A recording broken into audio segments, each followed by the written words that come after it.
How's it going, friends? Thank you, Husky. Thank you, Bubbly. Back in action.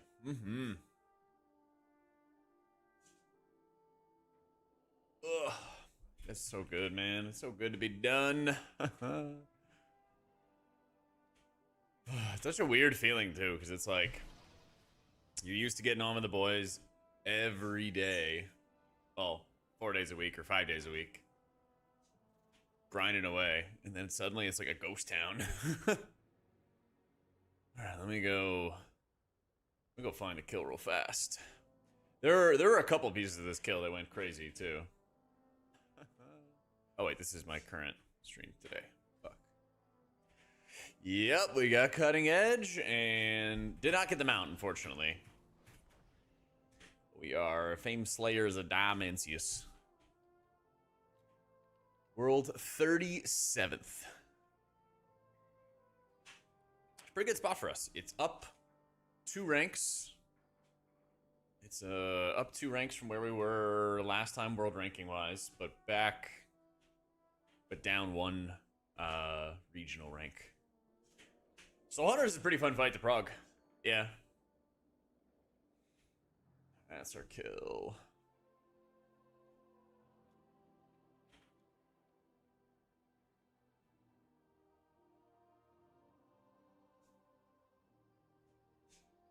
Two weeks on Forge Weaver. Ooh, yeah.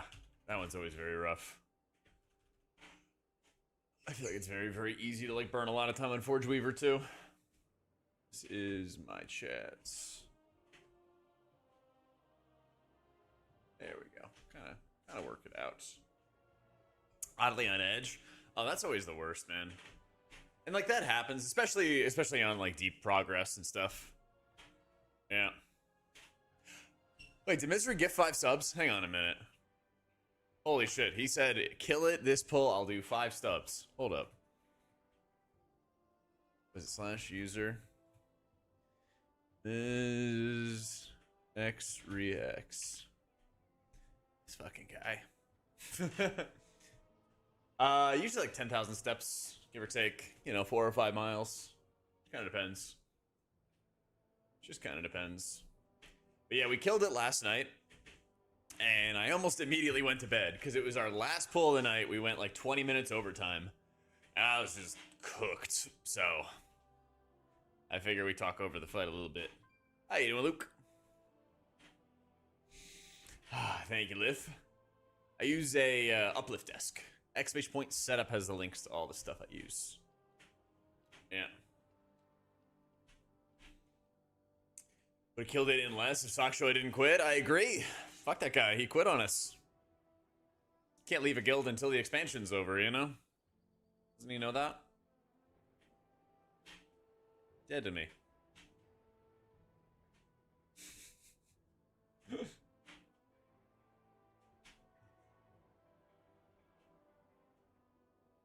Cannot believe it. Okay, this is such a weird pull, because usually I end up getting the mass in this this first phase. But yeah, first Devour goes off, and then I just rip Apotheosis really quickly soon after. And it's because Apotheosis just lasts such a long time. I feel like you kind of just want to rip it. And then I roll it into Piety. This one's a little early, but I think it's okay. It's kind of difficult to time everything properly, because you also have to like run, get into position for your mass. Usually this mass is like dead, but for whatever we changed when we started changing around damage, we just did not kill, I guess it's the back right mass that fast. So I have to go in here, and then once I do, I have to wait for the circles for the reverse gravities, and then I can go get it. But somebody else sniped me there. Hey, Lizelle, how you doing? Healer damage has its moments for relevance. Most of this fight, healer damage is not that relevant until the final phase. Phase 1, you stop damage. Phase 2, usually you killed too quickly, but you still have to wait for a mechanic to resolve, so like it's okay. And then phase 3, if you do it correctly, you usually have to stop damage a little bit. So a lot of times, healer damage isn't that valuable until phase 3. Yeah. And then there I'm like, I'm holy firing and I'm casting smites and all that other stuff. So it just kind of depends. Like I could add damage in this phase, for example, at a couple different points, and I do. I think I holy fire like right after this. Yeah, I holy fire right here. But we stop damage anyway, so like that damage is all actually pretty irrelevant. So it is unfortunate though. Priest in the Dimmy Boys Hall of Fame, yep, was one of 3 holy priests to kill the fight so far. At least on public logs. At least on public logs. Yeah, I think what I did here, we had a lot of deaths to these drops on Prog. So you have a lot of like flashio cast you're doing. I think I also like solaced myself, so I'd have a little bit more defensive power, because here I get my Fade and my Desperate Prayer back. I just hit him. And since I have long-lasting Desperate Prayer, it kind of just holds for a while. So I need to run in here, soak, and then just rip him really fast, Oh yeah, this is like an ultra greedy play I did. That's right, I forgot about this. This is actually on the kill. I got targeted by it, and I was like, I got fucking time. I got time. I got time. And then I did it. Yeah, this is actually very greedy. Lightsmith Holy Pally any good? Not really. Not really. I mean, Holy Priest does some solid numbers, but like Slink's really good utility. A lot of times you want the R Druid for the raid buff. We had a Boomkin this time.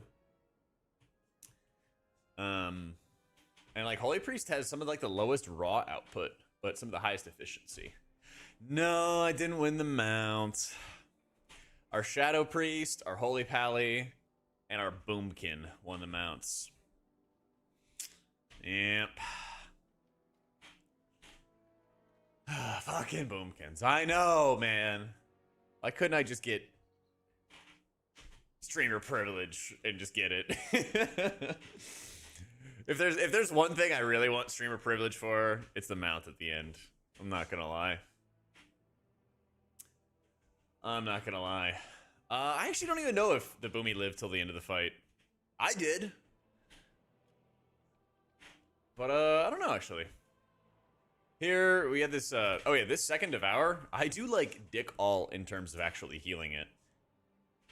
I think I finished phase 1 with the most healing, but I do almost no healing for this Devour. This is, like, all Loon and Sunny.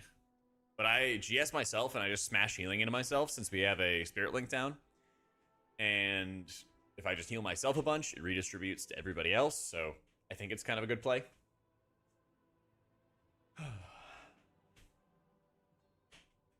The movie didn't die? Okay. Oh, good. Yeah, and then here I'm kind of just chilling. We get ourselves into position. I always am like kind of hugging the edge. This is like the last big drops, basically. And like, yeah, it's on the marker and everything, but we have a little spot to the side of it, so. Usually I have like a better angle to work with, but it's not the end of the world. But yeah, we get in. I didn't even have to grab this orb or anything like that. I'm just so used to doing it. I got in a position for it. Then we get to chill. It's a healer who has bad raid logs because, well, CBA and Pug Life at 3600 IO. I think I should join a semi-decent guild at, say, 5 of 8. From no Mythic experience? No. Not from no experience. Oh, the sound didn't go off.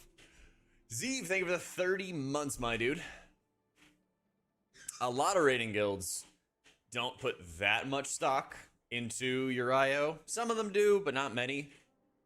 If you played with somebody who is in this guild and then you ask that guy to like vouch for you, that could work.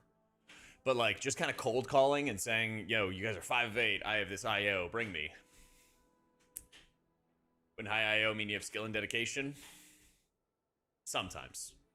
Sometimes. I've seen like pure M+ players do well in raids, and I've seen pure M+ players do very poorly in raids. So it's not a, like one-to-one conversion.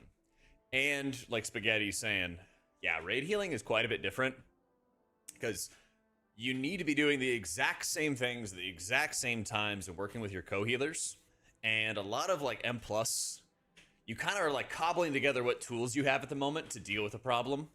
Whereas Raid, you need to map out what tools you're using over the fight, work with the other healers to do that, and then do it very consistently. Because, like, this fight, for example, is just me and Alun in phase 1 the entire time. So, right here, you're going to see I'm getting my Clairvoyance back, and I'm getting my Apotheosis back. I'm going to rip that old Apotheosis. I'm going to just mash out an insane amount of Holy Words, hit my Clairvoyance, spread all my Prayer of Mendings around, and I'm going to try to kind of carry a little bit of the healing for this phase, because I don't think Alun has too much healing here. You know? So we drop that. I'm just mashing out the last of my Prayer of Healings from Divinity and Holy Words and all the stuff I can fit into my Piety window, and then we go.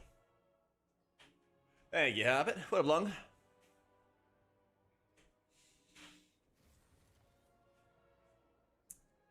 Yeah, I tried Archon Holy and Raid Reclear this week.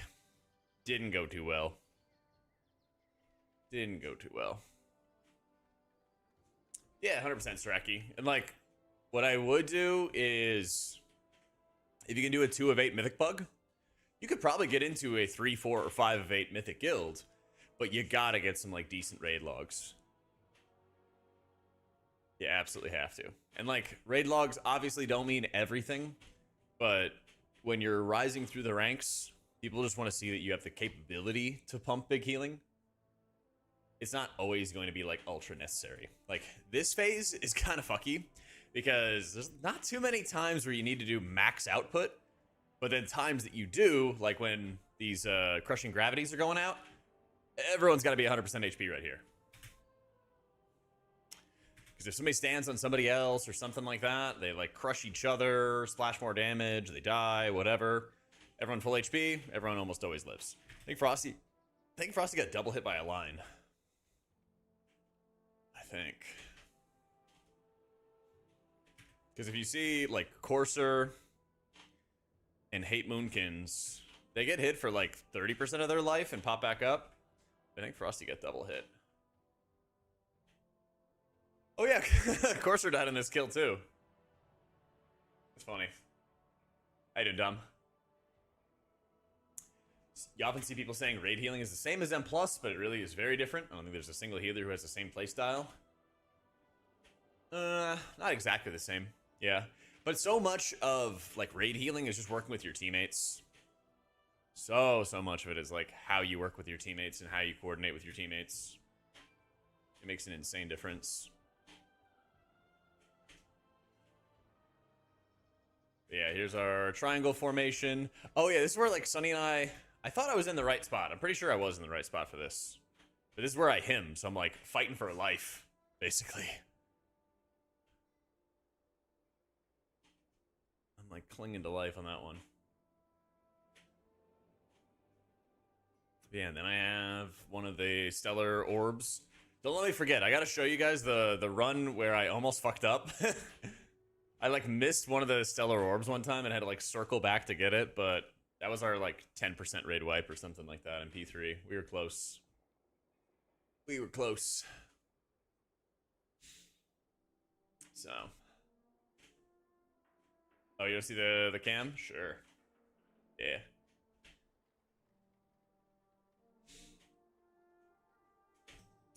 As disc, I always hold evangelism for the 50 and 0% breakpoints lapped. That helps a ton. That helps a ton. Yeah, here we rip the bait all those orbs, move into position. I think this is where I get rescued. I get into position, I plant. Everyone kind of forms up. As Resto Shaman, I mean, you could probably just like hold your Ascendance for that. Hold a fat Cloudburst for it, something like that. Be building up your Cloudburst in advance. Make sure you have Riptides and everybody. Mash out a bunch of chain heals. Be chilling. Stuff like that, basically. Basically.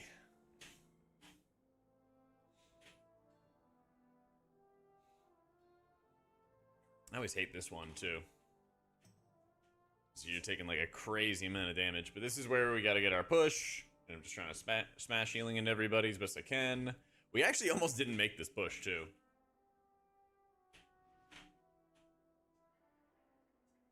but it worked out pretty well.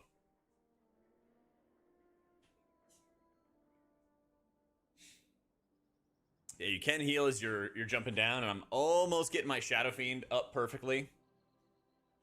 Almost. Wait, was this the kill pull? I don't know if it actually was. No, this actually wasn't the kill pull.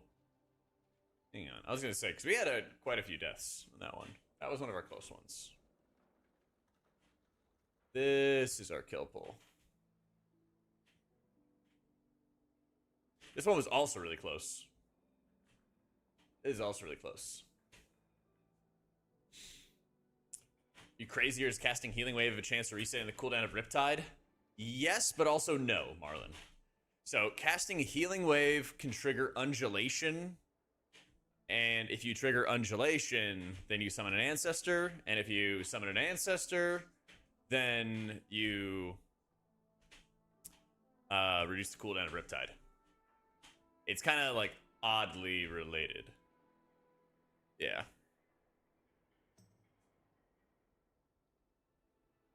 It's kind of oddly related.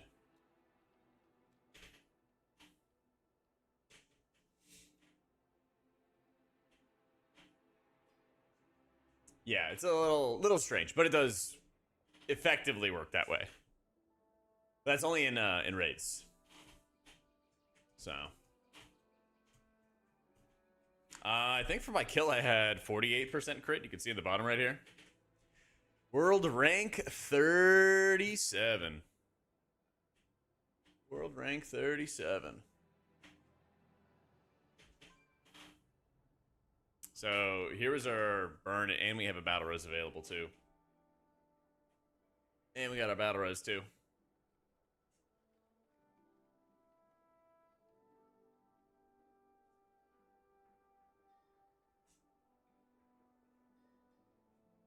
Well, when you're playing in raids, you want to cast Healing Wave because of Whispering Waves. When you're playing in keys, you mainly use Surge and Chain Heal. So.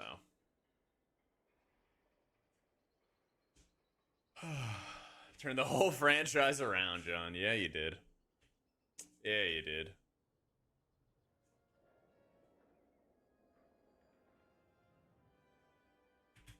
Yeah, the output with Shaman is always super high. It's also really nice because it's like super consistent. So that also makes kind of a huge world of difference. Because when you have like steady, consistent output, when you have like steady, consistent output, you can rely on that a lot better. And actually like play around it more consistently too.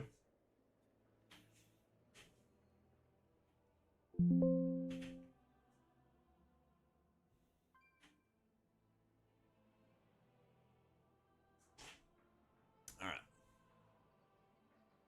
Let me get back to it. But yeah, rip him here. While we have the him buff going. While we got our him buff going. Run through our first round of rings.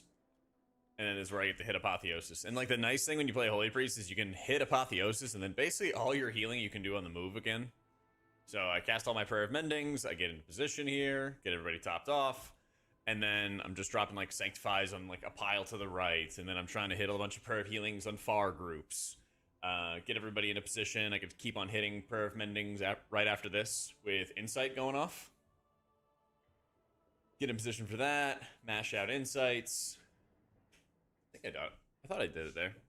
Maybe I held it for another time or something. Doesn't really matter too much. As long as you get it. Oh, that's right. I held it here because I procced Apotheosis. And then I was able to use all those instant Insights and Prayer of Mendings and stuff to top everybody here. That helped a lot. And then this is what they call like the V-shaped formation. We get all sucked in right there. Anytime there's big AoE damage, you rip Prayer of Healing. But you also want to have the Prayer Circle buff as well. So you want to like cast Sanctify and then be ripping those Prayer of Healings. Makes it a lot easier. Yeah, just trying to like spot heal at this point. Plant my feet, cast a Poe. get a bit of output into people. There's another V formation, and I still have my Desperate Prayer up right now. Exclamation point, coaching. Shin. Or actually, it's in my Discord. Check the resources tab in Discord. I just updated it there.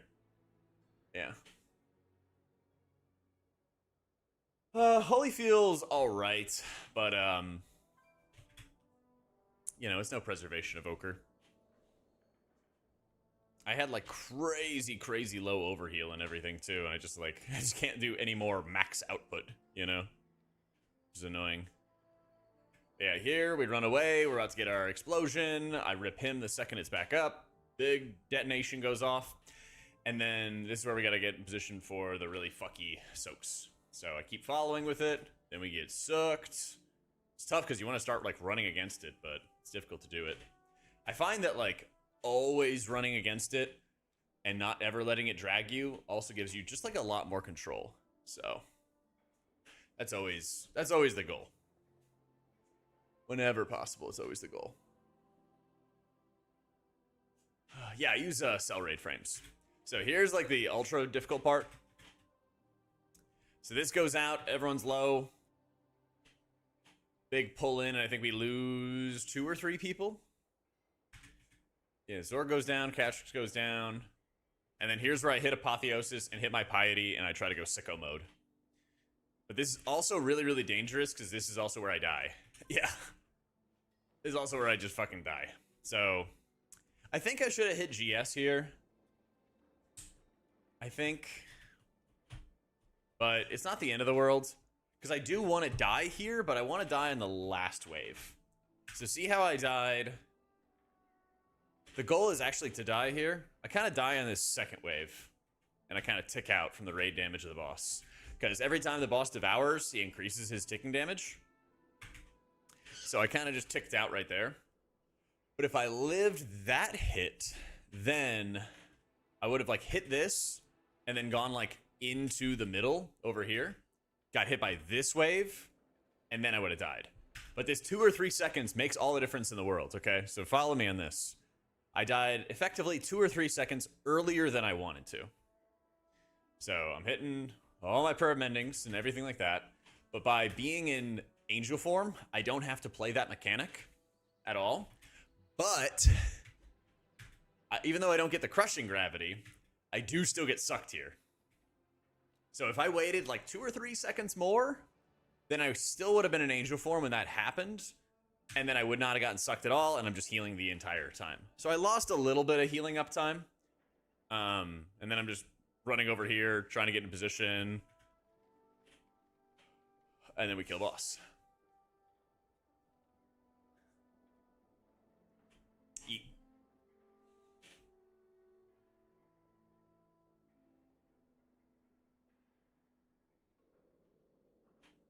I like class color a lot.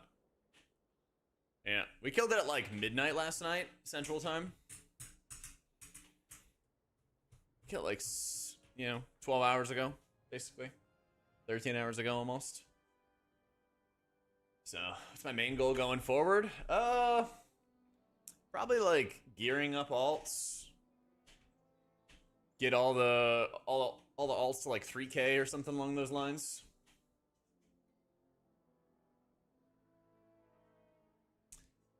The priest follow-up quest. I don't think I have.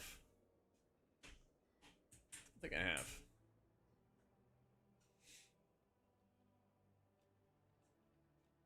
Yeah, overhealing is 10 to 20% less than Lou, and it's like I throw everything out and that max ceiling just isn't there. Yeah, basically.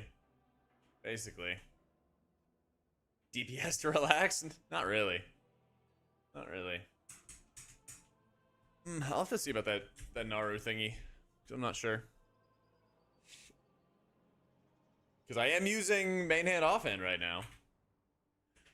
I am actually using main hand offhand.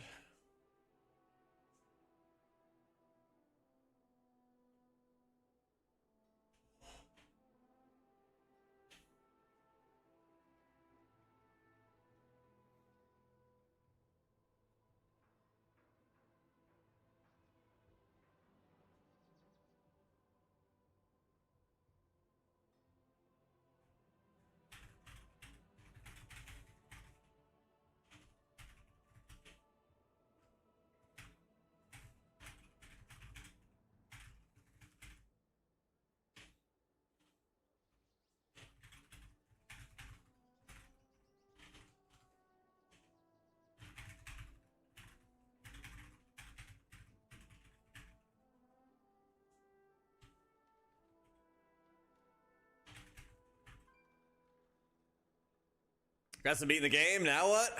Now we can finally play the game. Today was also we kind of had a back-to-back achievement spree.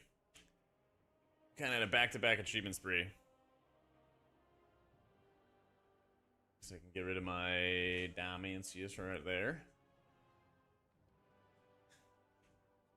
Well, we got our Enterprising Hero title, and we got our Dimmy title. A Legion remix as the season winds down. Oh yeah, 100%. There's quite a few mogs I want to pick up from Legion. And I think the last remix was like pretty fun, but it also kind of like got old fast. So yep, finally gave out those S2 rewards. I mean, this is about on track. It's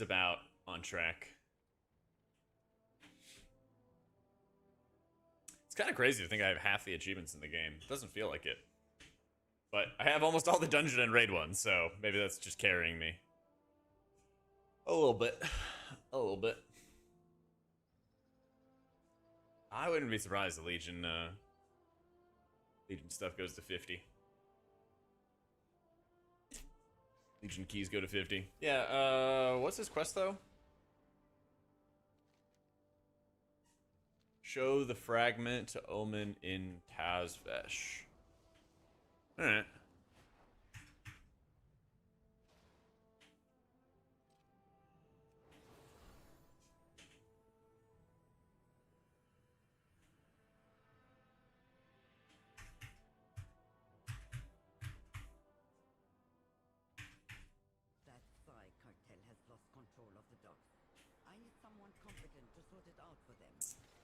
Yeah, I didn't see this mace. Let's see.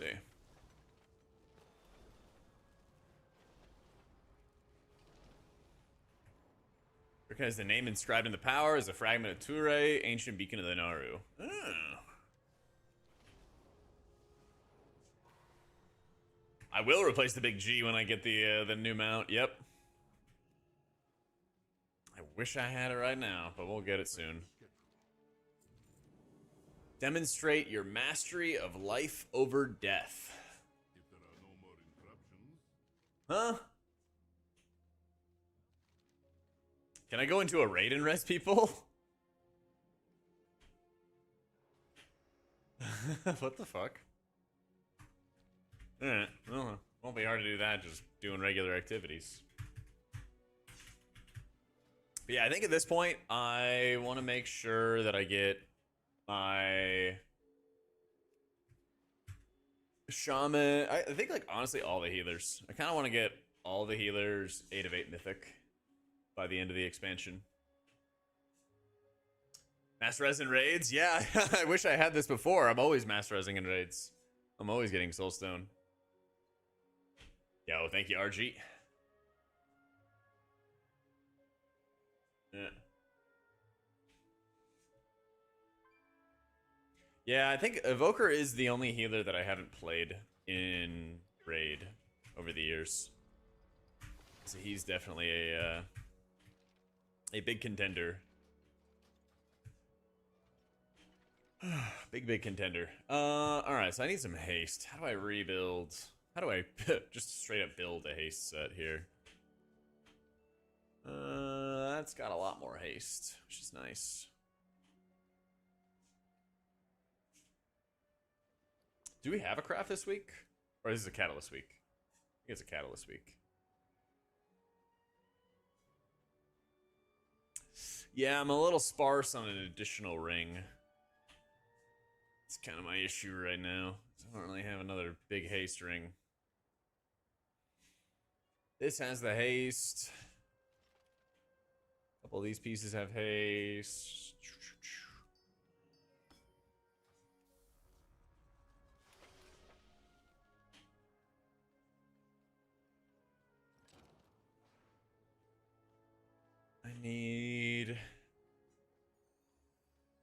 I actually got the legs off of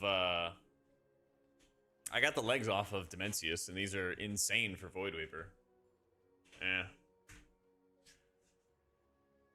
But otherwise, a little sparse. It's okay though. We're in like pretty good shape. Actually, if I rip a flask, we're kind of chilling. We're kind of chilling. Neck from Halls, yeah. Well, the neck I have is really, really good. I think it's just rings that I need. I think it's actually just rings. And there's quite a few options. Solea's is a pretty good one. Streets has an insane one. Yeah. So pushing up a big streets. This one's like haste mastery.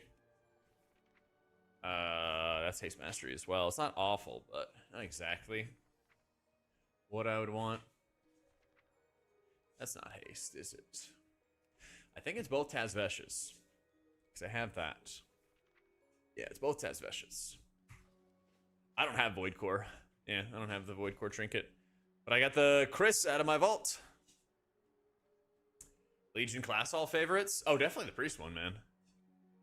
Shadow on one side, Holy on the other. That stuff owned. And just getting to see everybody who main Priest and everything at the time. Like, you really got, like, more connected to your server when you saw all of these, like, Priest mains in one spot, you know? Oh, yeah.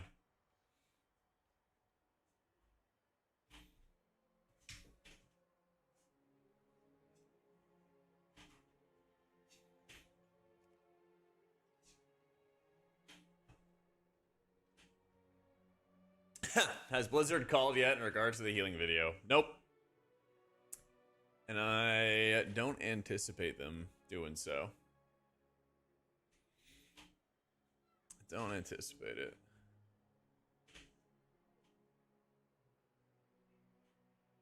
There we go. Nah, I didn't get my Dimmy mount. Not yet, at least. No, Shadow Priest, Holy Pally, and Boomkin. Got it.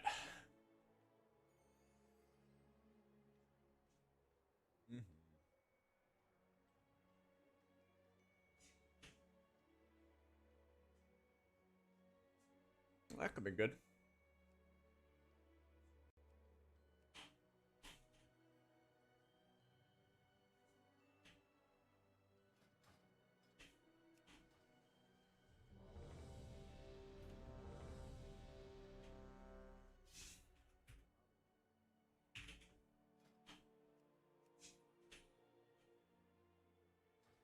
Looks good, looks good. We doing Gambit? Yeah. I'm right around the corner. Check workout vlogs. Guild's the latest to kill Dimmy. Yeah. Pretty good feeling, man. Like 3 NA guilds killed it within like an hour or so of each other. It was kind of ridiculous.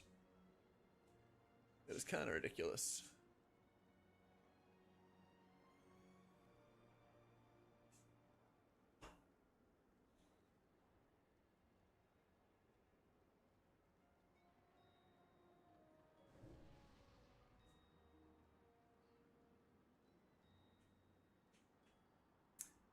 A crafted 720 staff is better. This 720 staff is better than a heroic Chris and trinket, yeah.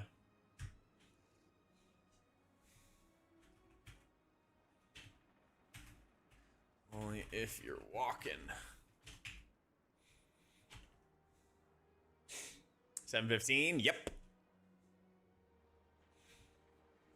Still gotta get some better Reshi boots. How dead Zen Plus gonna be when Legion Remix hits? Probably pretty dead. But that's, I don't know. That's kind of just how WoW goes lately. I wish they would do more to kind of integrate updates into retail itself rather than like pulling people from retail to go play like Plunderstorm or pulling people from retail to go play Remix or whatever, you know? We kind of like moved away from doing stuff in the world and then like moved to like other game modes entirely, basically. It's like not my favorite. So yeah, on my Wowhead guides, Pelvic, I do. Is that Hall of Fame Raider Jack, killer of Big Blue Dimmy? That's right. That's right. What do you want to argue about, Gamble? Need more instance of Worldcraft. Yeah. All right. How you doing, Lyra? Doing well, doing well. I am free from raid prison. And we killed it before we took a couple days. Well, I guess it's like a couple days in between our raids, you know? So if we didn't kill it last night, we would have had to wait until Sunday to go for the kill, which would have sucked. Would have really, really sucked. It was like 268 pulls it took us. It's like 2 weeks, basically. I got legs. I got some spicy legs. These will be pretty good for my Void Weaver M+ set. Yep. Big, strong legs. Big, strong legs.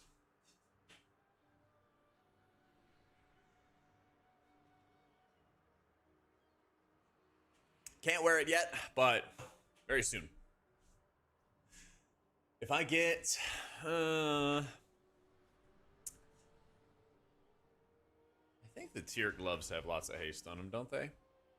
They do. They do indeed.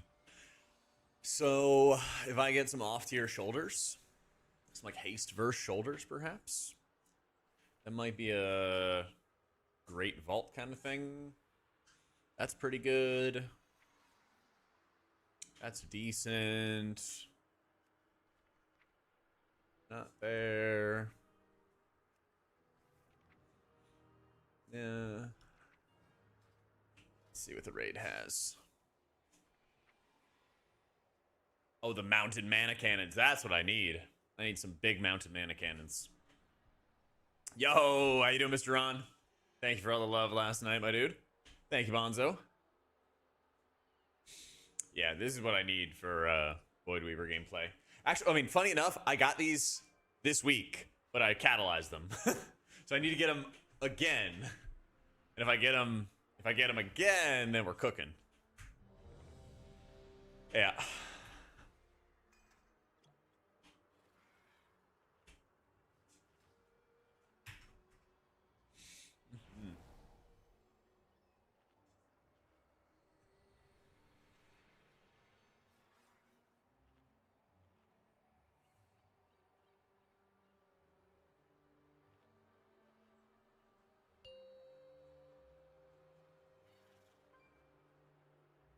Five, four, Uh, 3, 2.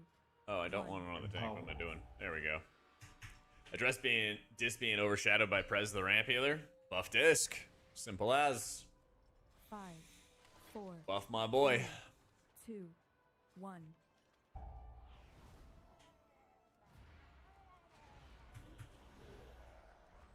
Empowered.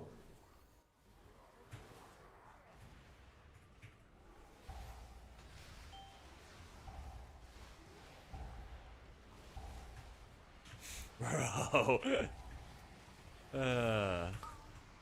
Leave me be, man.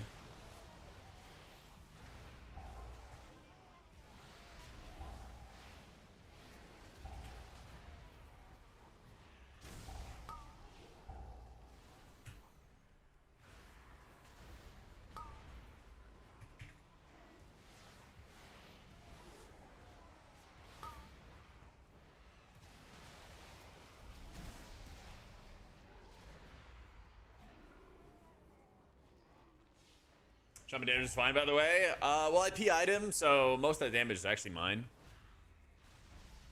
Not his.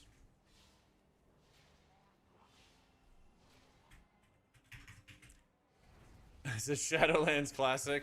God, no. Thankfully not.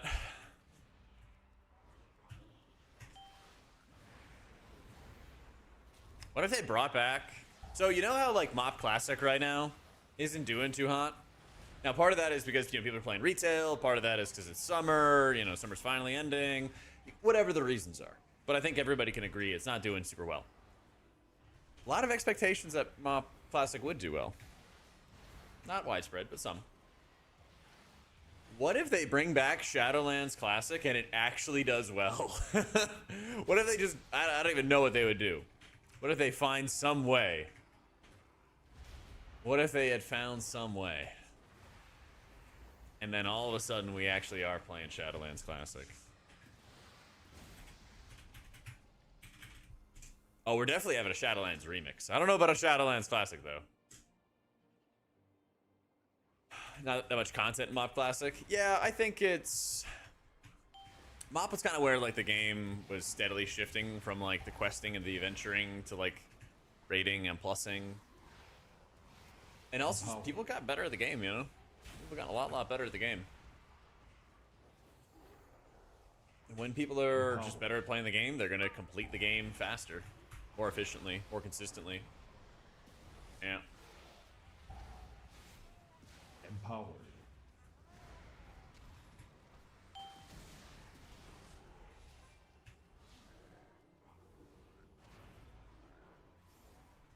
The fun is the min-maxing. Yeah.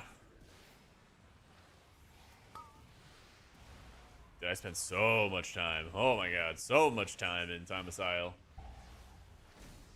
I think people like used to really enjoy the questing and leveling, but then after, you know, after a while it kind of becomes redundant. That's how I view it, at least.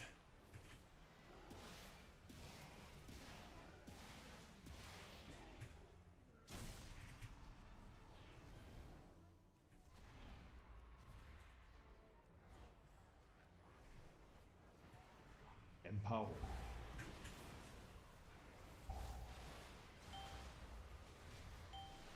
Way too much time in Thomas Isle. It really did feel timeless. Yeah. But that's the thing is, like, I feel like now that we know the best ways to farm or the best ways to experience that content, then you don't want to fall behind. Then it's all about the rat race, and it just kind of like changes up your priorities. It's just kind of the way of things, you know? It's just kind of the way of things.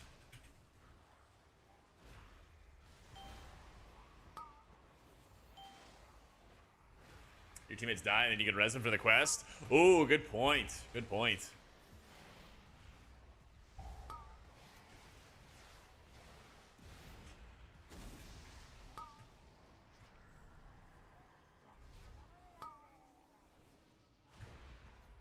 Sorry, lag spike. Power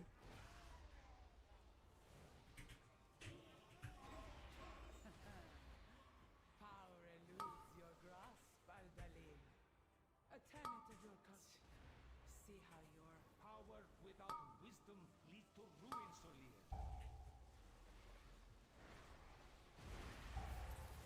You are unworthy to lay claim to these relics. You desecrate these halls.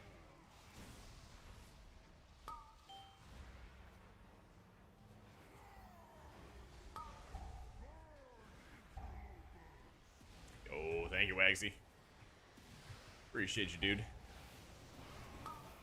I really didn't think it was gonna happen that fast. Hate to see it. I am right here.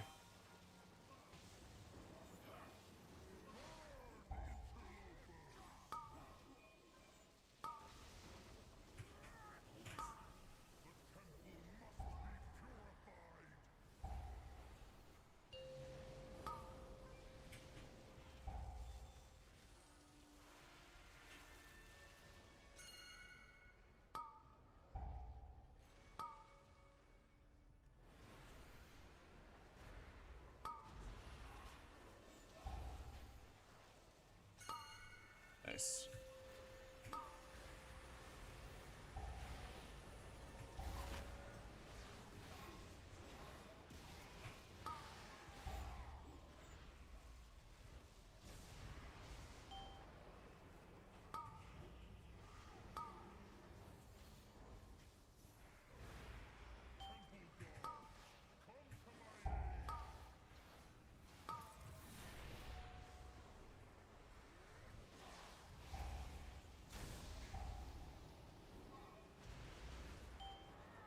Empowered. Here's the Ascendance is gonna kill everything, though.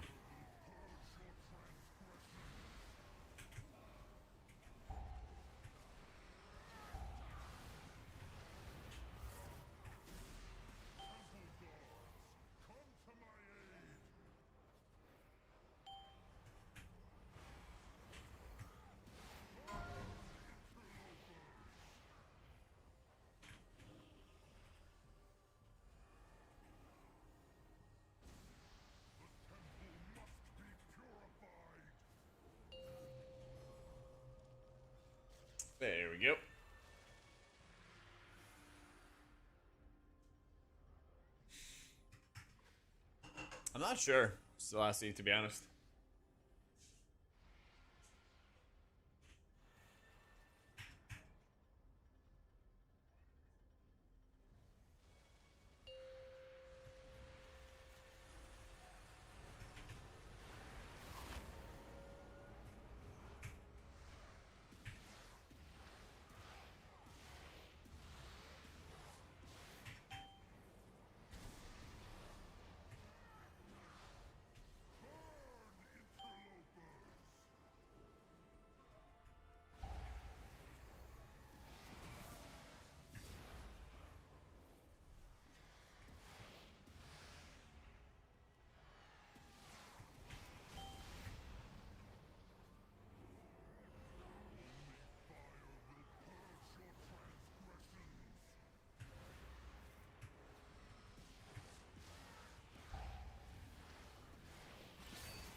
But the best I got. That's the best I got. Walk up in fear. Ooh, it really did a lot. Let's push that button. It's a good button. I know, I love this boss. I'm glad they made it so exciting and so interactive and so much fun. It's the best heckin' thing ever.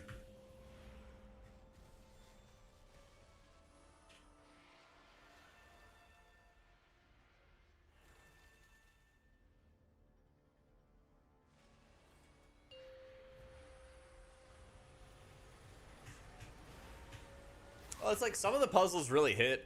I like the last boss, but like the way that they've made Time Captain more difficult, not a fan. But kind of how they did nothing with Hildebrand, I'm like, yeah, you know. But this is kind of how it is. I think so much of this dungeon is like just mass AoE useless garbage mobs. You know, half of our percent was a bunch of like useless mobs, basically. Empowered. You have a talent for acquiring intriguing artifacts. This was found among the rare. And he blew all his CDs and died to aggro? Yeah. Yep. Apologies, Captain. Please direct Tale as old as time. my associates. There's 2 streams, Amori. Check the description.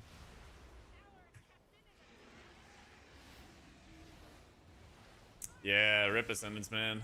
I feel like if I was a DPS, I would almost always like look to hit a defensive every time I pop cooldown, especially at the start of a pack. I just see it happen so often. And also, like, a lot of people don't know how aggro works in the game. If you are a ranged DPS and you stand closer to melee, then you have a greater chance of getting melee, to getting aggro. So, if you're in melee, you need a lower threat percentage to get aggro. And that's meant for, like, tanks to take aggro from each other. But, you know, if you're a range, it's a higher threshold for you to rip aggro. But if he was sitting in melee, then that's not applying to him, and he could just die really, really easily.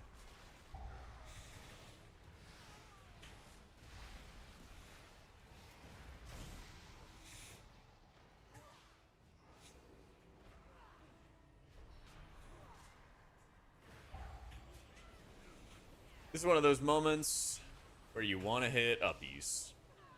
Because I'm going to get a couple bolts off on me, probably.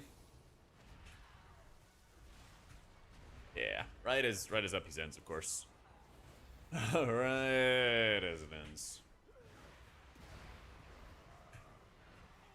Yep, Void Weaver's the way in keys.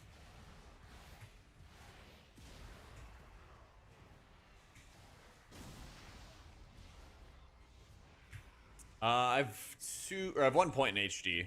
Yeah. I got 1 point in HD. I put 1 point in inner focus. Divine Aegis is like a dead talent for Void Weaver, though. So it's not worth taking that dead talent to go down into Aegis of Wrath, I don't feel. Or Eternal Barrier. Empowered. Is what it's called now. Empowered.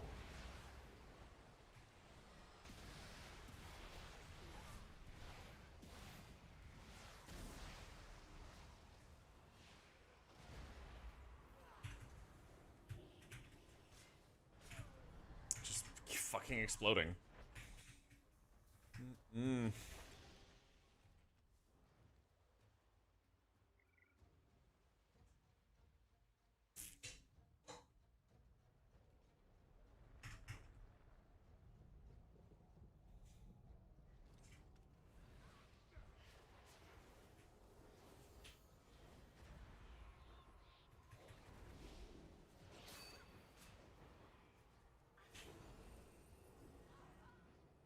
A chest of gold to whoever brings me their tongue. Take no prisoner.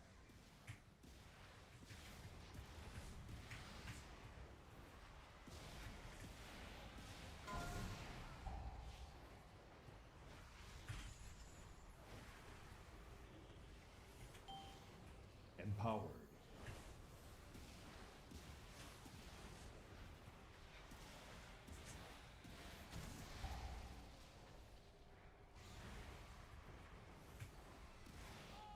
Might do this Oaks and last boss of Void Weaver. I don't know. Figure it out. I always do.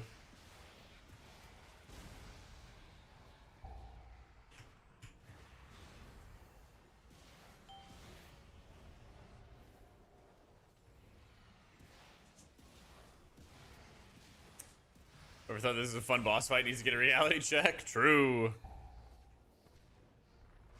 Oh man.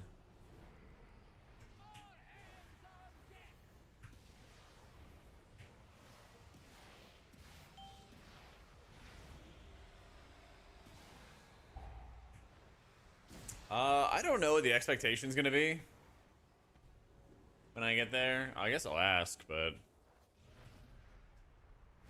life finds a way, you know? Life finds a way. Yeah, after the latest disc buffs last week, I'm just running Void Weaver for all the dungeons right now. Yep.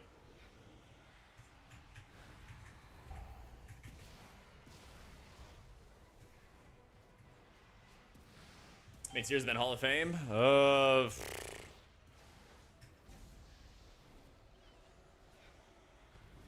Ever since it's existed? I don't know. I have every cutting edge since Siege of Orgrimmar. I think it was the equivalent of a Hall of Fame guild. I think Incarnate was the first guild that I joined that was Hall of Fame, but maybe it was Last Word. It was like, I don't know if you can even look it up still, but it was Last Word on Ner'zhul. And the last tier I rated with them was Blackrock Foundry. So, I don't even know if you're able to see that. But everything since Mythic Archimond in Hellfire Citadel, I'm pretty sure qualifies for Hall of Fame. I don't know about before that, though.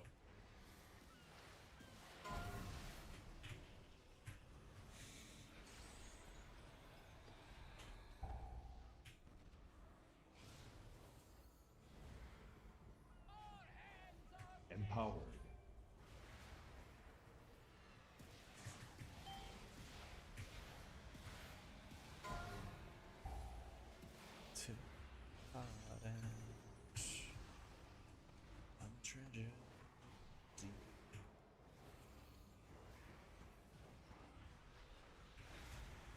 How you doing, cowboy?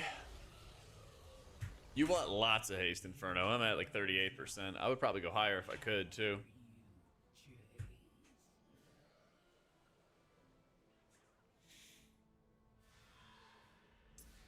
Let's see. WoW progress.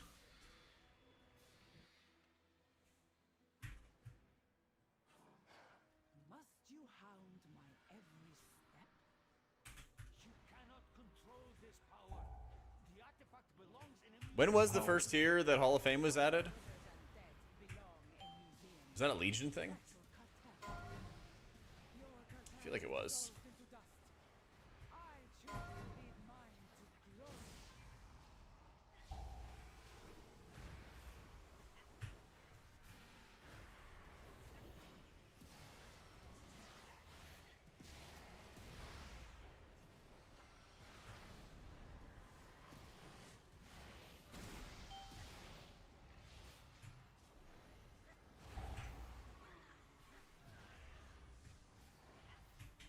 actually. Not doing that. Yeah, I don't remember exactly what it was, Inferno. So I'm just curious.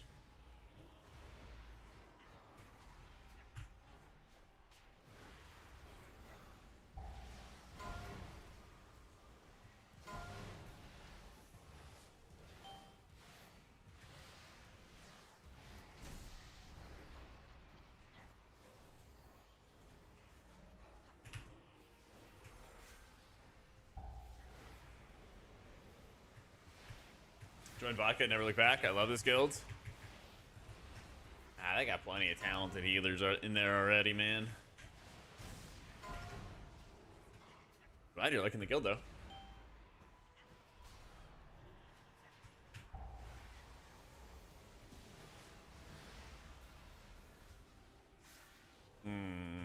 Dying?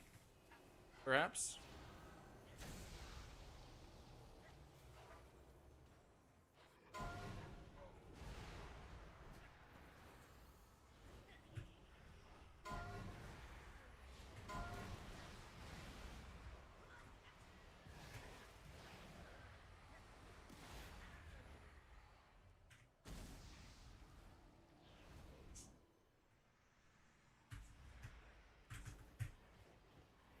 Empowered. Old years when they added Hall of Fame? Okay. Yeah, definitely since then. Definitely since then.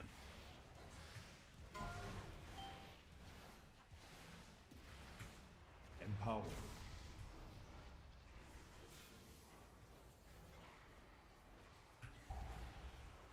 Oh, that's right. That's when the Fame Slayer titles were added. Yeah. So I got all those. Yeah, I got all those. I got my Gahoon title, and I was on EU for it. Where is it? Oh, maybe it was because I was on EU. Yeah, EU and NA don't share achievements, unfortunately, even though they're quote-unquote account-wide. I'm just... thank goodness. I'm just watching his defensives, waiting. Yeah. If Remix holds my interest, then I'll play a lot of it. I had a lot of fun with Mop Remix until the frog incident, and then people would not invite me to groups because I didn't grind frogs. You know, just like, okay, well, guess I'm done playing that game mode. Empowered.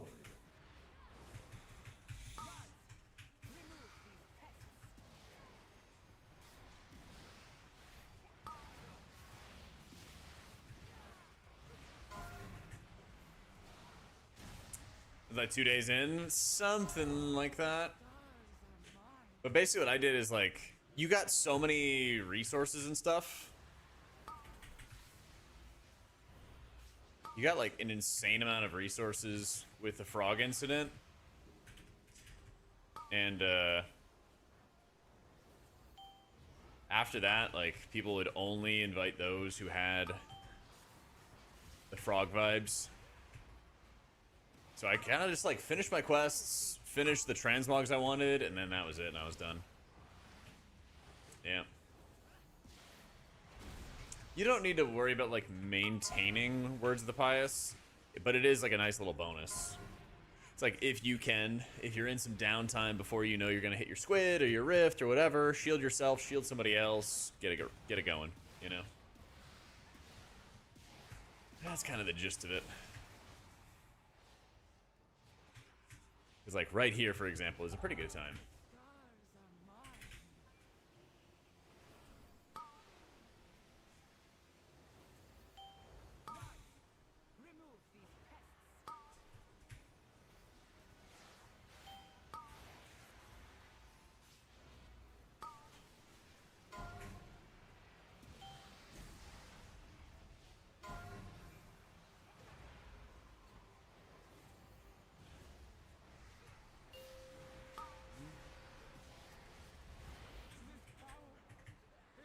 Keep DBSing, keep DBSing, keep DBSing. Yeah. Before cartels sow. You are nothing. How dare you hinder me?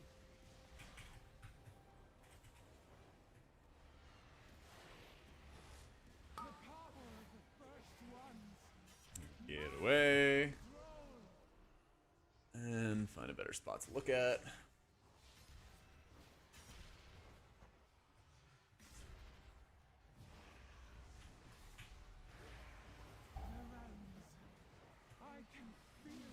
That's fucked. I mean, I guess I'm fucking running it out. Because the Ragnaros Ellie Shaman's not.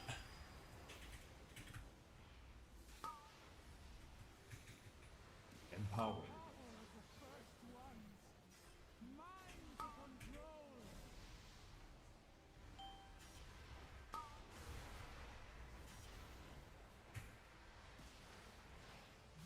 Yeah, like I said, you just had to grow up a little bit and deal with it. Shit sucks, but what can you do?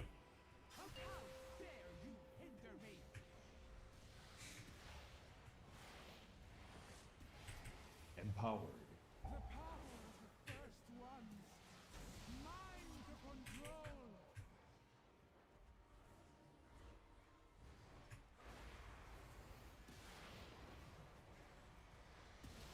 I'm always saving my squid and my mind blast, Kev, for the burning shadows every single time.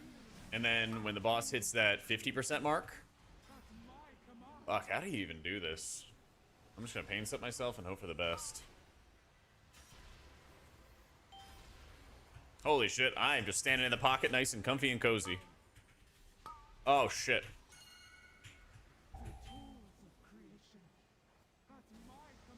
He died twice? Did he die twice? Might have. Did I kill him a second time? No, he died only once. Alright, bet. That was not my fault. Chat, where are we going? Alright. Ro got hit by like a puddle or something. He got hit by something like that. That shit happens because you're in like a very, very tight corner. Ziva, thanks so much for the new sub. But I definitely did double pop. I definitely did double pop, and that was not great.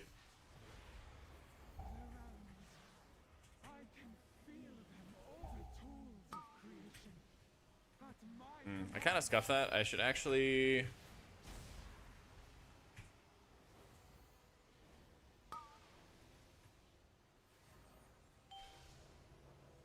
I don't know if this works. No, it doesn't. Tragically.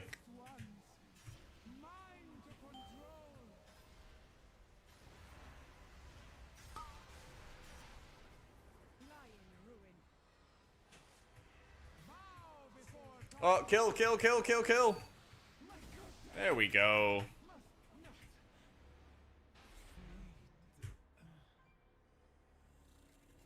Oh, he got hit. Okay. I thought he bled out as well, but he got hit by, I think, one of the spears. Yeah. Yeah. We had like 2 minutes. It wasn't too close. Still need the haste at this point. Still need the haste at this point. Well, they buffed Atonement last week, which is like a direct buff and like a major buff to it's more of a buff to Void Weaver than it is to Disc. Yeah. Maybe like 2 or 3 key levels of difference between Holy and Disc right now. Something like that. Alright, so I was in this guild called Last Word on Ner'zhul. Don't know if it lets you even go back that far in time. But the last time I raided with them was Imperator Marga. Well, no, Blackhand. Yeah. I forgot this is like a double up tier. 10 years ago. Does it even show? Aw, man. This is me right here. Trust me. Fuck. There is a video on my YouTube with this guild. but this is World 351. So that was before Hall of Fame, for sure. And I was not with the guild here. So when I was in Incarnate back then, was it tier 21?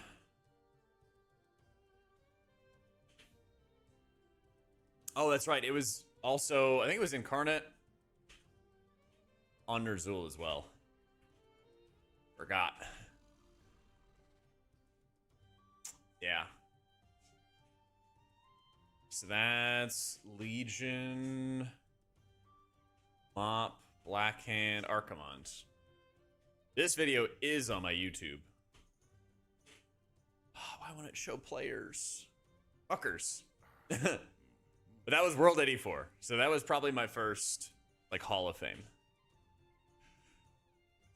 Since then, 1, 2, 3, 4, 5, 6, 7, 8, 9, 10, 11, 12, 13, 14, 15, 16, 17, 18 raids since then. Jesus Christ. Oh, I didn't put it in. There we go. Hobby. That's right. Dimmy's added to the list. Yep. One takeaway for every Dimmy phase. I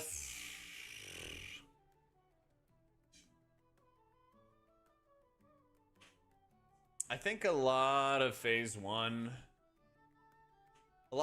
gets like all the easier, more damage you can kill, more damage you can do into like the ads and stuff. Just like, I don't know, it's almost like a Lumathar at this point, where it's just like ad damage makes everything way easier. You should have like an abundance of like raid heal. I mean, there's just so many things. There's just so many things. I can't even begin. Yeah.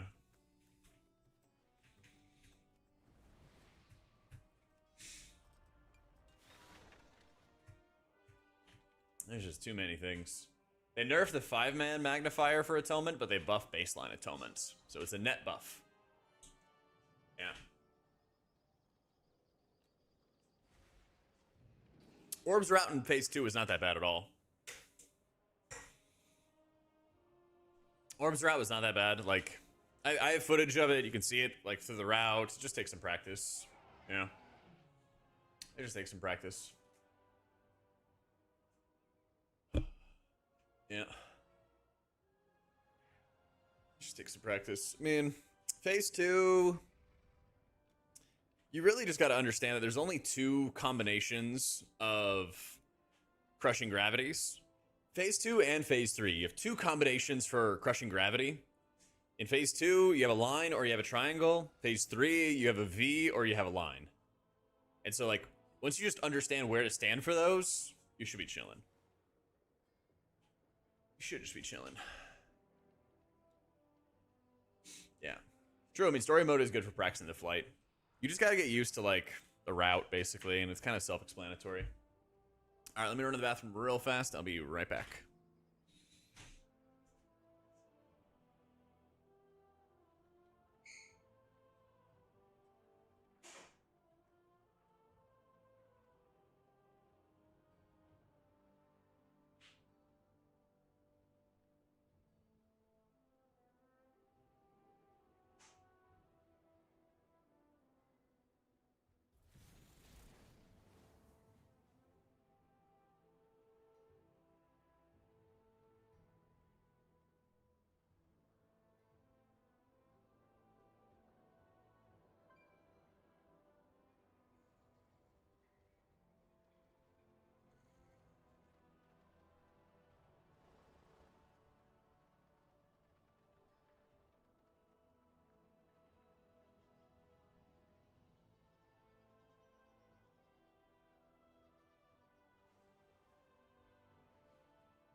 I mean, there's like a bunch of different waters, Creamy, that all do the same thing. The best water is mage food. But the best stuff you can buy from like the auction house is Cinder Nectar or 5 other things that all regen the same amount of mana. So you might see a bunch of people with like different things, but it's all the same. Oh shit, it's that guy with the world number 3 kill for Holy Priest with the number 1 parse. Let's fucking go. How you doing, Cash? Yeah, it went pretty well. Went pretty well. I almost got the honorable Subaru perfect, but I scuffed a little bit of it. If I can find a streets, that's what I'll try to do. We'll see though. No streets.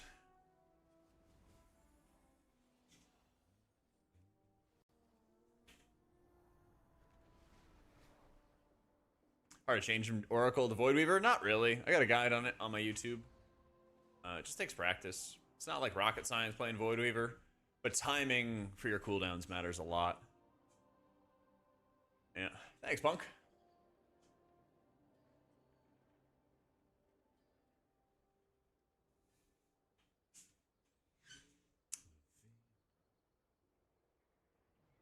They want to bring all the poison dispels, which I get, but it's not that bad anymore.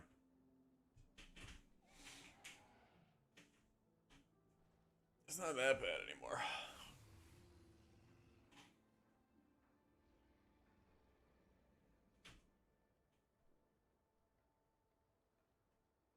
Every time that you're fighting the first boss of Dawnbreaker, you want to make sure you're timing your squid or your rift or both for the burning shadows. When the boss is 50% or 0% and you have to do the fly up, the boss is immune, and so your atonement healing isn't going to work on it. So you have to save your evangelism every single time, no matter what, for that 50 or 0% breakpoint. Yeah.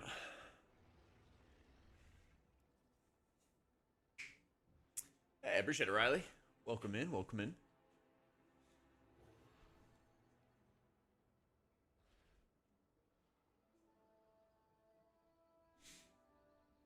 But yeah, a lot of it's just like holding CDs. Like, to somebody who was asking earlier about how hard it is to play Voidweaver, it's not hard, but you have to hold your resources for specific moments. Like, if I find a good Dawnbreaker, I'll try to hop into it. We'll see. I already have a 15, so something like 16 plus. I'll see if I can find it.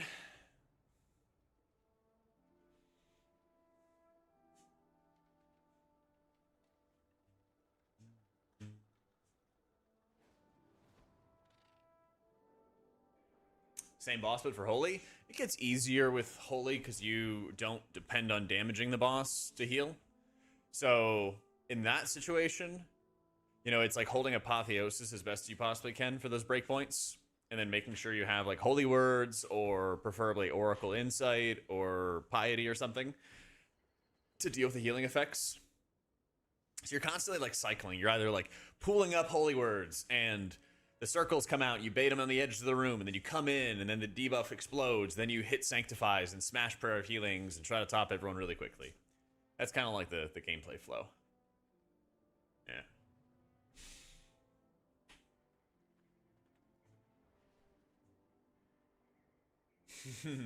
I could sign up for this group, but then we'd have no poison to spell, and we'd be very sad. We would be so, so sad.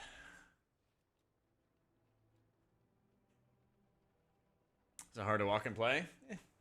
Practice this stuff, it gets easier. It's life.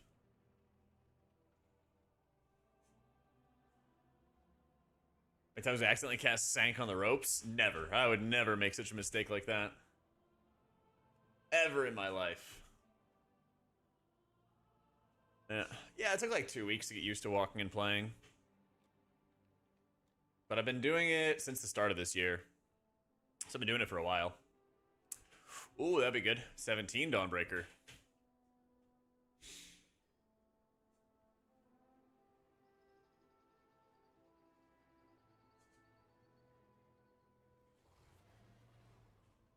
You can walk and text, you can walk and play. Yeah.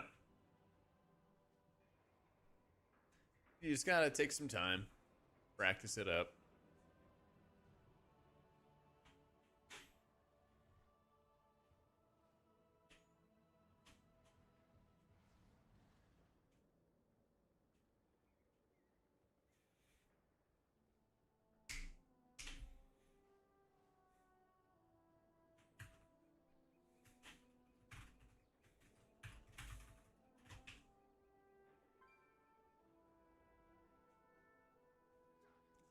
One sec, chat.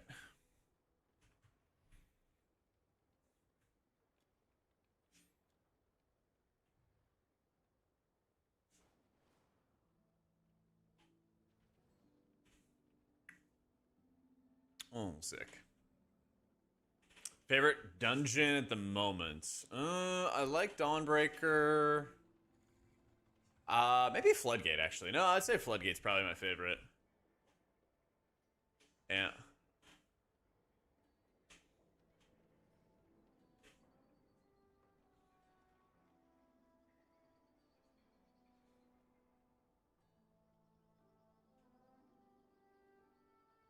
Yep, got it last night, Kaz, finally. I like playing Void Weaver a lot. I like Void Weaver a lot. It's fun.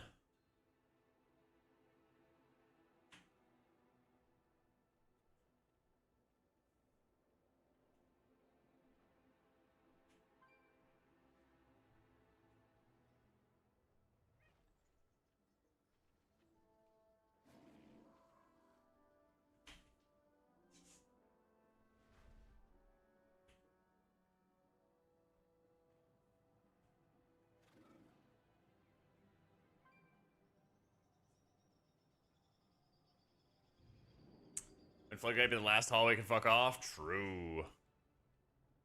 So true. There's Floodgate. What do I even have for a key? I got a 14.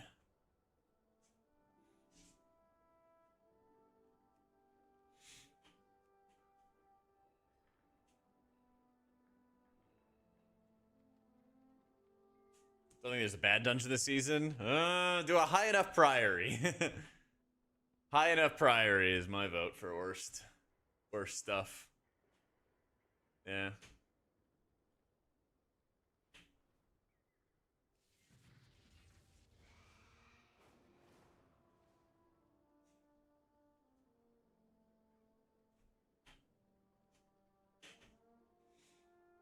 Ecodome is like surprisingly chill. I thought Ecodome was gonna be a lot more nasty when I was playing in a PTR, but they nerfed it quite a bit and made it like way more friendly.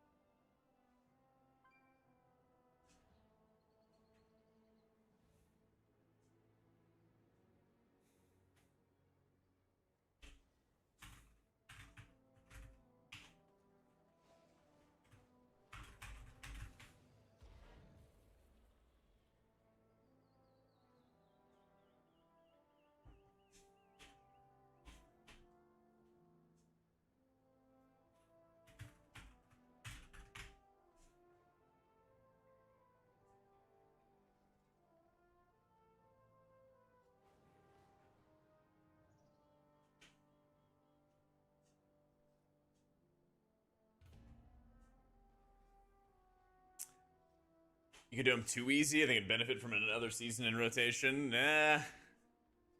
Yeah, don't tempt him in making it harder. Yeah. Just go to a higher key, Smile. All you gotta do is just go to a higher key. I did see the Falcon news, man. I think the last I saw was like they had some like really big disputes behind the scenes that people don't like know about.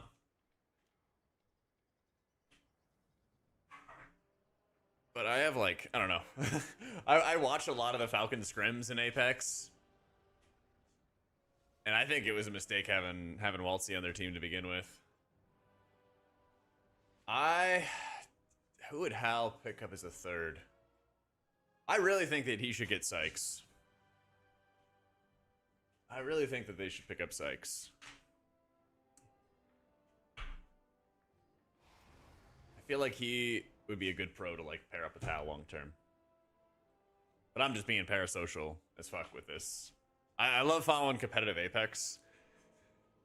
And the Falcon team, the like the high end team that they have there is like breaking up basically. Yeah. We need a good fragger, but they might try to put Waltzy into that role and then find somebody who's like a better anchor / support. And I think Sykes is like a really flexible player, which helps a lot.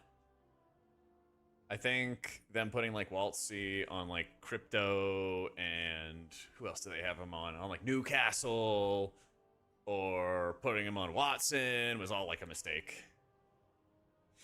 You just need him to like Unga Bunga. But the thing is, Waltzy has like really good accuracy from like long distance, it feels like.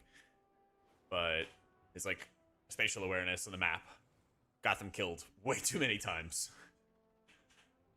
So I feel like Hal does like one more land with Waltzy and then he's gone. But there are like way too many times I'm like watching their footage or watching their VODs and they just like he doesn't look at the team walking up on them and he's playing the Crypto. He's not watching their back. He's trying to thirst a kill or something and like they get farmed, you know. He gets into a bad position and doesn't get with the rest of the team or is late or whatever, you know. Stuff like that. So my cell raid frames, Sammy, have a targeted spell indicator. So in dungeons, if somebody's targeted by an ability, it'll pop up right here and it'll look like that. It'll highlight the frame and then it'll be like, yo, it's this ability. Hi, Dinswink. Hey, Bizzle. Yeah. Issue with being an Alliance fan, Hawkus on Crypto hurts your soul, he's just so passive. Yeah, exactly. And like that stuff's just, you just can't have that. You just can't have that. Most of the time in Apex, like the team that like, a lot of times, the team that's like starting the fight or has the knowledge of the fight or like where everybody is, the people who initiate are, I feel like are such frequent winners because they catch everybody off guard, you know? But the way, at least Zero is having them play, and a lot of the teams are playing these days, is like get to zone, sit there, turret up with 30-30s and charge rifles, and just pick people off, you know? But in order to be successful, you have to defend well. And if you can't defend well, then, you know, you just die. Yeah. Apex is a lot of fun. I've kind of taken a breather from it since I was playing a lot of Rivals. But the Rival season just turned over, so I might just play some Apex. I don't know. Undecided.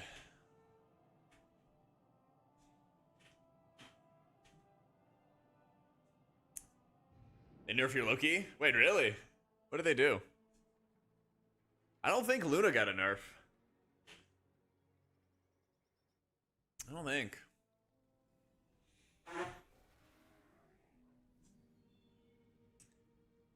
Clones have, what, longer cooldown and HPS is less? That's good. Man, fuck Loki lamps. I wish when he lamped that he,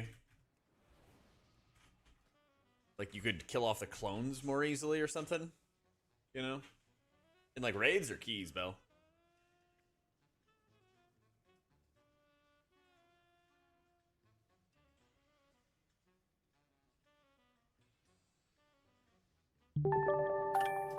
Yo, Dark Dude, thank you so much for the new sub.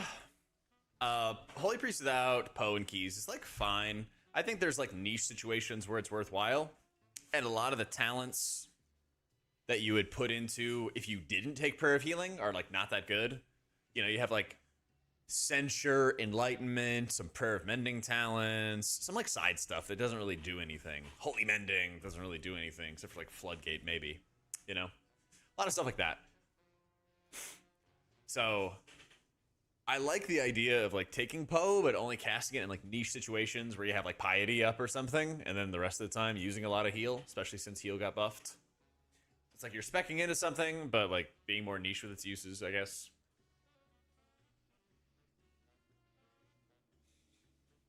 Because Poe is like very high HPS, but it's also really bad mana efficiency. So if you were going to go in and fight Swamp Face, you'd probably want to spend as much time as possible doing heals with your Lightweaver stacks and your Resonant Words, and only casting Poe if you had like Divinity or something to pump like high value prayer healings. Stuff like that. Or Piety up, and then, you know, your overheal redirects. That's how I view it.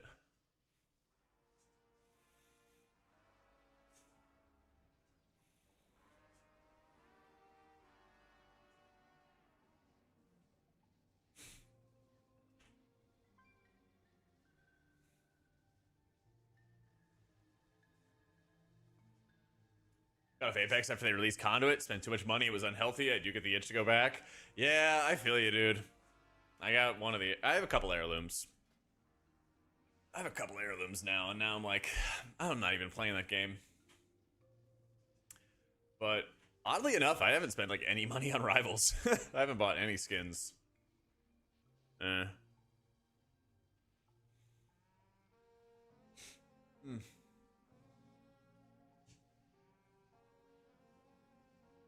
I do like watching competitive Apex because they force the pro players onto a variety of champions, on a variety of characters. And then like the most popular character every round gets banned the next round for the rest of the series. So you have like really, really different games all the time, which is nice.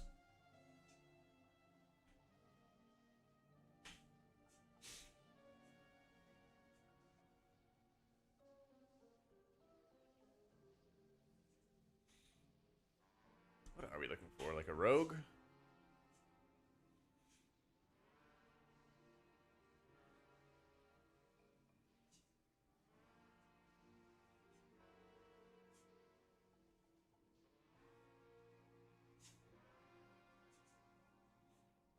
Maybe Demon Hunter would be good too.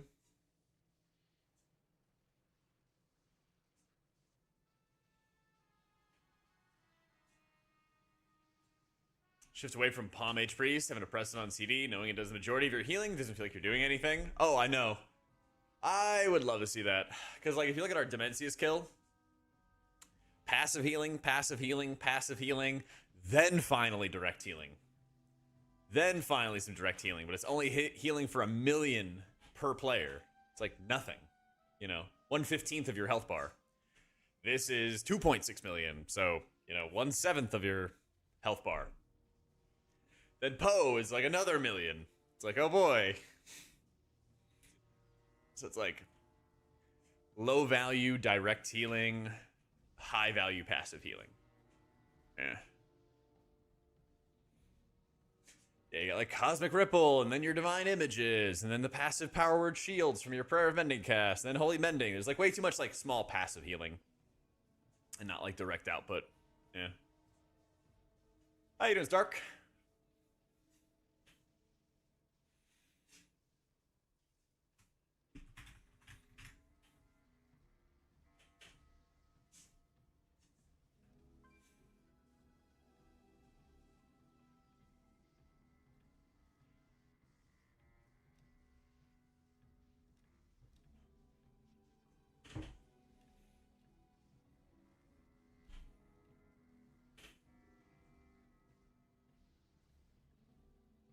Passive healing is why I hate our druids and now shamans in raid with you.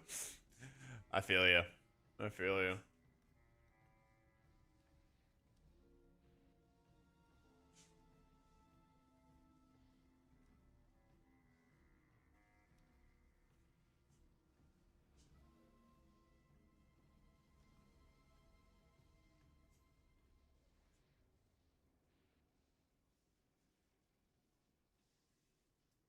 Oh, we got a gamer. Let's do it.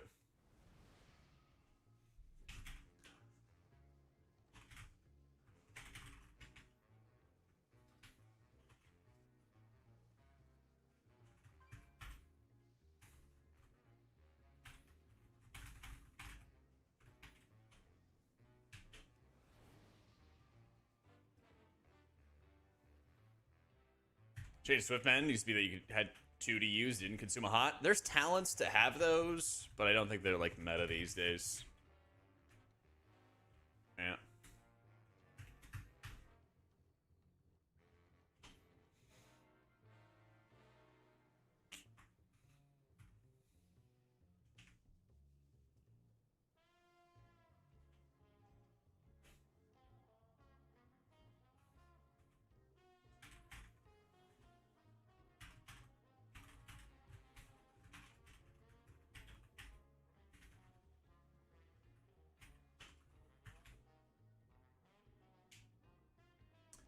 I mean, our shaman, I find the playstyle of druid fun. Like, if you don't do what you need to do, people die. Good change of pace. I just don't like that the hots are not as strong. That's my big beef with it.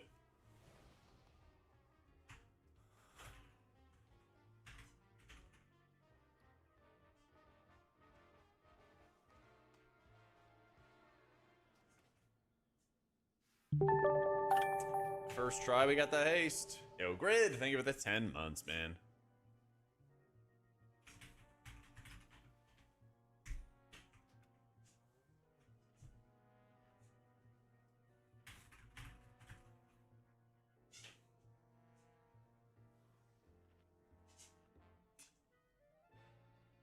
How high keys do you do as holy? I think people have already done 17s or 18s as holy priests so far.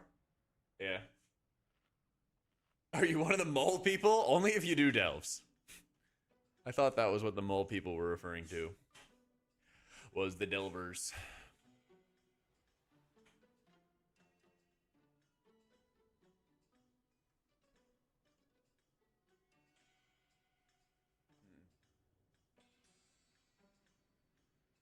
Our shaman technically has a button for everything. True. I will probably get pulled in and be playing a lot more shaman, so I'll try to bringing it to like some reclears and everything at some point. He's like decently geared. He's like 708 or something. I know we can take it further.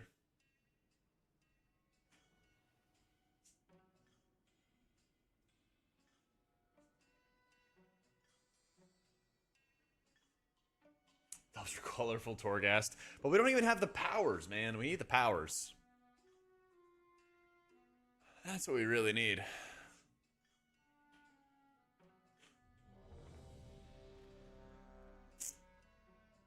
So I need a 15 Priory? Yes. But I think I'm gonna be running with this group for a bit.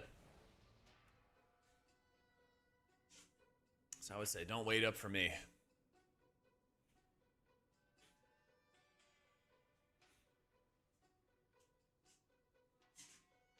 Easy crest? They are easy crest. No, I think the mole people thing is just like a joke. I don't think it's anything meant to be offensive. 5, 4, I don't think it's anything meant to be offensive.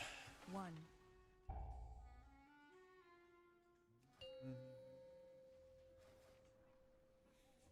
5, 4, 3, 2, 1.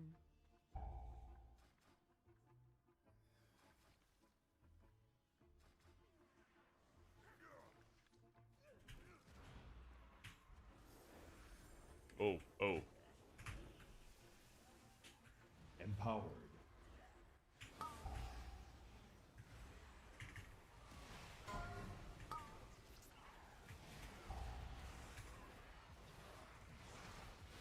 I feel like when you pop your Luminous and the Lumithar's Living Silk, both at the start of a fight, you're kind of rolling the dice. Because sometimes it soaks up everything, and sometimes it soaks up nothing. But I think it's still worth it to do it.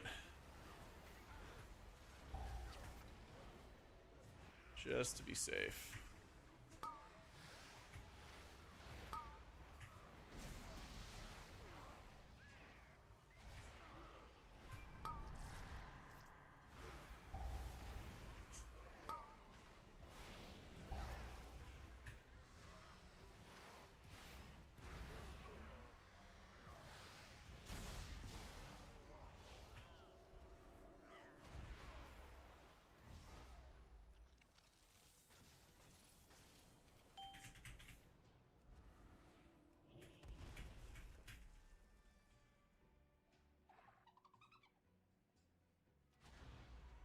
Week 397 and counting of no loom soon.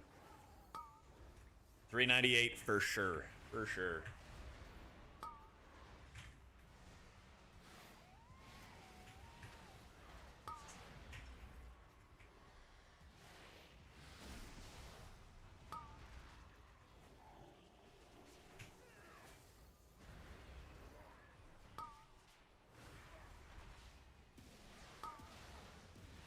I have 2 if that makes you feel better. This guy.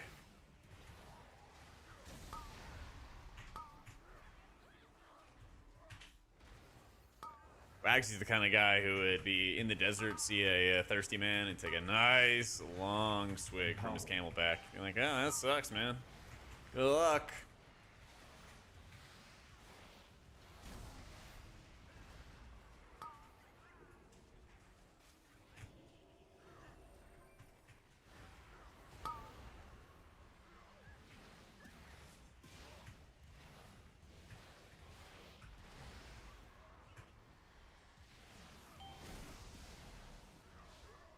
As you get into higher keys, there's really, really difficult healing checks, but they're kind of like isolated to boss fights or certain trash packs.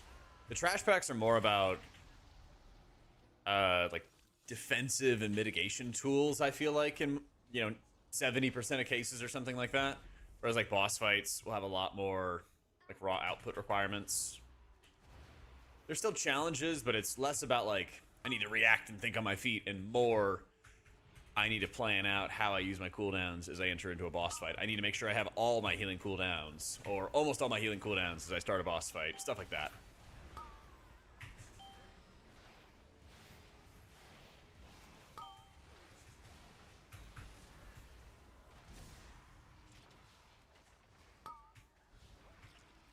Like what I'm doing right here is I just hit my Lumithars as my rift expired. Gave me some breathing room until I got my rift back. Started doing more dam. Cast some more smites, you know. The whole big thing.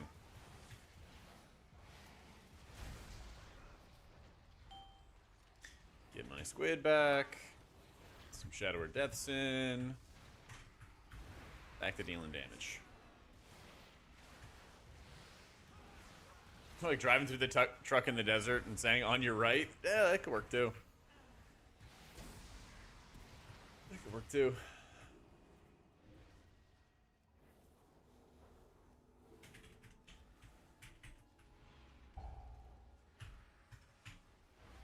Empowered.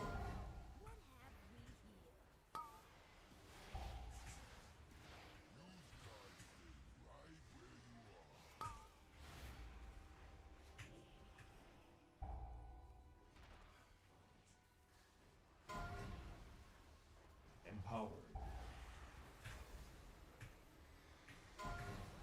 Oh, Empowered.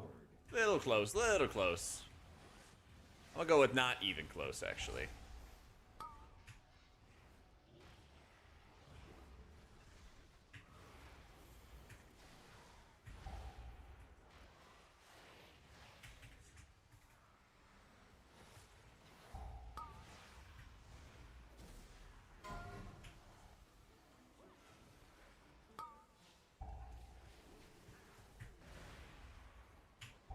Planning is way easier to count for, only done up to 11, so like once you hit 8, or really lose people or make mistakes, run 4s and below with friends, start panicking. It depends. the like HPS checks that we're gonna have on like the bosses after this one, even this boss can still kill people. But there's a lot of little things that can happen, so like I said, it's just kind of like a different round of difficulty or different type of difficulty.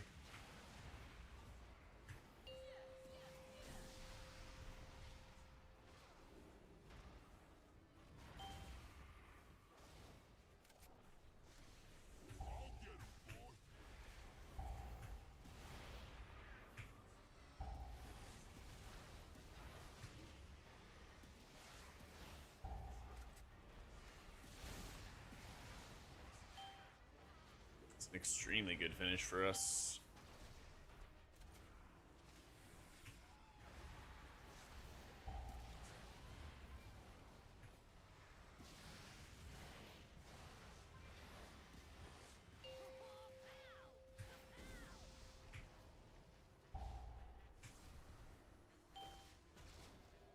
It's not perfect, but I didn't want to hit the mage.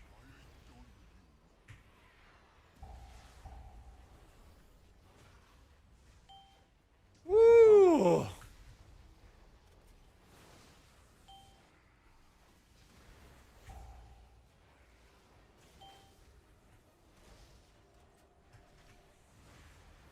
I wanted to greed my Desperate Prayer, but then I realized how bad of a mistake that was going to be. Disc and Monk, who does the most healing in raids, is definitely Monk. In keys, I think it might be Disc.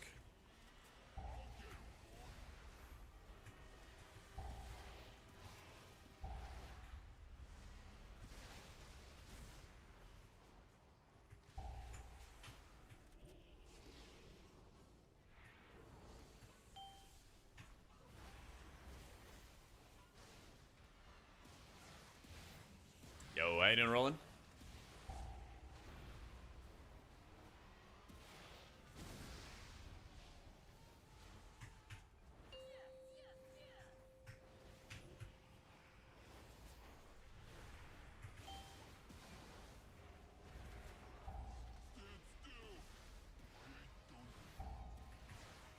Doing great, man. Killed Dimensius last night. World 37. Finally done.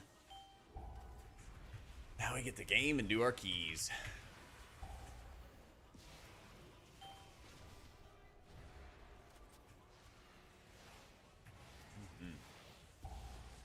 Tank should absolutely soak pillars on final boss of halls. Yeah, there's no reason why they shouldn't be in the thick of it, trying to soak as much as they can.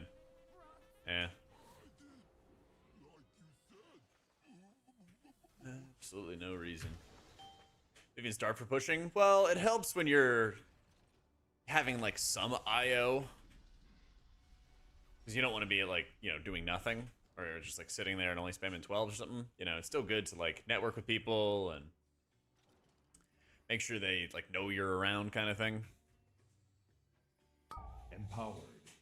But I'm not trying to go like super ultra hard or anything like that with pushing so far. I'll probably end up gearing like, or finish gearing my shaman and push a good amount on the shaman and, you know, be in a good position basically to push keys with both priest and with shaman. Probably go for title for both of them, stuff like that.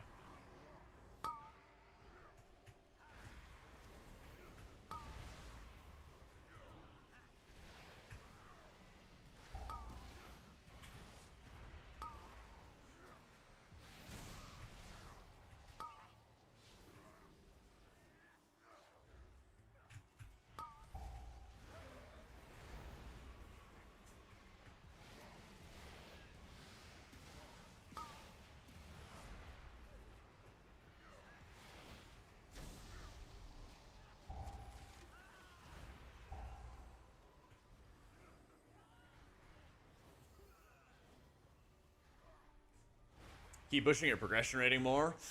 I don't know. I really enjoy both of them. I kind of wish that there were more NA teams that would just play during the daytime, but I know that's just never going to happen. And I've played EU in the past and stuff. It's not the same. There's critical lack of freedom playing on EU, you know. But I don't know. I enjoy them both for different reasons, basically. I think rating might pull ahead if they ever went back to 10-man. I think that's like some of the best content I think I've ever had, where you're just like super tight knit with everybody, you know. Gold making guide, being a Hall of Fame guild, and cell raid carries. Exclamation point WA Frox. Empowered. Hey, I got you, Cyanide. No problem, dude. He got the old sonic boom.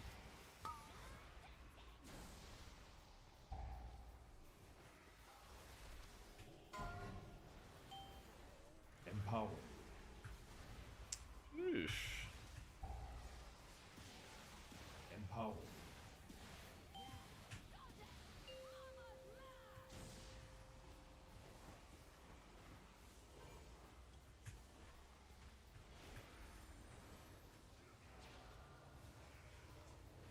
Did not have my riff for that timing.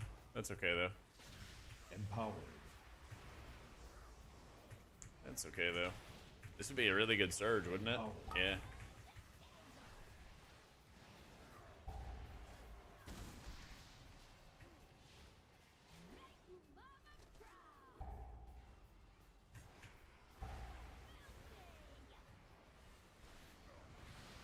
Oh, I fed him all right.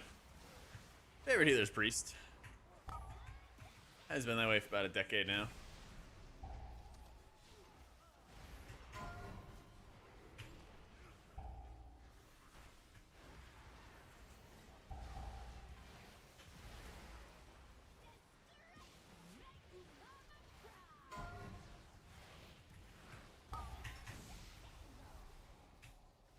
I think a lot of the fun for me in WoW, to kind of circle back to the rating or M plus question, is I really like being in groups where everyone is sharing like similar goals, similar intentions, things like that, similar plans for what they want. And it's been pretty tough. And I know a lot of that is due to my own schedule, but it's been pretty tough to find like a team that wants to play during the day and have that sort of like prog mindset with them as well. And that's probably some of the biggest stuff I enjoy in WoW, though, is like how much work and effort it can take to like do high-end content consistently. So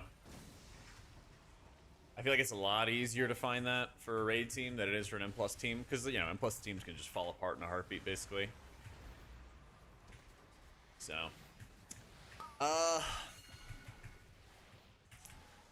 basically, I want to have like less demon hours, Grunt. Because I used to play like late at night all the time. But I don't want to like be waking up at, you know, past noon and everything anymore. Like, I did that for a while. But it just feels better having like a more like normal hours and everything like that. In fact, I think after I move, I'm going to try to start the stream like an hour earlier than I am right now.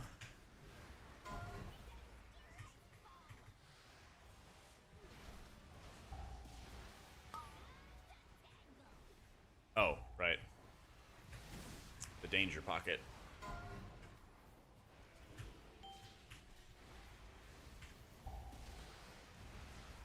The 1 a.m. giant meat calzones? That's right. Unfortunately not. Unfortunately not. Don't love this position. Yay. Need some mana. Gonna rent your home? Yeah, I'm gonna get right on that. Get right on that. Hell yeah, George. It's a Lichico treadmill that I have right now.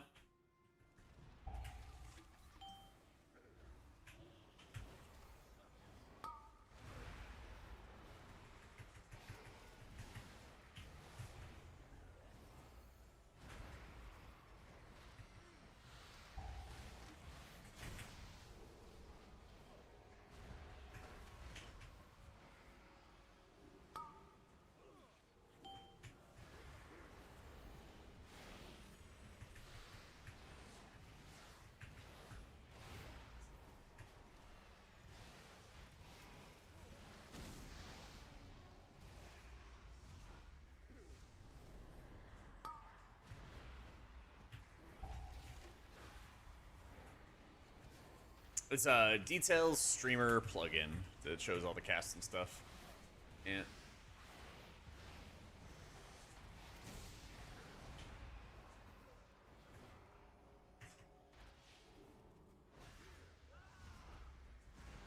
Nah, the Void Weaver's not, or the Blood Warper's not unhealable there.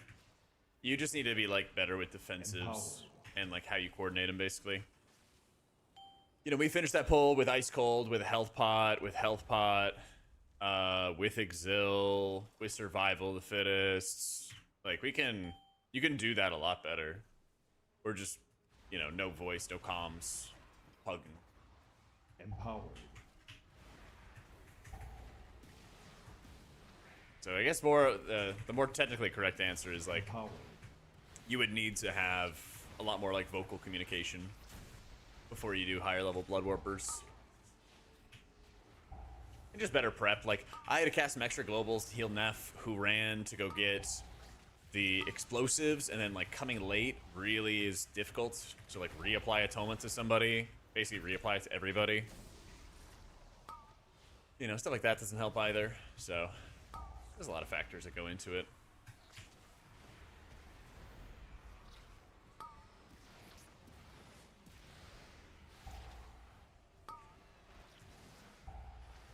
A little less concerned about CCing here, but now I really want to CC.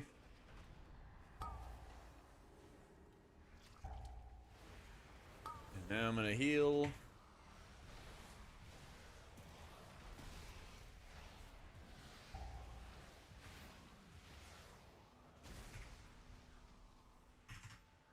And then we're we're chilling.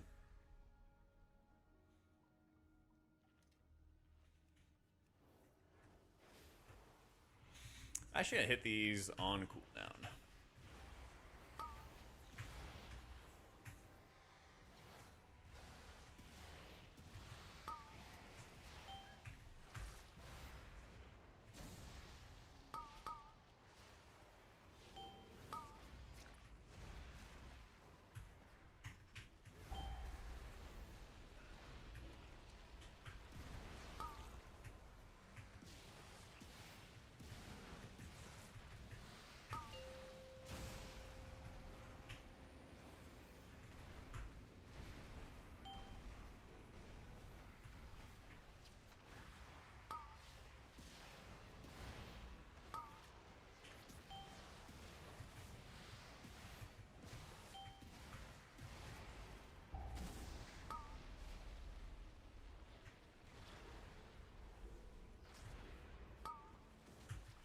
Empowered.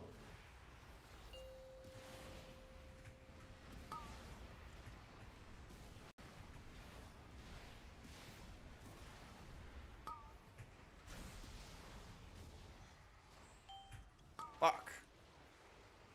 Gas went off on me.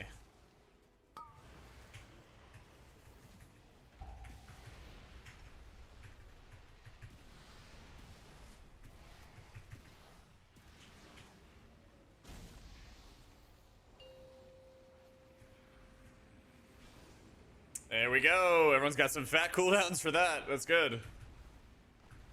That's very good. Is that a bomb?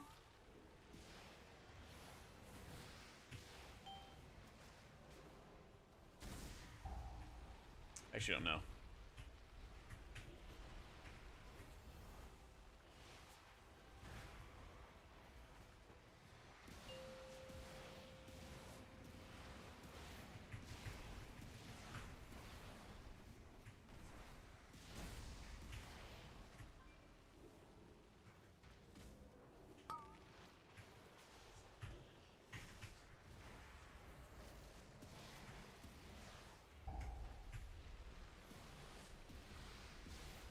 It's just a weak aura. It's called like M plus timer. It's a reload weak aura that he made.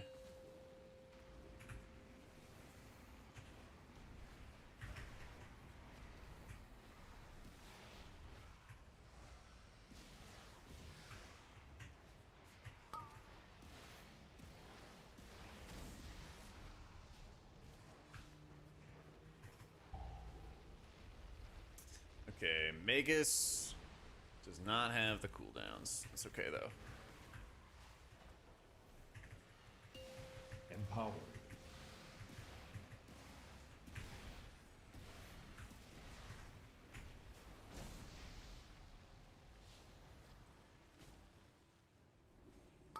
Empowered. This would be really good because I'm gonna get my Rift back. Yay, thanks so much for the new sub. I get my Rift back for the final Awaken because I have haste from the PI. It's actually a little later than I expected, but that's okay. That's fine. Didn't even need to use Luminous. But yeah, what I'm doing, since I don't have like voice on or anything with people, is I'm just sitting there and watching their defensives and what they could possibly be using.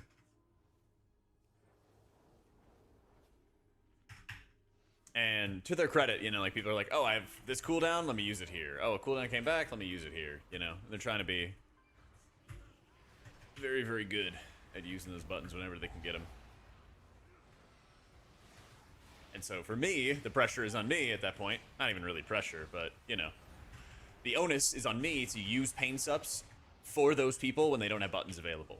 So I put a pain sup into Flash because he had already used all of his defensives. And then I also put a pain sup into Neff when Neff didn't have any other defensives available. And like, that's your responsibility as a healer to watch those people's defensives. It's like, it's their responsibility to use it, but then once they've used it, it's your responsibility to use your own, to supplement, right?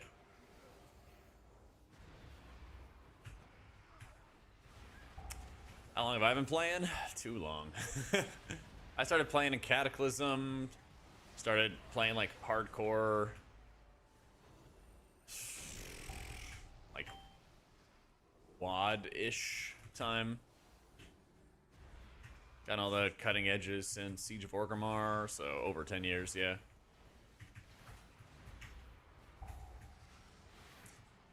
I've gotten every M+ title except for Season 4 of Dragonflight. Empowered. And Hall of Fame since Hellfire Citadel and Warlords, so over 10 years. Yeah. Hey, Connie. I don't know if you could force a defensive check at the same time, Sanji.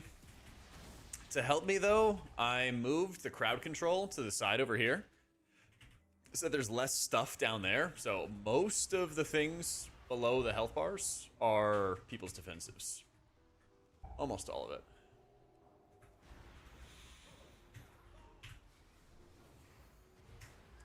So I start right here. Empowered. With our Lumathar Silk, and I do that in case there's any unexpected casts that go off. I'm gonna step up in here, hit a fear, get the heck out.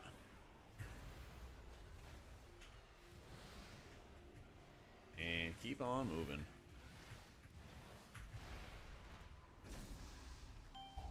Shit. It's okay though. Cast one off.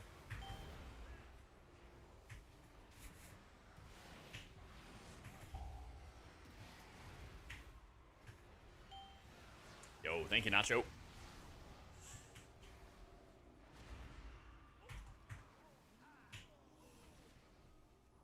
You want to play Voidweaver now in keys?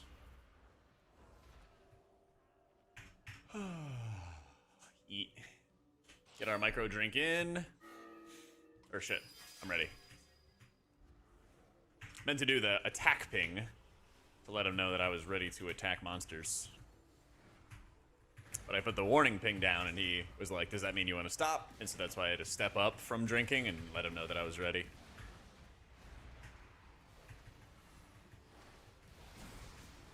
Now we put the little bubble up. We put our little bubble up from the Lumathars after a damage hit goes off, rather than before a damage hit goes off. That way we can heal some of the missing health while the absorb is tanking more damage for us.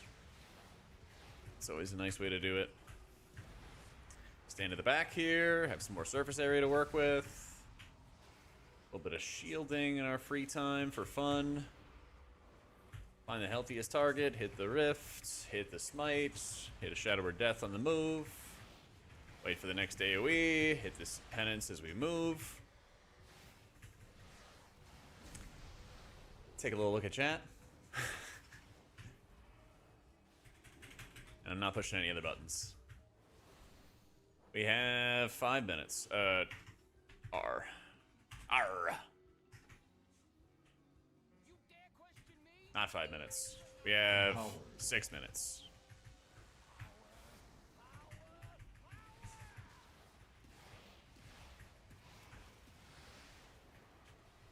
Empowered. So, same thing as to what we saw from Swamp Face. The onus is on people to hit their defensives if they get targeted, and if they don't have defensives, it's my job to watch them and say, hey, what can I give you? So, Turtle goes off, Altar Time goes off. Banger.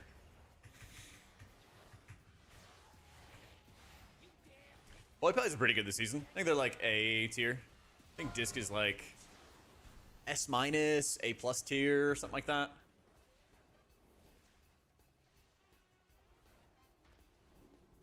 S tier is like Druid and Shaman right now.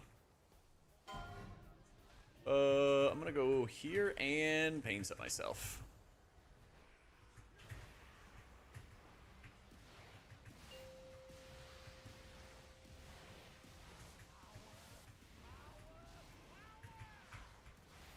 I was pooling up my penance in case I had to move, because you don't know if you're gonna have to move or not, basically. But if you do, it's good to always have a button to push. Speaking of having a button to push, I am going to need to push my pain step if I get targeted again. It shouldn't happen. Yeah, I was going to say. This is a really big area where I got to spot heal Neff a lot, though. And this is where inner focus comes in from my talents. Oh, I was more worried about Neff than I was on Flash. It's okay. Not punished for it, at least. We have turbocharge in 15 seconds. I'd kind of cut it a little close with my stuff. We're not really pressed for time, but the correct play would have been for me to rip my rift instantly. Oh, shit. We are fucked. Yeah, we are just fucked. Unless we get reses. We're not getting reses? Res?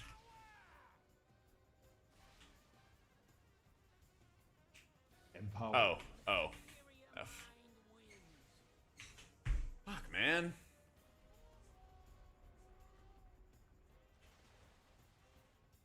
Yeah, we didn't have a res even for him. I think he got punched into shock water. Yeah. Yeah. I think he got punched into the water. Fuck.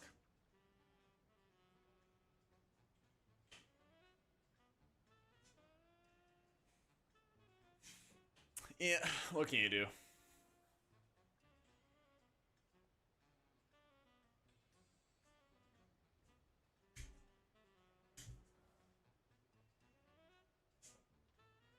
Oh, good.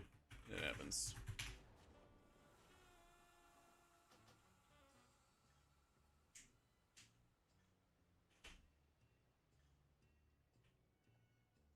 This did not get nerfed, Nettie. This got buffed. This got buffed.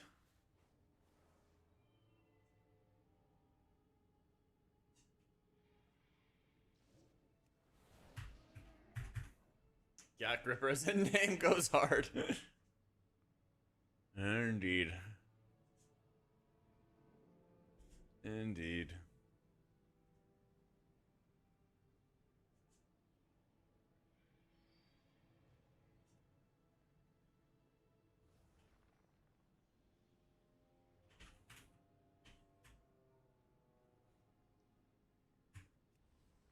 That's the thing. You do all you can. You play enough. You'll eventually get the IO you need. That's just the way it goes. Hey, thanks, Arlen. How you doing, man? Yeah, I'm down. Hunter Dark Ranger? Maybe? I don't know what any of that is. I don't know what any of that is, but I'm gonna say maybe.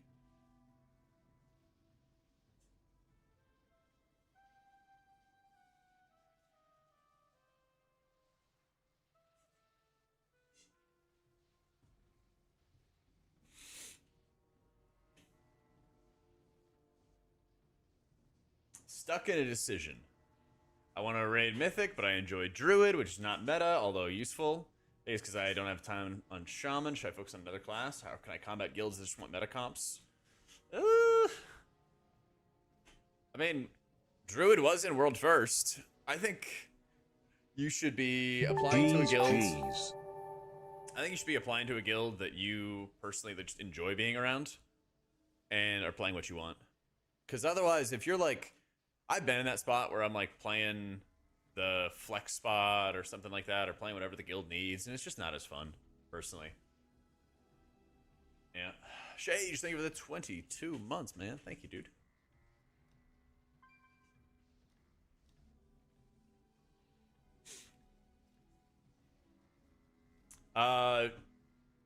Lily is better for raiding Ivan because it's a ramp trinket.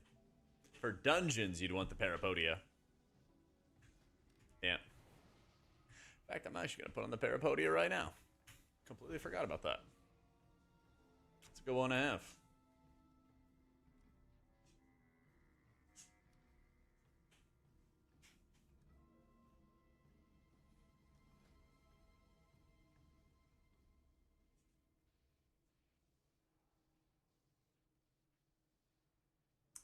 A guild that thinks they may take me on a project, CE capable. They recruited another druid. They have another druid already in the comps. I think we're both competing for the job, but I'm way behind the 8 ball. That'd be another guild then. Yeah. Because, like, I don't know, like, at the end of the day, what are your goals? Like, what do you want to do? Because can you find a spot on a cutting edge team and be like a project? And a project is, for those who don't know, kind of somebody who hasn't rated high end before, but you're kind of teaching them how to do it in farm content. You could do that. You could also find a team to prog with right now. I guarantee you there's teams that are looking for good healers or people who are even just conscientious who, you know, look at VODs, look at logs, study up, or like come to the fights prepared, show up on time, you know, things like that. Like how much do you want to play a week? What's the raid progress aspirations that you have? Like, what's all that stuff, you know? A monster sponsorship, so liquid, but I want CE. I've never got it before. Okay. But do you want to earn the cutting edge on progress, or do you want to just get it? Because those are two different things.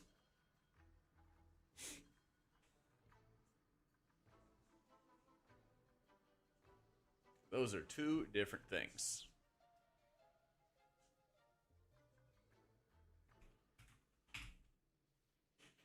Love to earn it. I don't mind prog. All right, then you should be looking for a guild that's like 3 to 5 mythic right now. Has good vibes. Talk to like the GM or officers or whatever, and they don't seem like control freaks or weirdos. You know, a guild that's been around for a long time is always a good one to go after. Team that's going to grind it out, absolutely. Yeah.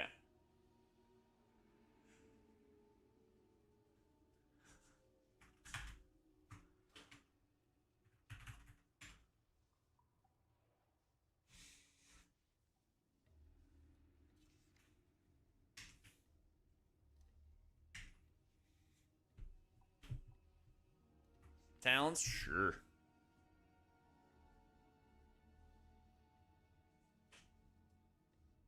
CE you're referring to is 3 of 8? Okay. Yeah. So, like, I don't really qualify that as, like, a project. A project is, like, when the guild already has cutting edge. You know? And then they're kind of walking you through it and kind of hand-holding you through it. But if you're in and progging, you're not a project. You're a trial. You are a trial. You are playing the game. Why'd Blizzard kill Disc Oracle? Nobody knows. Some say somebody spilled a drink on the disc dev, and he never forgave us. Some say the disc dev is actually a preservation evoker in disguise who infiltrated Blizzard, just a nerf priest. Who can say? Who can say? How else do you look besides guilds of WoW? I mean, you can look at like Raider.io, and there's a guild recruitment forum as well. There's a lot of different ways to like find guilds, but you got to talk to them and like kind of weed out like the weird shit. If somebody seems like a control freak, if somebody seems like they're just, I don't know, a weird person, somebody seems like they have no fucking clue what they're talking about, probably good to stay away. You know? I mean, a project to tweak you into jack level healing? Nah, I mean, if you're fighting the bosses, then you're progging, then you're a trial, alright? I know, Grok. But yeah, biggest thing, join a guild right now, start progging. I have videos on my YouTube about how to break down Warcraft logs healing. I have videos on how to like find cooldown timings. I got all kinds of resources up there on the YouTube channel. So much stuff. Yeah, I think it's good to get more verse as you go into higher keys. I just finished raid prog, so I will probably be ramping up my versatility when I can. But I'll probably like re-kill Dimensius 2 or 3 times and then recraft all of my gear. Because the goal is like, you know, you want to kill the boss, then you want to re-clear smoothly, and then you can kind of change stuff up. There's not any like breakpoints off. I'd probably just get as much as I could after haste. I don't think Blood Decay is the worst to heal. Not for me.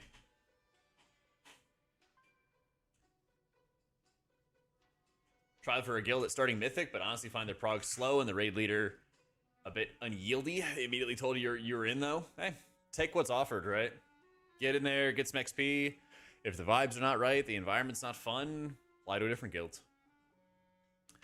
I cannot tell you how many people I've met over the years that are like officers in guilds that just struggle to find people who want to do like basic, you know, studying on a fight, right? Who want to just have people that show up and are like-minded in wanting to kill bosses.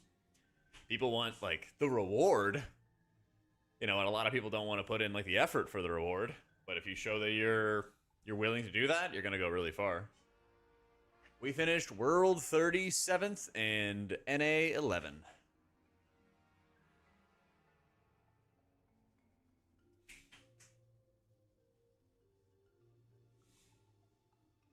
Thank you, Tib. But like the big thing that like I've let me think. Almost all of Dragonflight and now all of the War Within I've played with Incarnate. And I joined them originally at the end of Warlords of Draenor. So with the guild I'm currently in, I progged Hellfire Citadel, Emerald Nightmare, Trial of Valor, Nighthold. So that's 4 tiers. Came back in Dragonflight, did 5 and 6, 7, 8, 9. So I've done 9 raid tiers with the same guild. That's the most out of any other guild I've been with. And I can give feedback. I can say something shitty. I could like be frustrated about something. I could talk to the officers about it. You know, they hear me. They don't always follow my feedback and stuff, but like that's, you know, life. If I wanted to say I'd go become an officer. But they're always really good about like taking in feedback and listening, you know. They've been really good about like holding people accountable for making mistakes, but also wanting to develop people and give them feedback when they're making mistakes and not just fucking lob them, you know. It's been like a nice balance. So wish your officers hearing you, but that's life. Well, that's the thing. If you want to make the decisions, you have to be in charge. If you want to give feedback, that's one thing, but you also have to know that they're not always going to take it. And that's okay, because you're not always right. Yeah. Remember what you said yesterday? Time to alt? You know what that means? Soon, Lakey. Soon. My pally does have 4-piece, all right? Hell, he does have 4-piece. Y'all can develop me. We don't take on projects. Sorry, boo. We don't take on projects. We did get at least one app. Maybe it was like 2 apps. The second that we killed... The second we killed Dimensius, we got an app. That's what it was. That was kind of funny. Literally like 5 minutes after we killed the boss fight. Then we got it. Yeah.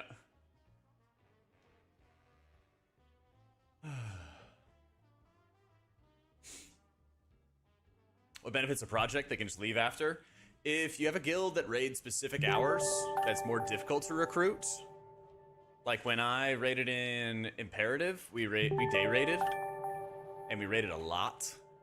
And there were a lot of times like pros or like semi-pros from other games would come and join us, and we would develop them because they also wanted to play a lot. Yo, Rolly and Bobku, thank you for the primes, guys.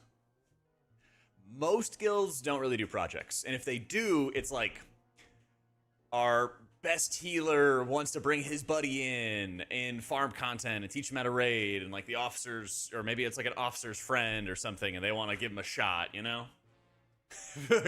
Big statement kill, Clutch. Big statement kill.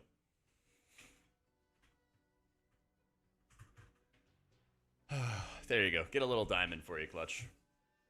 I like Dimmy, yeah. A project is when a guild that is cutting edge picks up a player that doesn't have a lot of raid experience, and they teach them how to raid, they teach them how to, you know, play at a high level, basically. It's like picking up a player in the off season, bringing them along to your raids, showing them the ropes, and then hoping, of course, that they're going to perform when the next season rolls around. So, for example, we killed Dimensius last night, and then we immediately got an application from somebody who's raided in the past, but didn't really raid much this tier.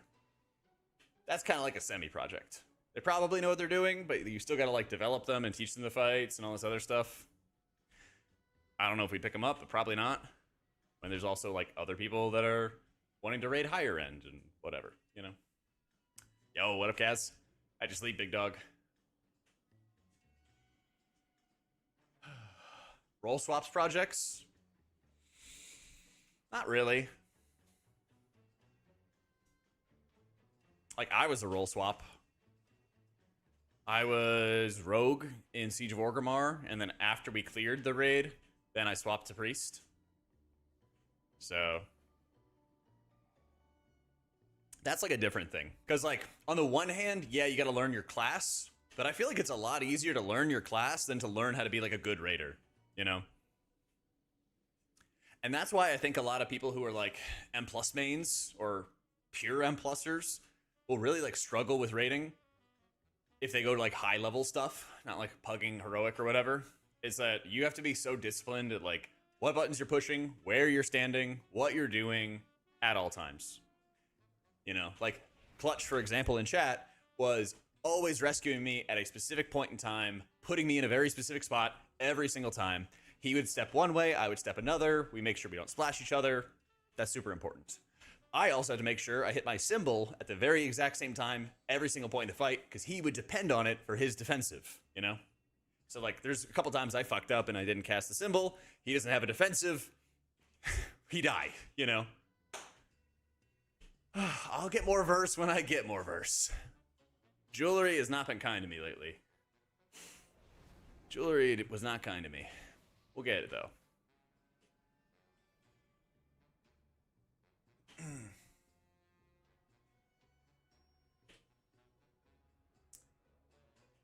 Bug normal for the first time, mostly green, but 6 of 8 were purple parses for your eye level. Yeah, there you go. The thing is, like, normal and heroic parses are so difficult because, especially as a healer, you get better parses the more people are in the raid. So, the nice thing about 20 man at least is it's static raid size, static team size. Healer parses are really good for getting you into, like, better guilds, but when you get into, like, Hall of Fame teams, they don't really matter. 5, Like, 4, Sunny, our 3, prez, 2, didn't have as aggressive as healing cooldowns as some of the top parsing prezes did. He put more healing on, like, his left side. 5, And so, like, 4, I got to do a lot of healing in a different area because it's exactly zero-sum game. Exactly. So it's like, yay, cool, I got a rank 1, but, like, it's not the end of the world. Or it's not like, oh my god, I did so well and this guy did so bad. It's not like that at all. Yeah. Empowered.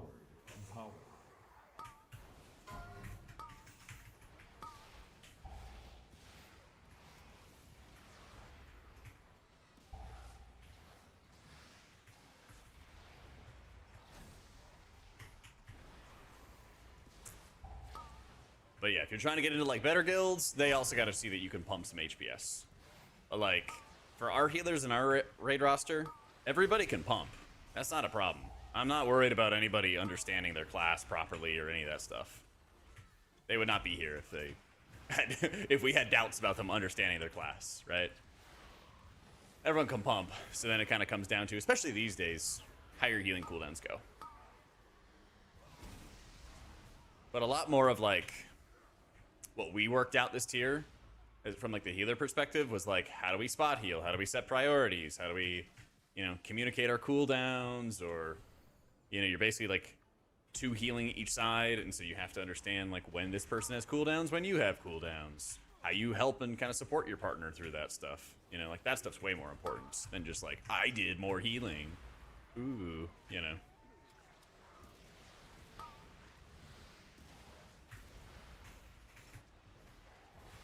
And I mean, DPS is no different. There's so many times where DPS have to do suboptimal damage rotations, pool up resources, pool a cooldown for a specific time, and make their overall look worse, but they need the damage to go into the right target. It's like, stuff like that. So yeah, like, if you put all of the, like, Liquid Raiders into a public log, it'd probably almost all 100 parse, while still doing the right damage to the right targets. Because they would also have crazy fast speed kills. And like the speed with which you kill a boss also matters a lot. So like there's just, you know, a billion different factors that go into it. get some good healer parses or damage parses or whatever to get you into better guilds, and then work on learning to like be the most helpful raider to your team. You know, don't die, don't fuck up mechanics, that kind of deal.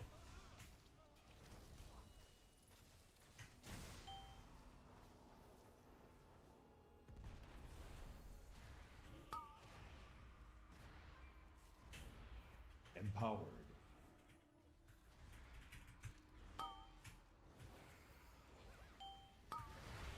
And they just hide in the corner. Empowered.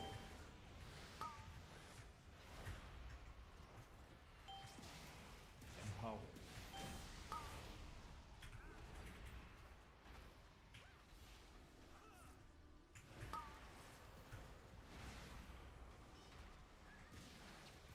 Speed, damage taken to even heal. Yeah. I mean, we had a really good execution parse, and we had a really good speed kill as a guild. And those things are always exciting. 'Cause that means we killed it pretty quick relative to our peers, and we had a lot of people alive. Yeah. Private logging can help cut down on like parse culture, but not entirely. It can help kind of like hide your logs so that people don't snipe your people. I don't really think it's worth unless you're like top 20 world-ish. Because in that region, you might not run a pure comp from like world first. So you might have some like niche differences in your healing comp or your damage comp, and that changes a lot of things. And if a guild beside you in ranking wants to study your logs, then that gives them an advantage. Oh, hey, they ran to this part first because they raided, you know, Wednesday, and we don't raid till Thursday. Here's how they did this. Oh, they ran into this problem, and here's how they overcame it. Here's how they distributed damage. Here's how they did healer cooldowns. Like, you just do homework for free, basically, for people in those more competitive environments. But, like, where Incarnate's at, we finished World 37th. We have Northern Sky, who public logs. We have Pop-Tart Corn Dog, which public logs. A couple other guilds ahead of us that public log.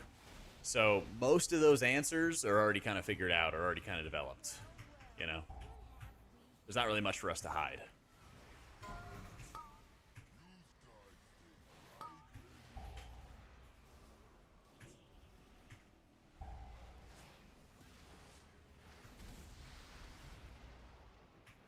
If you're looking at Incarnate logs for answers to your problems, you need Jesus.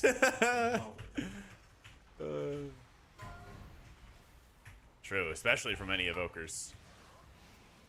Well, I was just finishing raiding. Just got my cutting edge last night, by the way. So I have no verse, but the M+ gearing will start soon. It will start soon.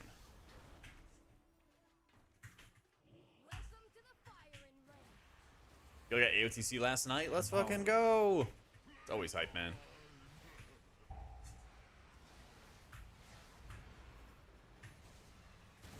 Trinkets, I got the Lumathar trinket and the Parapodia.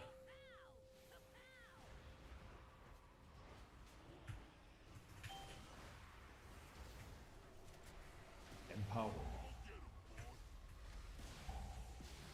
Hit a real damage cooldown, and then I will activate power infusing powers. Empowered. Yay, there we go. Now we're cooking. Gonna hit that button. How important is Lumathar? It's really good. I mean, if you have it on champion track, it's still really powerful. Obviously, higher is better, but you know, there's some poor souls out there that don't even have a champion track Lumathar. If you can believe it.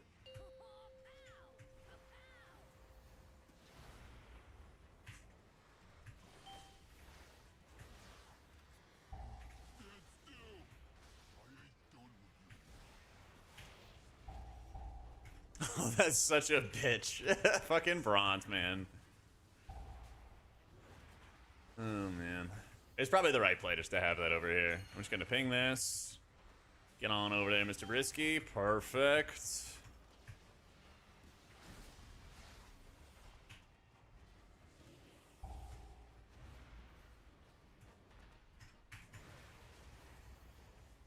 Civic dungeons feel better. Yes. I don't know, like Streets I think feels super chill. I feel like Dawnbreaker feels mostly chill as well, because that was like a really prominent Void Weaver dungeon in Season 1. Priory is a little scarier, I think.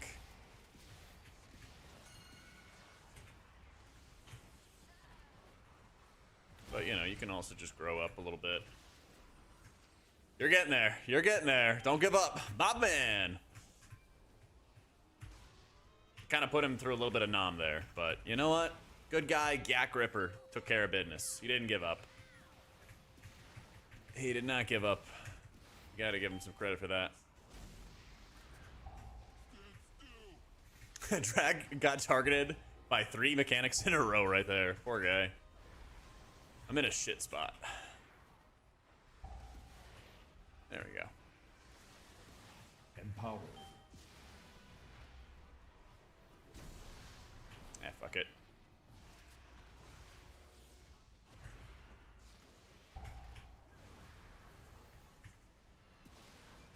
Tried playing our shaman in the new meta, like in raids, right?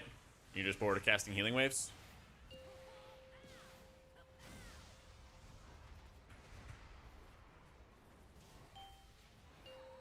Yeah, I feel you, man. It's kind of fun for a little bit, and then you're like, wow, this is all I'm doing? Okay. And you're kind of just like, hey, whatever. I know the vibe. It's fun when you're in, like, really, really challenging boss fights, and then you have to, like, do all these mechanics and do all this work and everything like that, but then when you're not doing those, and you're just kind of standing around and just mashing the healing wave button, especially if there's not a lot to heal, then you're like, okay, man. Oh, thank you, Beef. We were clutch for the night. We were. And we've had times, I think it was on Nerebar Palace, I don't remember exactly when, but I remember with the guild, we were not clutch one night, and we had to wait like a day or two before we raided again. And we lost like 9 world rankings or something crazy like that. And those are always like the worst feeling, you know? But I think we did insanely well. I'm super happy with how the guild has done. I'm like really glad, I'm like really happy with how the guild's progged, and like really happy with how a lot of people have been like improving their gameplay. I don't really feel like I had my best raid tier though. But that's a me problem.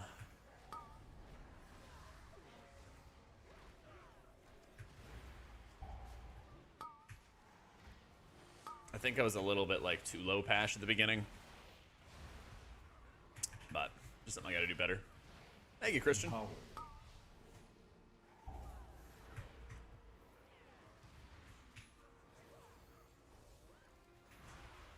I'm gonna try to hold on to Luminous, but we'll see here.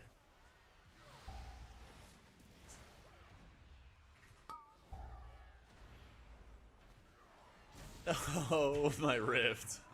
I should have just popped that insta. Oh well. Hey, Diamantine Void Core is gonna be nice, especially when you get your Chris finally. I'm in the opposite boat. I don't have the Void Core, but I do have the Chris.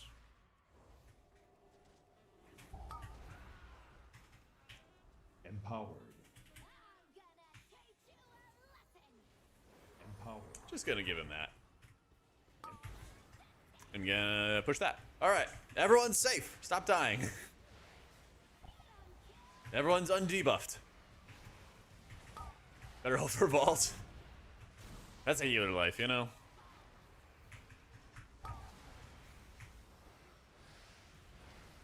That's fine. Honestly, like, the thing that bites me about loot that I am irrationally annoying about are only 2 things, Clutch. It's getting tier if tier is really important for me in a season, and that's fine because we did a lot of splits to make sure that happened. And then the mounts. I want that fucking mount. Everything else, it'll come. Everything else will come in time.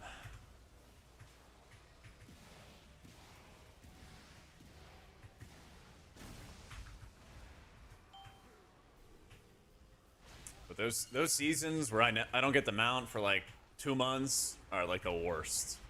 I want to get that mount like immediately.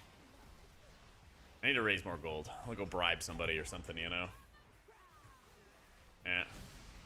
Exactly. When something like changes how you play or gives you a huge output buff or something, like the quality of life, it's insane. It's like going through hell when you don't have it. But that's why I'm like, this is like the perfect amount of splits that we do. Because it's enough to get the healers the absolute necessary loot, and not so much that your brain just turns to fucking mush doing the raid too many times. When I raided with Imperative, we did at least 4 split runs. I think Sepulchre we did like 5. And go through the raid 5 different times on normal, 5 different times on heroic in a single week before you even enter Mythic once is not fun.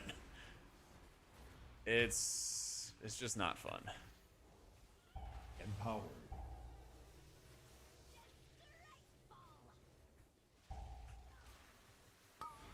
Yeah, jailer splits, and I feel like more often than not, we didn't even spend a lot of time in jailer because it didn't give you any good loot.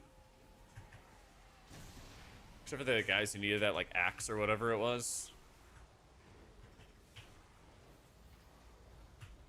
But we did a lot of was it a lot of Anduin or something like that? Or Halandris? Yeah, something like that. Yeah, it's just like, fuck, man. Empowered.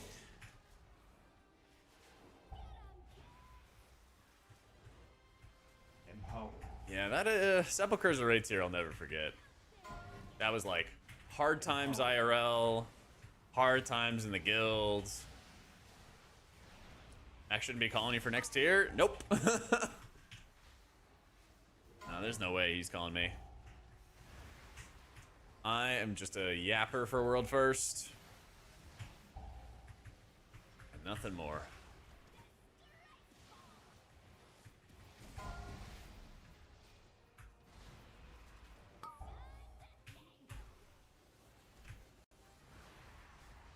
Five unsaved runs to guarantee a piece. Yeah, I know what you're talking. Like vaguely, I know what you're talking about. There's something like that. Yeah. My stats, Reggie, are at the bottom left of the screen right now.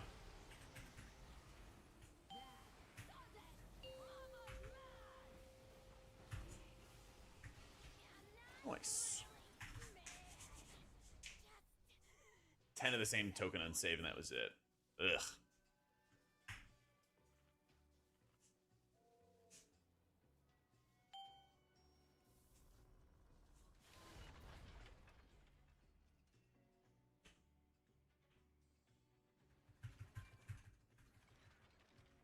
There we go. Having everybody up here together makes such a big difference for the healing. Let's see how much cleaner I can make it.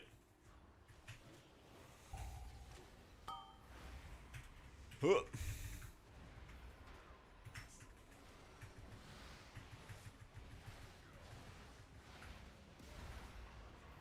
That was better. Alright, I'm gonna run back in and I'm gonna fear the reload. Right here. Plant, Lumathar, heal their characters. Heal my character, holy shit.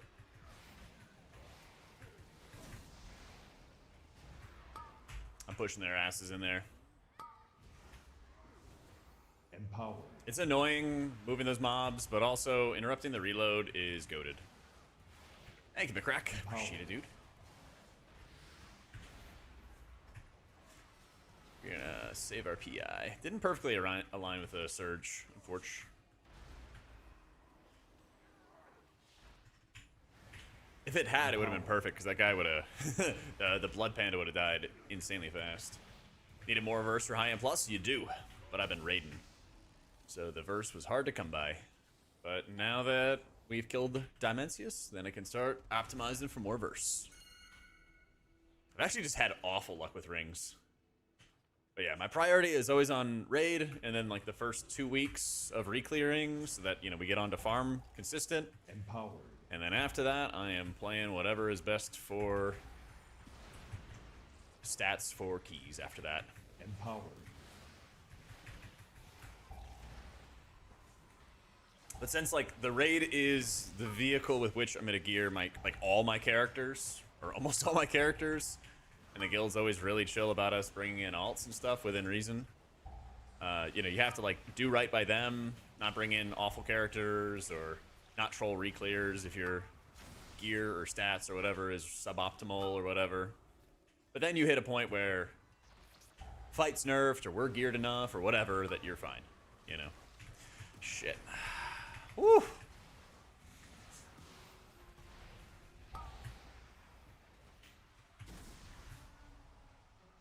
Okay, that worked out.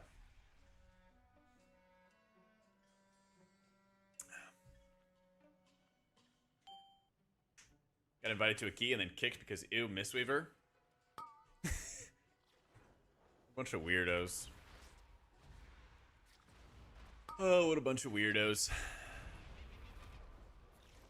I'm just gonna hit the squid. It's gonna be a little weird, but I'm gonna have it back when I need it, and then when this boss goes active, we're gonna pull it, and I'm gonna rift on pull, and it's gonna be great. I guess, I mean, we would have been fine if I had done it and just sent it. It's okay. It's okay. Now I can hit the button, and Awaken the Swamp is in 15 seconds, which means I'll have it back when I need it. Actually, when this frontal goes off, I gotta go the opposite way. Yeah, right there.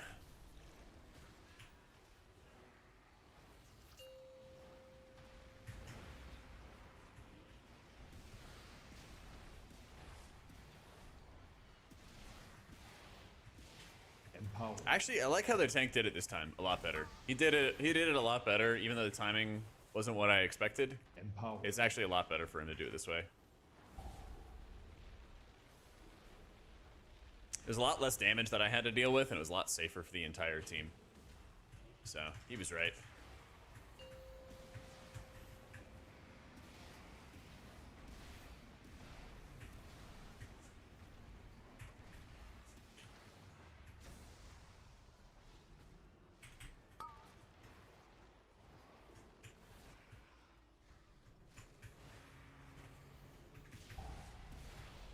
Yay!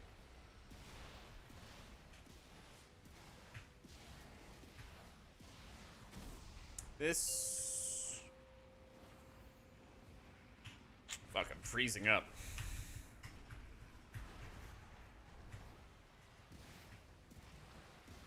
I know what I needed to do, but I pressed the wrong buttons for it. It's fine.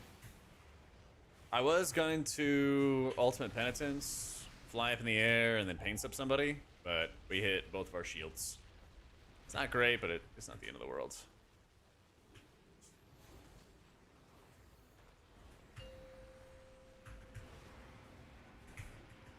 This one should be pretty chill.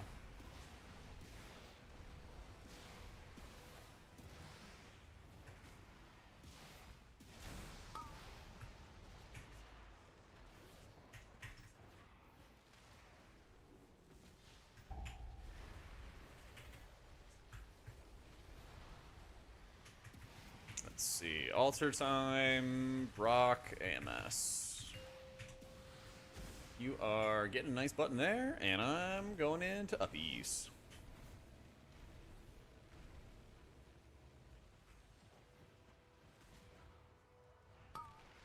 Now I can hit my rift kind of free. It's nice and easy. Holy shit, Kazda! Damn, dude, you were not kidding. Thank you for the 25 gifted, man. Holy shit. My my chat hasn't even caught up to it yet. Oh my god. There it is. Welcome into Dunt, Nurse Trevor, Ruffatoes, Connor, Murmur, Panda Dan, Konkan, Clash of Predator, Ants, Shinji.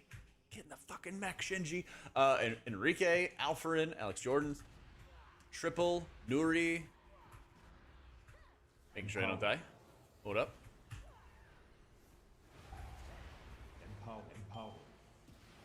Hitting that button, hitting that button. There we go. Beverly, Stabby Boy, Jonko, Nella, Focused, Jimmy Coid, Back of N, Pop, and there we go. off at Sniffle, Sultan, and Gopin. I think I got them all. I think I got them all. Let's go. Thank you, Costa. Give him some love, guys. I simply wish I don't know what the fuck I'm doing here. I can't see shit either. Oh, what's a fucking surprise inspection in melee of all places?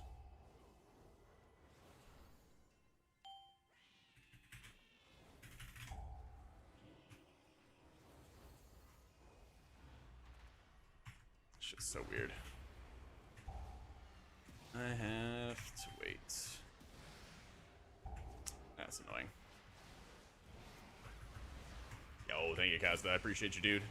What up, Lucy? Yeah, now that I'm not dying anymore. That is Hall of Famer Jack Gaston. If you're in like an organized group that's going to take advantage of your barrier, I guess I probably should be running it at around this level. I've just been running Luminous for pugs for kind of a bit. Yep. Hey, Rop got it. Yeah, get dodged, Vex. Unfortunate. Enjoy those ads.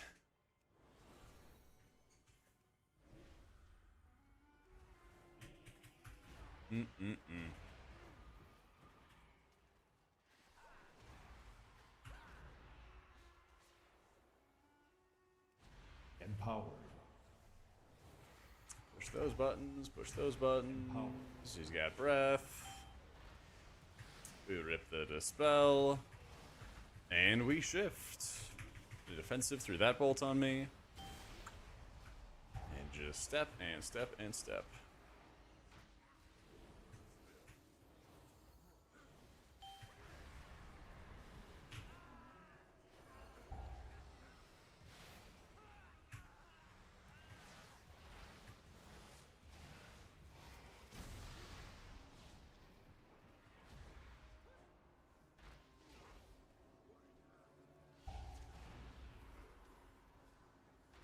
Hate these guys.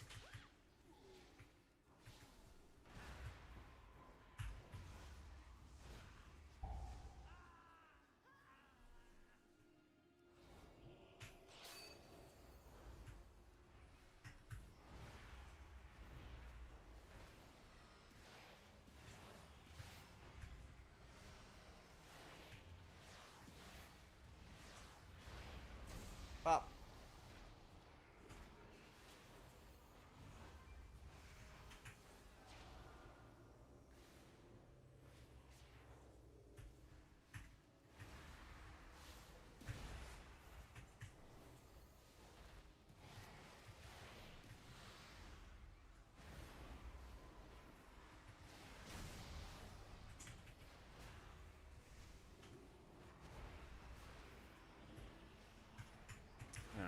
Waiting a sec.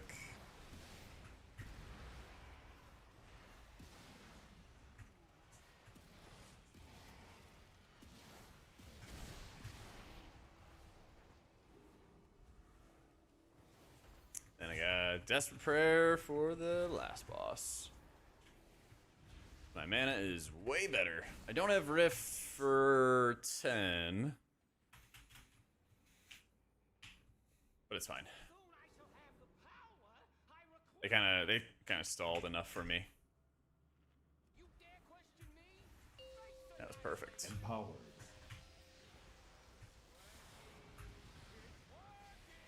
Empowered.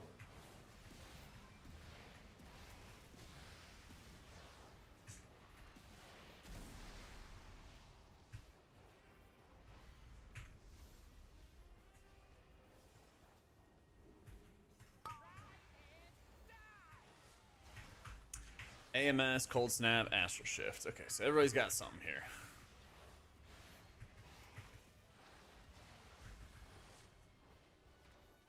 And then pop.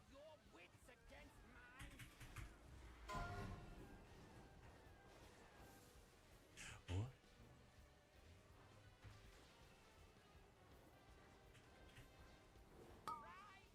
Then it's going on to me with a pain sup.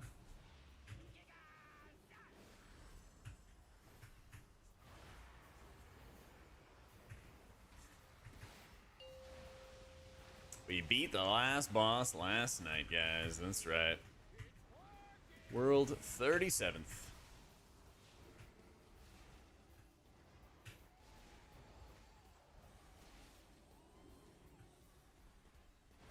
I didn't even need to do that. It's okay, though. And the last pull of the night. True.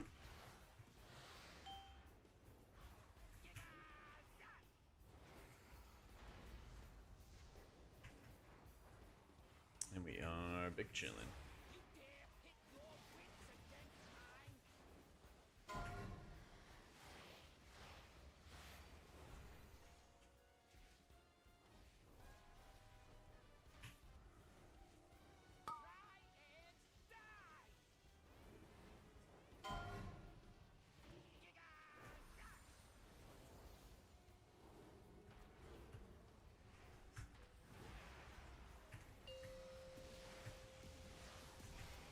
Empowered.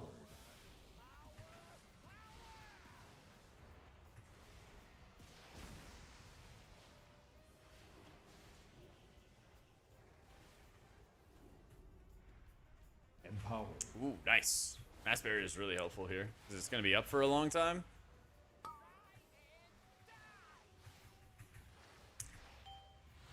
And I was about to say I might be facing this without a defensive, but it doesn't look to be the case now, which is nice. Because I gotta find a way to use uppies like earlier or something like that. Because if we use it early enough, then I can have uppies as a defensive for one of the Giga Zaps, and then I can have my pain subs for the rest of them and be chilling. Stream way past my bedtime? Yeah, but we had a boss to kill, though. My first ever end boss kill, I was up till like 4 or 5 in the morning when I was in community college, killing off Madness of Deathwing. And I had this awful HP laptop that was like burning my thighs and stuff, and I was like in bed, trying to be quiet and everything like that, so my parents didn't hear, and I was just living it up. I was having a blast.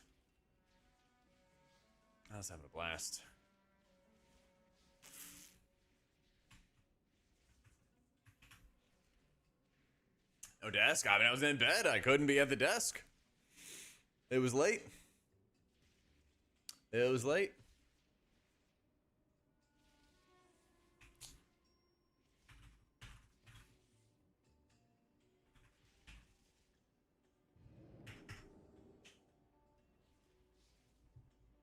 Hey, use Lumen high keys. I mean, anytime that you don't have like your cloud burst or good healing or something like that.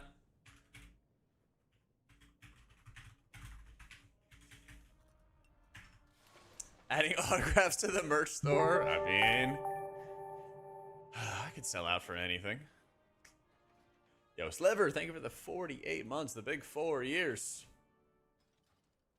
Yeah, it's only a minute and a half cooldown on the Living Silk, so like anytime that you don't have like your Ascendance or you don't have like High Tide, or if you ever need to like buy some time basically before your healing cooldowns come back, any of those kind of moments are like good, you know?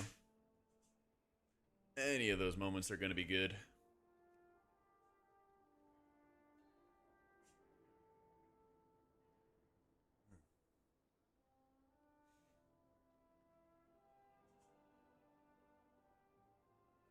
Something like that. Is that shield trinket? I feel you. Yo, Bristow, thank you for becoming a channel member. I appreciate it. You still want haste and verse, Probos? I just finished raiding, so all my stats are more for holy and raids. I did get loot. I can't wear it yet, but I got the legs. These are going to be really good Void Weaver legs. I just got to get a piece of gloved here to put over it. And then we'll be chilling.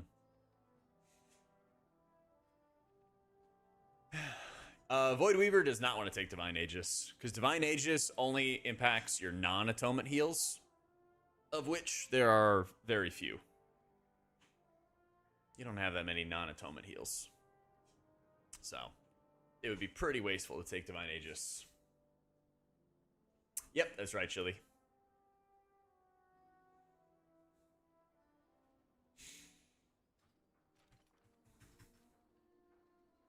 Alright, I'm into the bathroom real fast, and I'll be right back. And we'll see what other kind of keys we can do.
do we get to? 6 miles? Let's go.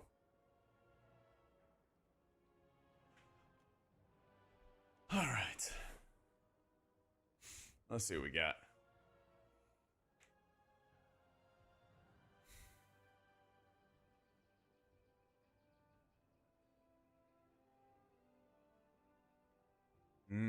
Dawnbreaker would be pretty sick.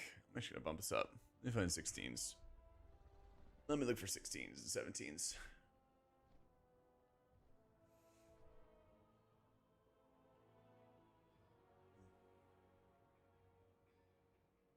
Or Teenage HOA is killing Shammy. Yeah, every time that like a thrash goes off, you just have to be ready with some kind of cooldown, some kind of CDs. Damn, I got that shaman. My mortal enemy.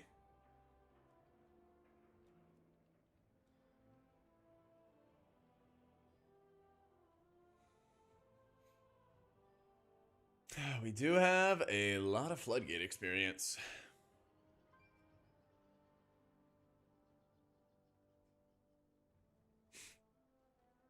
Crit or mastery, whichever one is lower, Ivan. Have each. I think Voidweaver is stronger now after the buffs to disc. But who knows? Maybe some higher level keys I'll like prefer having the shields or absorbs or something like that. But at the moment, just slamming with Voidweaver.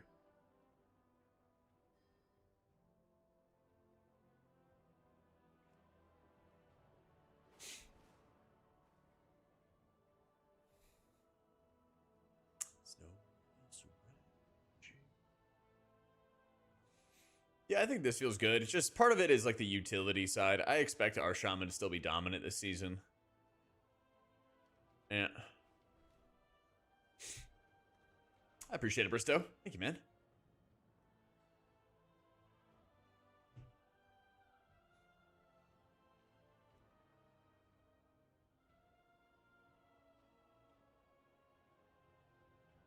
Fucking rest out druids. I'll try to find a Dawnbreaker run if I can. You just got to remember when the boss goes immune that you're not going to be able to do any atonement healing to it. So it's always better to like hold on to your evangelism so you have some kind of heal whenever the boss is like forcing you all to fly up in the air. Yep. Get more, Niels. Get more haste. Time to main the chamois? Yeah, I probably will play a bunch of it when get some more gear. But we'll see what kind of priest keys I can do right now.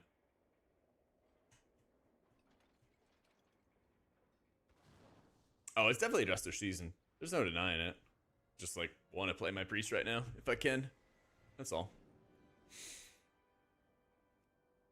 Shadow and disc isn't too great together, but fuck it. Usually I don't run bombs. Yeah. That is rough, Kashma. That is rough.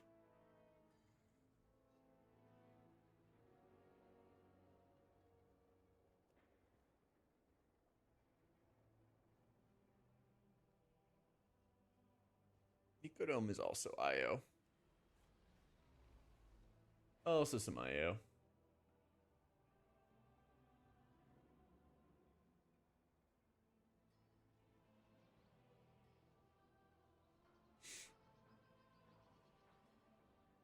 Now I'll probably be playing both. If I can, I'll try to get title on both priest and on shaman. But we'll see what happens. I mean, this season is going to be kind of weird because this is going to be the first season of WoW where Fellowship is out. So we're going to have like Fellowship, Legion Remix, Midnight Alpha, then Beta, and everything like that going on too. So I don't know. There's gonna be a lot going on. Be a lot going on.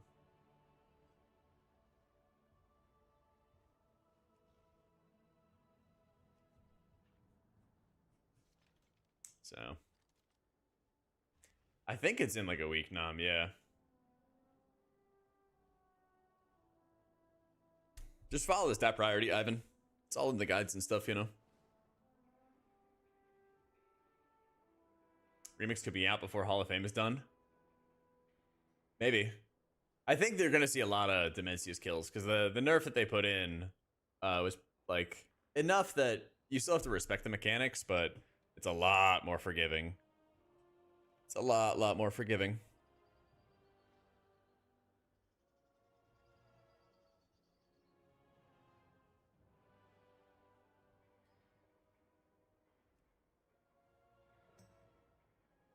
Hmm.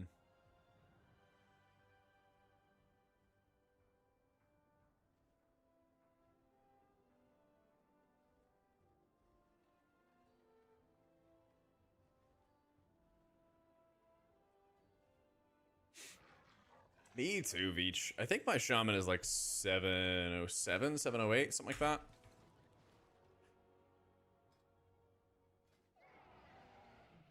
Let's see. I even do with these 15 crests. What do you seek? Oh yeah, that'll work. Good health to you. Yeah, still 715 though.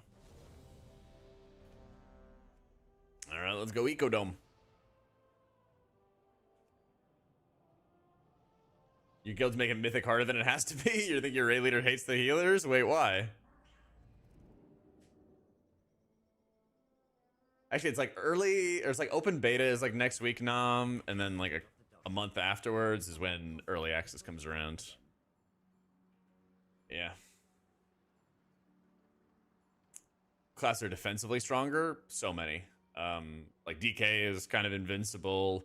Mage is a lot better defensively than like Arsh, or than like Ellie Shaman or something like that. There's a lot of defensive differences for specs. Yeah.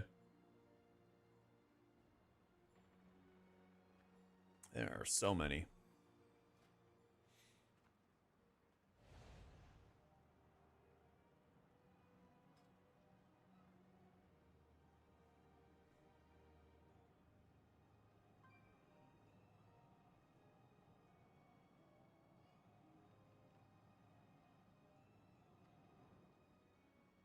Oh, it's Leviathan.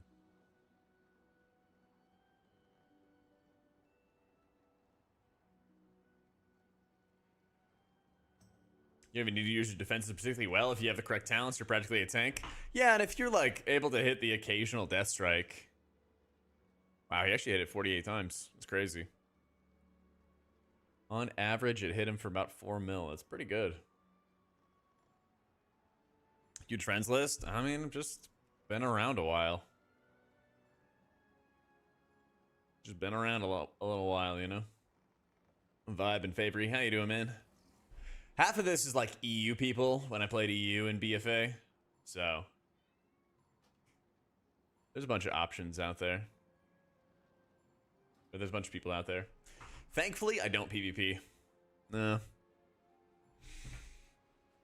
No, thankfully not.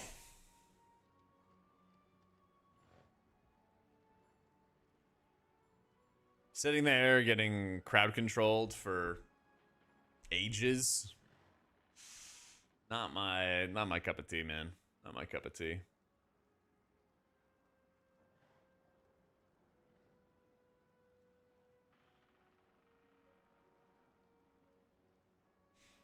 I've done it in the past though, but it ended pretty quick. I had to do a lot of PvP when I was like hardcore raiding, and you know, we'd kind of just like some cases we bought carries if we had a bunch of like ratty characters to get through or something. But yeah, that stuff's not my cup of tea.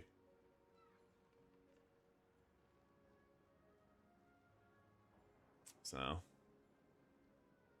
I think the big thing with Dawnbreaker is just making sure that you're watching the timer for the Burning Shadows, because you always need to have like your Rift and your Squid out before the Burning Shadows debuff gets placed on somebody. Hit the Dispel, then be mashing, you know, your Smite and Penance and everything to push up health pools.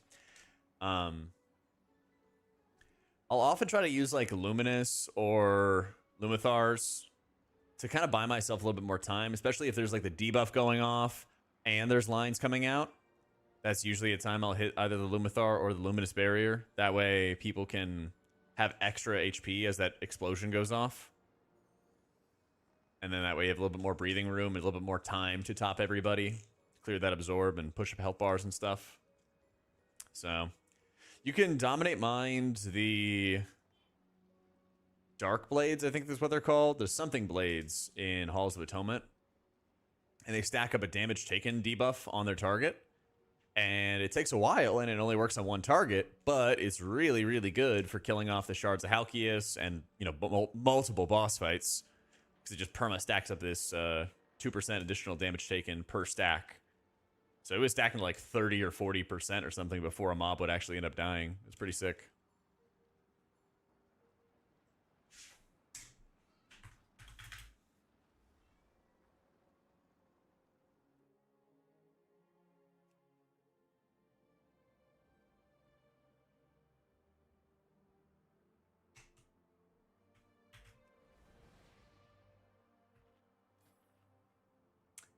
Yeah, that one's very, very good.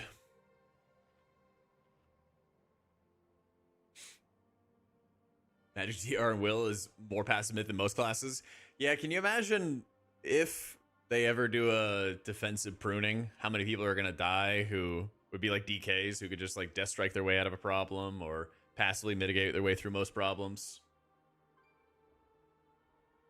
I really want there to be a defensive pruning, but I know some people are going to be wrecked by it. That's for sure.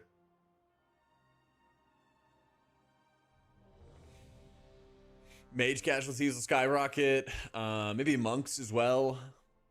Anybody that has like a lot of active defensives, if they don't get replaced by like passive mitigations. Yeah.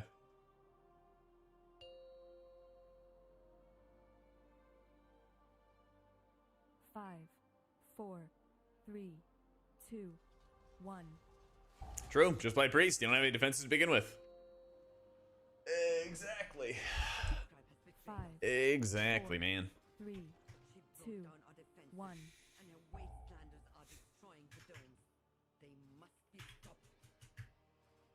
With our defenses down, there is nothing to keep the devourers out. My people stand no chance. Empowered.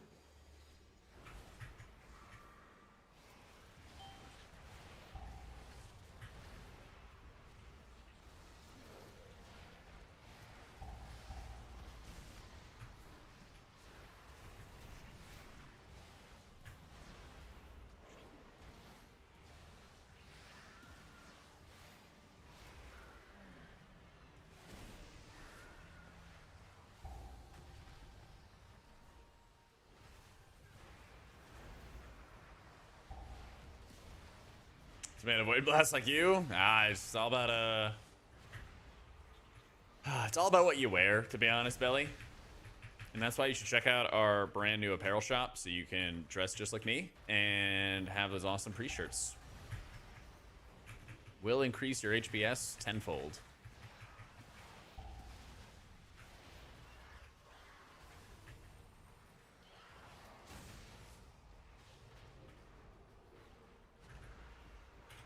See, rave reviews by a recent enjoyer of the shirts.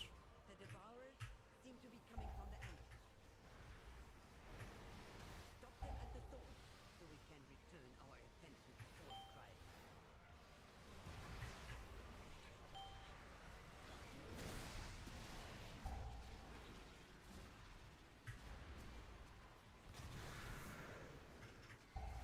The H Priest is playing much better now with the Oracle tier set. Big upgrade from last season. It is. It definitely is. Whenever I'm playing Holy, I find I'm using a lot of heal with Lightweaver and not as much perv healing. It's only really when I have like Apotheosis and the Divinity stacks and stuff. Yeah. I think Disc is like a S- or an A tier healer, whereas our Druid and our Shaman are the S tier healers.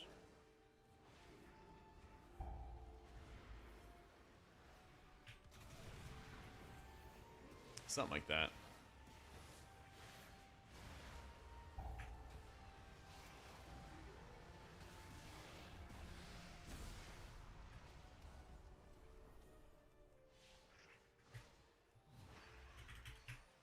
Well, fuck.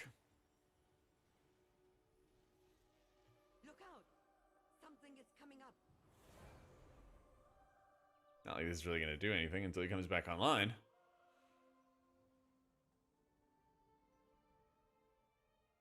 Are we doing the boss without him?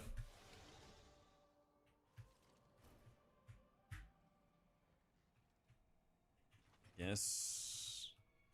We could try without.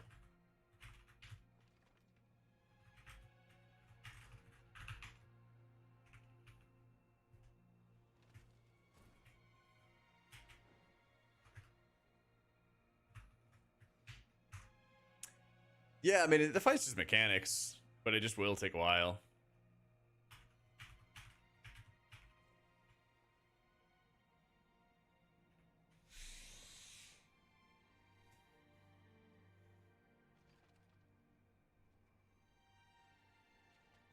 Two, one.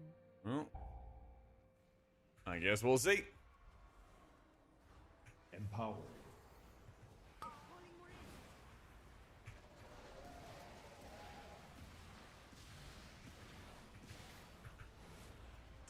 The second that the boss heals, if it heals, we'll have a very big problem. But until that happens, we're chilling. I don't know, Nelly. I guess it hits the tank though, right? No, it just hits me again.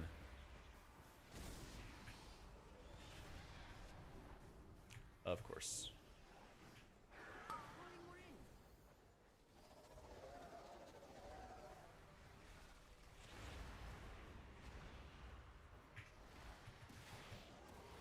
Yeah, you should save for like the debuff and everything. Would have been able to cast a little bit easier if I wasn't targeted again, but yeah, it's basically your major focus.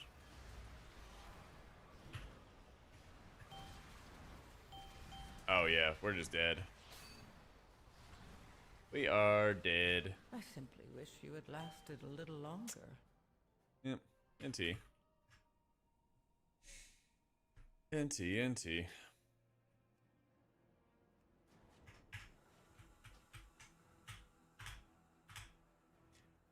Yeah, Maze did kind of panic, but that's fine. I mean, he probably came away with a lesson that, like, those things just hit super hard. Of the dogs. I need someone competent to sort it out for them.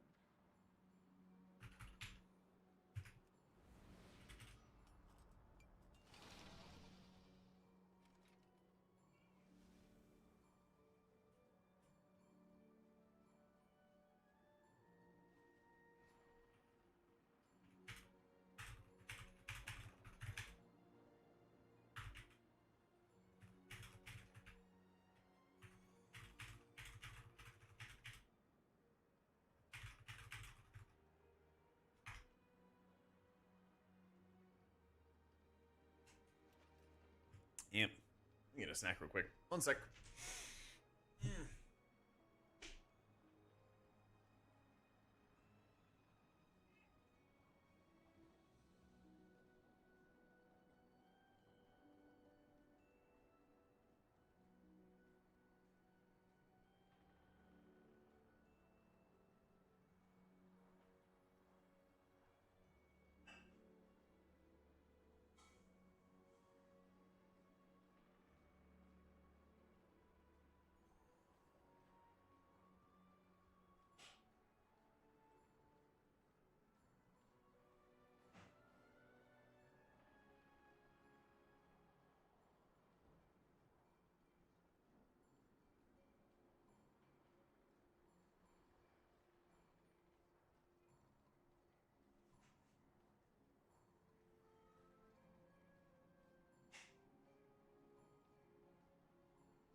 The way you want to do with your upgrades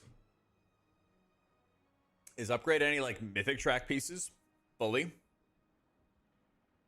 And then once you've done that, then you can start using gilded on the hero track pieces.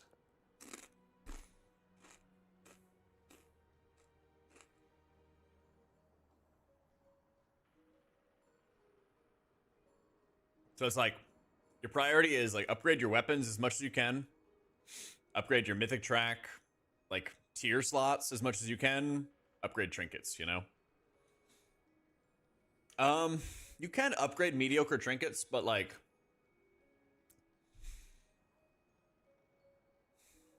it depends on like, are you gonna use anything with it, right? Because if it's like a mythic trinket that you're never ever gonna use, yeah, you technically could upgrade it, but then you're not getting value from it until like much later. When you gonna... Yo. No, he just walked away. Yeah, that's right. Walk away. That's right. Walk away.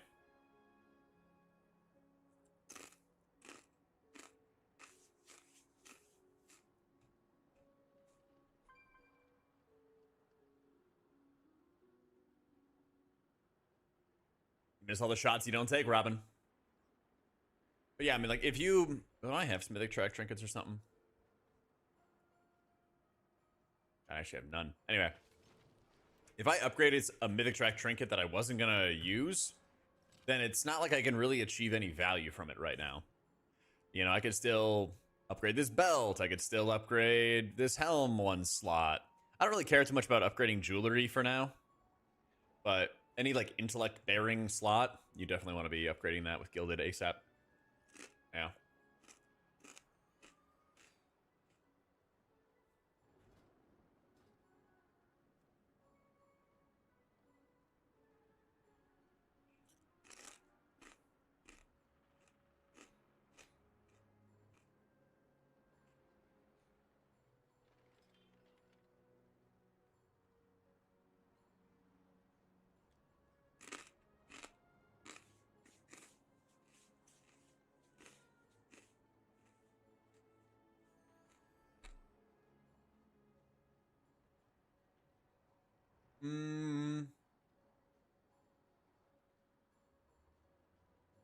That much, Ivan.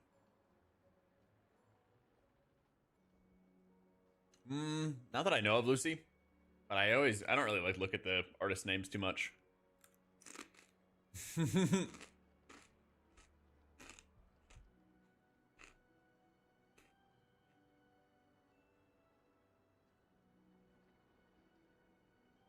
No. There is no flip goal, Kaz. No. John's just lying. John's just lying. He's just yapping.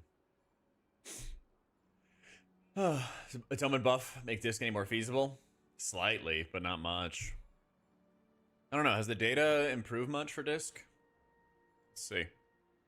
Go down a rabbit hole real fast.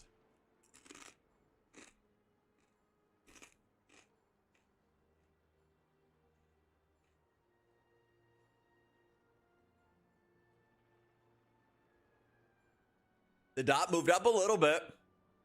I think it was like back here before. It moved up slightly.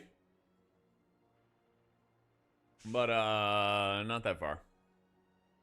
Yep. I tested Archon, yeah. And just wasn't as good. Yep.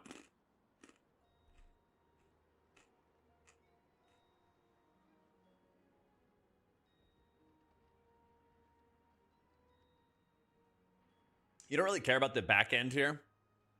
All you care about is the max percentile and like the high end upper quartile, because all that should move forward significantly after a buff. For the mainstays who are still playing it, didn't really look that much of a jump, you know. Well, there's still like a couple of players who are like diehard players for disc. That's why I said you'll see like the max percentile move forward a little bit, but that's about it.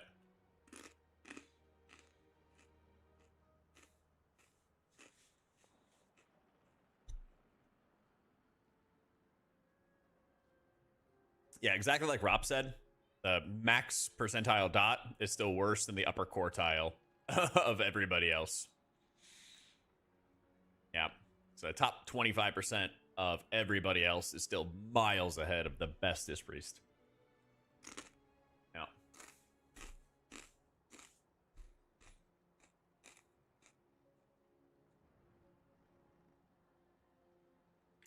Because, like, let me look. Healing. Discipline Priests. Healing. Right? So it's like Small's up there.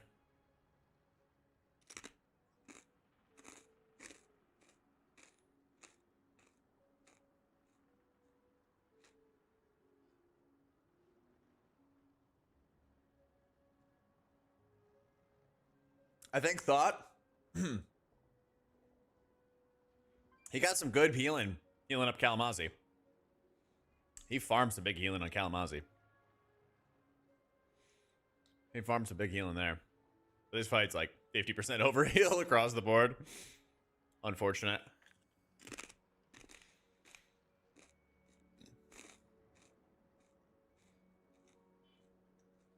This is a good parse.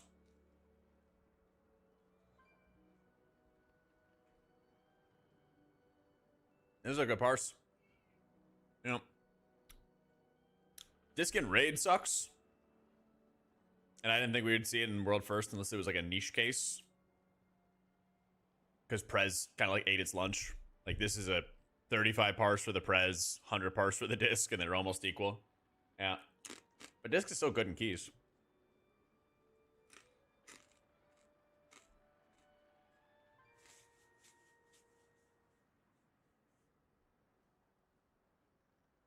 Yeah. Exactly, Monty. Was that actually Void Weaver? Oh. Not here. But this one. Yeah, actually would not be wrecked at all. Do you know what fight it was?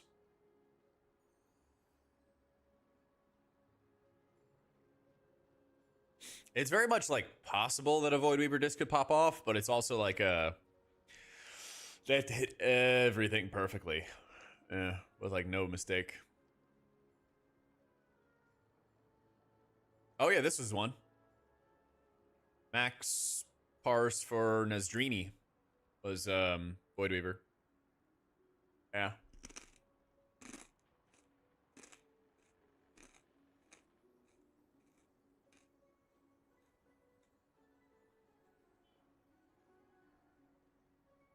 It's kind of neat, actually. What happens here, though, is you're not playing with the preservation. You don't play with the preservation. Nobody touches your ramp timers. Nobody touches your ramp timers. You're vibing. Yeah. No. It's cool, though. I forgot you can also check right here. I'm just blind. Dirty, dirty dragons, I know.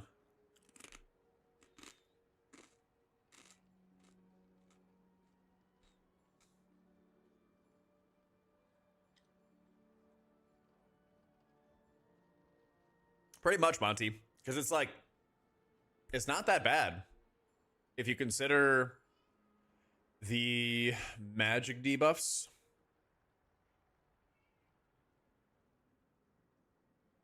If you consider the magic debuffs that go out in this fight. Was it Soul Bomb or something like that?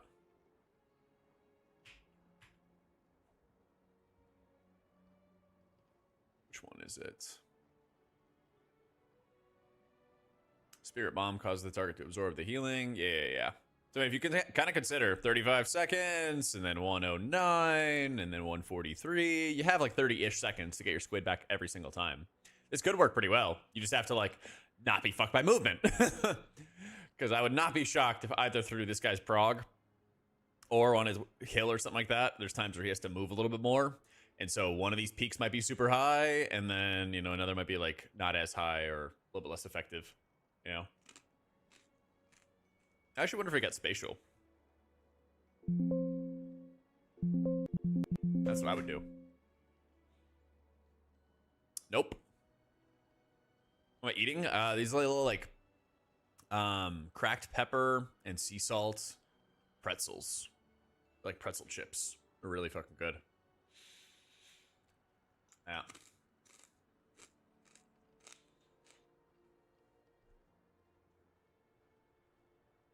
I'm fucking munching. I don't know, I love me some pretzels.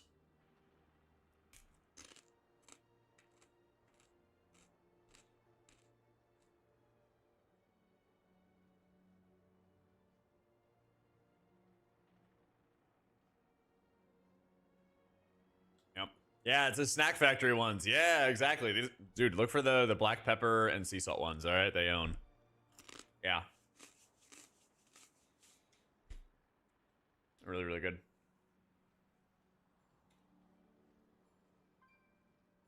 Let's see. Have there been any big Archon logs? I tried Archon at the start of the week, and it did not work out too well. Raid log rankings. It shows that you can blast, right? And it's cool when you're at the top of the board, but it's not like... There it is. It's cool when you're at the top of the board and everything, but it's also not like, oh my god, you're the best player ever.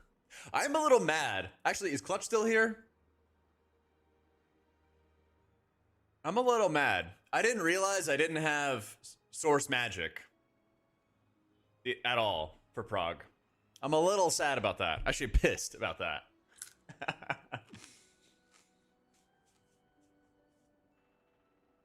I need to investigate this. I need to investigate this, actually. So he's got it. He's got it. Who are we casting these buffs on? He's got it too. He's got it as well. Who are they casting these buffs on? Let's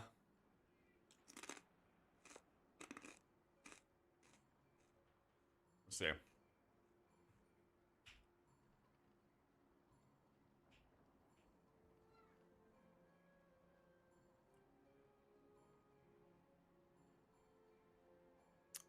How does it say he has 3 counts?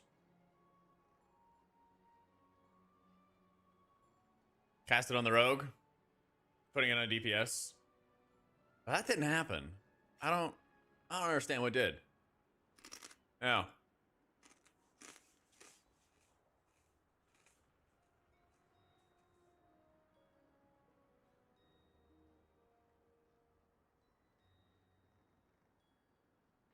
Because you can only have one source magic on a target at a time, right?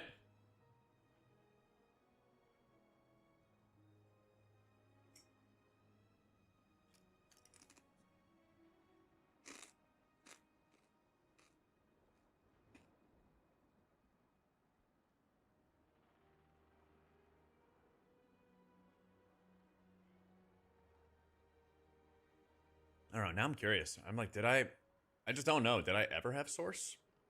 Was it all a dream? What up, Bada Bing?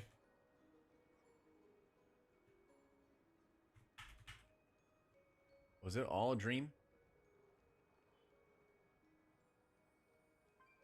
That's the thing. I was given the Evoker PI. Yeah.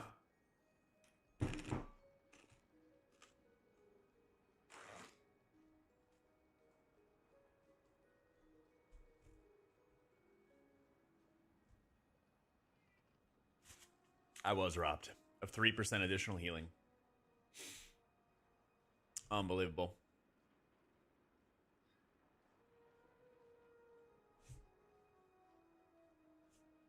That's right. They didn't pay their PI tax. They didn't pay their PI tax.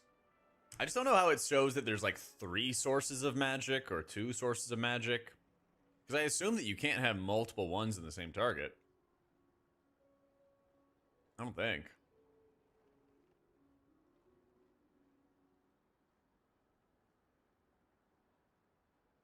And why does it say a 3 count? Because there's only 1 stack. Yeah.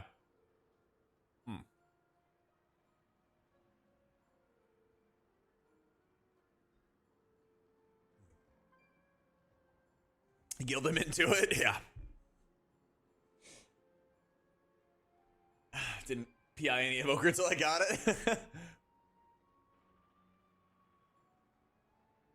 No, but what it means is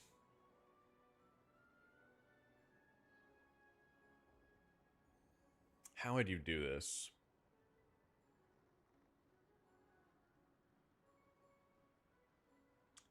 Because it's a buff given to others.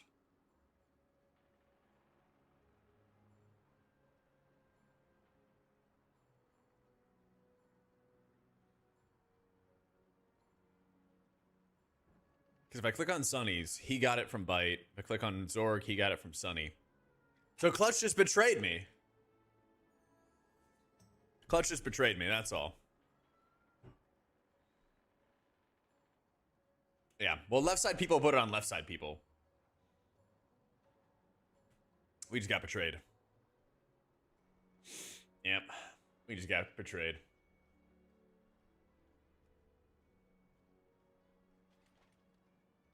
Mm-hmm. It's source on. Oh yeah. I gave him PI. Gave him the world. Oh well. Still killed the boss. Still finished world 37th.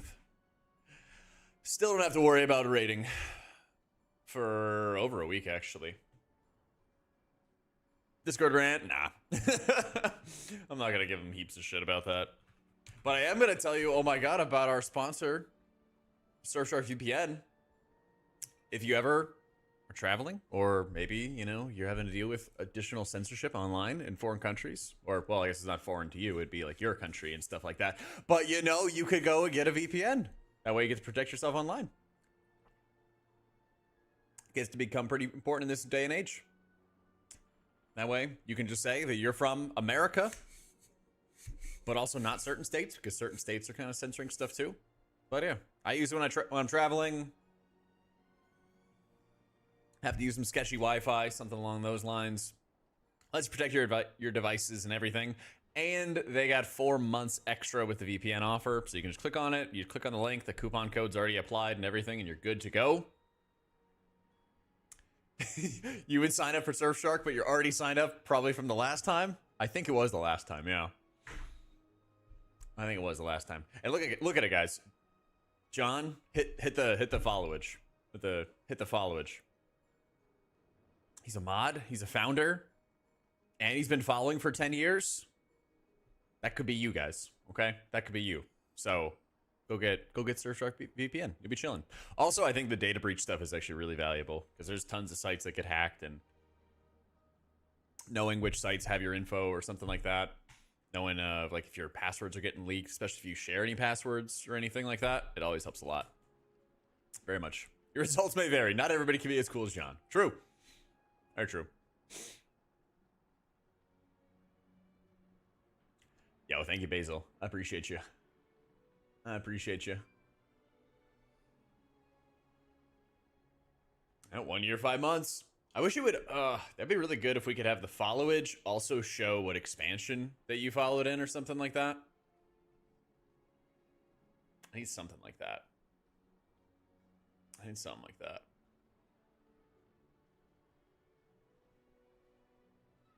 "10 years, 4 days." Yeah. Somebody, I think it's like Celtic has an anniversary in like a week or so. Somebody has like a big one, like a 9 or a 10-year one in like a couple days. Yeah.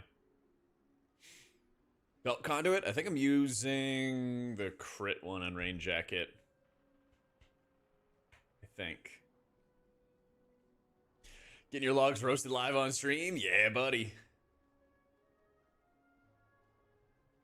Yeah. Did I not stream 4 days ago? I thought I streamed on Monday. I just didn't do Wednesday and during the day Thursday.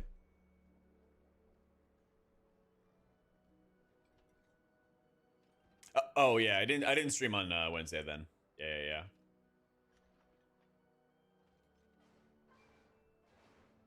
Oh, there's two different things. Oh, I see. So technically, you've been following since September 11th, 2015, according to the bot. Yeah, according to the bot. So technically, yesterday was the anniversary when you tuned in for the kill. But there's like leap days and stuff. Yeah. There's like leap days and stuff going on with it.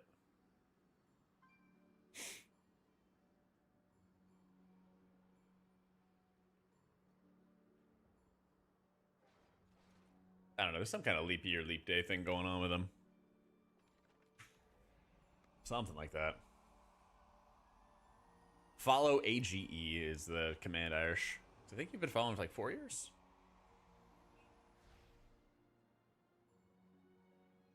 2018. 7 years. Yes, it's like 8 years. Yeah, yeah.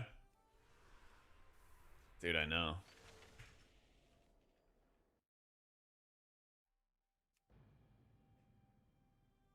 Been a big, big, long time.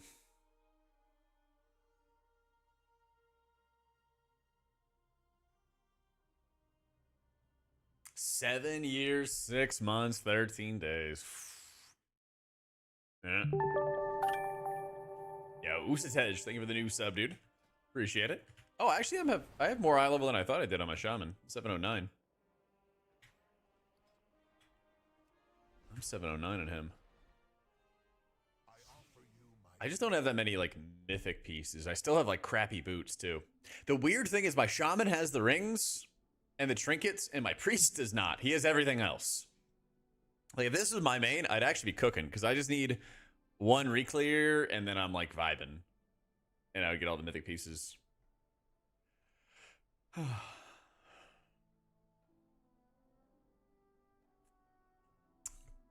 Yep. Verse doesn't grow on trees. Where are you guys? Why do I always get comments about my versatility? I don't get it. David, thank you for the new sub, man. Not get smacked. Press defensives. You got strong defensives too. You got really strong defensives. Like good preemptive active use of your defensives is always better. But Shaman has, what, a healer answer? Yeah, literally. If I'm supposed to know when damage is going to happen, then I'm going to hit my defensive before. Like, you probably weren't here for it, but we were just doing, the shit that really grinds my gears is we were just doing Azakar, okay? And the mage hit, I don't know, mirror images, I think is what it was, which is like 20% DR for the dot. And we're on like a 17. He hits just that button alone and nothing else. Drops really low off like one tick, and then he hits cold snap, and then he gets to the 80% DR or something like that, and he was like 20% HP when he hit it, you know, so he like barely survived. But if he hit that in advance, he'd be chilling, you know. Yeah, but no, everyone like goes at me on my verse, and I'm just like, well, for one, for my priest, it's like just because of rating, right? But for my shaman, I'm like, just fucking rip haste, you know? Rip haste and use your defenses properly, you know? All of Disc last season, you were not running verse when you played Oracle. You just shield yourself, you know? Well, that's the thing, Bellisk, is like the dot is the only danger on the fight, and then people just don't preemptively use their defensives, and they use it after they've already dropped low. So it's harder for the healer, and it's more dangerous for the DPS, and it's just scarier in general. It's like, you know, a lot of that is self-inflicted. But, like, as a healer, you should have the best defensive usage out of your entire team, by far. Except for, I don't know, maybe your tanks, but you know what I mean. Yeah. You were having a fun night, Kaz. Yeah. I'll almost certainly get some as I get more gear, Blink, you know? I'll probably split between, like, haste crit and haste verse, necks and stuff like that, and rings. As I get like more mythic track ones, I'm sure I'll have a variety there. I wouldn't be surprised if I swap my fiber for some verse if I needed it for a key, because the fiber on its own is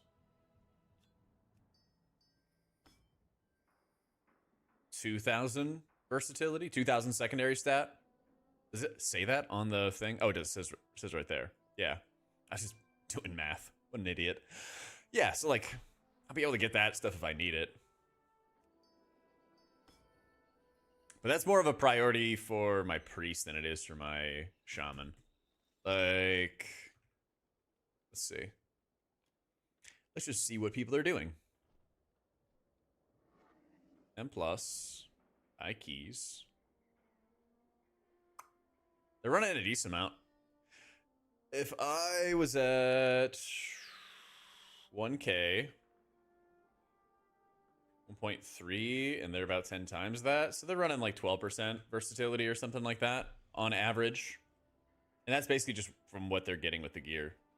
So it's not like a big priority. They have double the crit, they do the verse, or double the haste, they do the verse, but they're getting some, you know? They're getting some. So there's at least like the setup there, the value there, you know what I mean?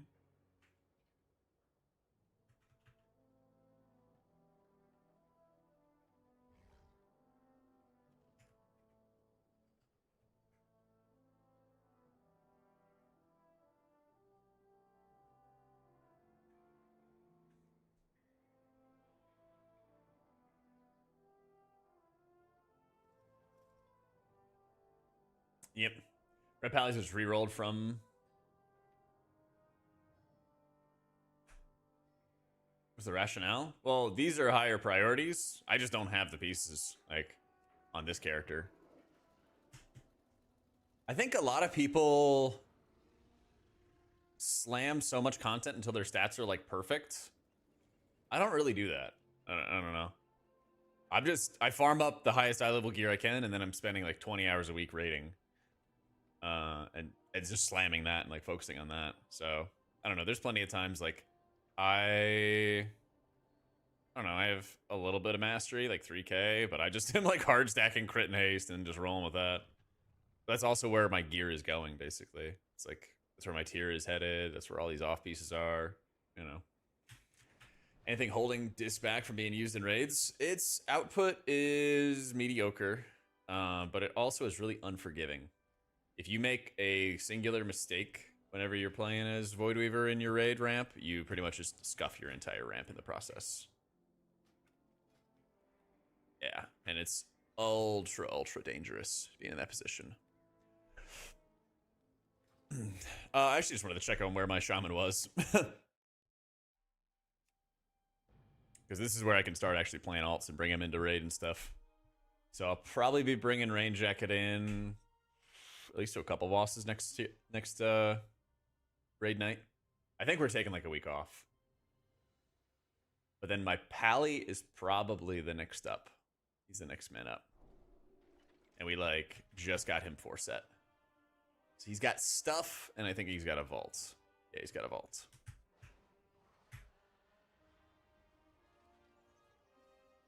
Oh yeah, I also got the heroic boots too. Yeah.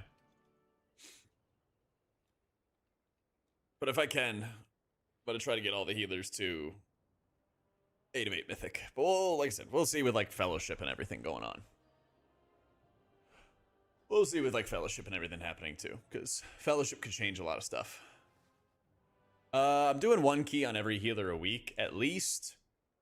I'll probably, like last week, I did a full normal, full heroic on my Pally, got him his 4 set. I'll probably do that like at least once a week on every alt until they get their 4 pieces or something like that. But yeah, we got Fellowship coming along. We got Legion Remix coming along. We got like a bunch of different stuff. So I'd like to get all the healers 8 of 8. But if I'm like really loving Legion Remix or really loving Fellowship or some other game, if something else comes up, then I'll play what I like, you know. As long as we don't get into another like frog situation with Legion Remix, I'm gonna play a bunch of it. If we get into another frog situation where like, oh, you missed out on this insane grind and nobody invites you to groups, I'm gonna get the mogs I want and I'm gonna leave. We'll see. We'll see. But I am pumped about Fellowship and Remix. I think they're both gonna be fun.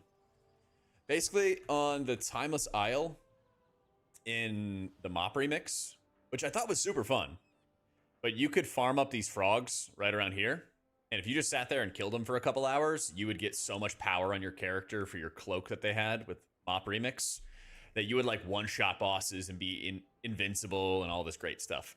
They fixed it, and then people couldn't catch up, and they also nerfed the people that farmed the frogs, but they were still miles ahead. And so people would only invite you to groups if you had insanely high level cloaks. So it was a game that you would only get into groups if you just did a bunch of grindy kill mobs farm for hours and hours on end, and then you'd walk into the raids and one shot every boss, and then you'd be done. It was really strange. It was really, really strange. So yeah, there is some kind of like gating and stuff. So we'll see. Like I said, I'll give it a shot. I'll give it a shot for sure. I hope it's gonna be good. But I'm not gonna forget about what happened last time. So I won't forget. I will say the questing was fun. Questing was fun, going and revisiting the zones and stuff. Super fun. I actually had a lot of fun with that. So we'll see what happens. Yeah, and I think that's the biggest thing is like there's a lot of transmogs, even on my pally too, that I didn't get from Legion. And there's a lot of incomplete ones as well. Like I never got the Mythic and Taurus set, but I had the Heroic one. A lot of these like LFR sets were actually pretty good too. Where was the LFR one that I'm thinking of? This one was solid. Yeah. But I have 7 of 8 and 7 of 8. So like I might even just do it just to get those specific pieces, you know?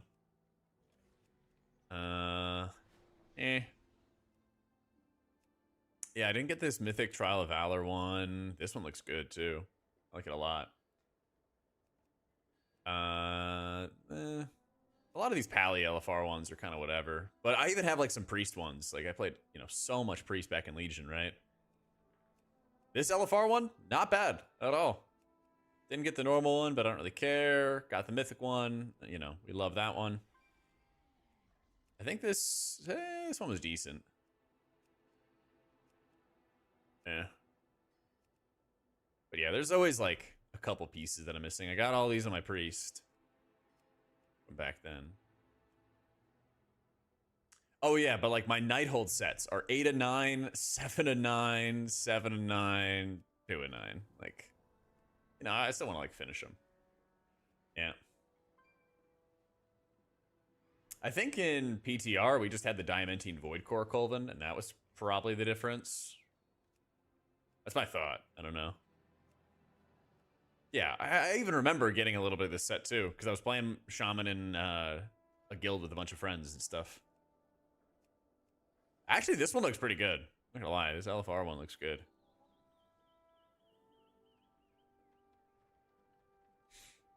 But yeah, there's so many of these pieces that like you forgot about, you didn't get them completed, whatever it might be. Want to go back and finish them up. So I pretty much always make like a laundry list. Yeah, like I want this set. Right? Oh, the green looks good too. Yeah. They also do have PvP sets. I don't know which ones they are. I don't think they're the elite ones. I wish they would. Oh man, I wish they would. The elite sets are always so insanely good, man. But I just hate that you have to do PvP for them. Like, look at this. This looks so good. But I'm not gonna PvP for this. Any reason to use Lightsmith Hunter? Nah. I don't think it's that good, man. Yeah.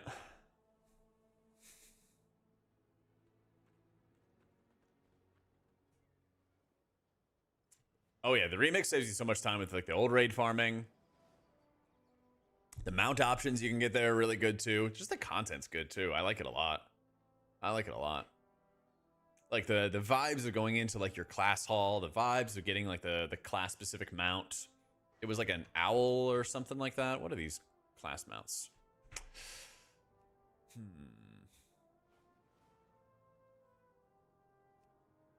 I don't know if I even would say class mount. These are classic. I don't know, paladin? No, it's something different. There was like this priest owl one. Wait, actually, is it in my favorites list? I don't think I can summon it though, can I? Unless I'm on my priest. I got a bunch of them though. But yeah, it was like this owl. I wish I knew what to search for it, but it was like this owl bird, this owlkin thing.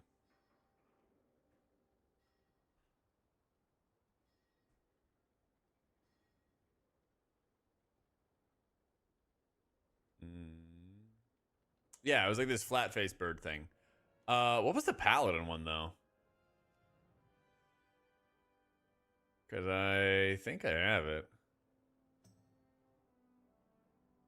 High Priest Seeker. Oh yeah, so you won't see it here because, yeah, it's unusable. Yeah, but this is what it was. Yeah. Yeah. So what is it? High Paladin?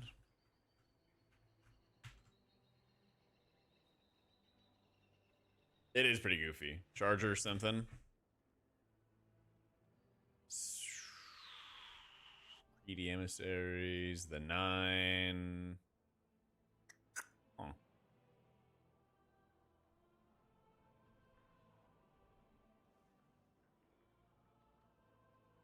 There's a lot of chargers. High Lord's Chargers.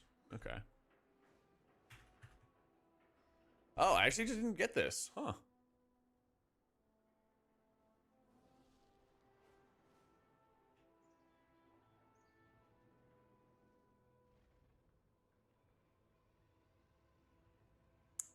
Is it this one?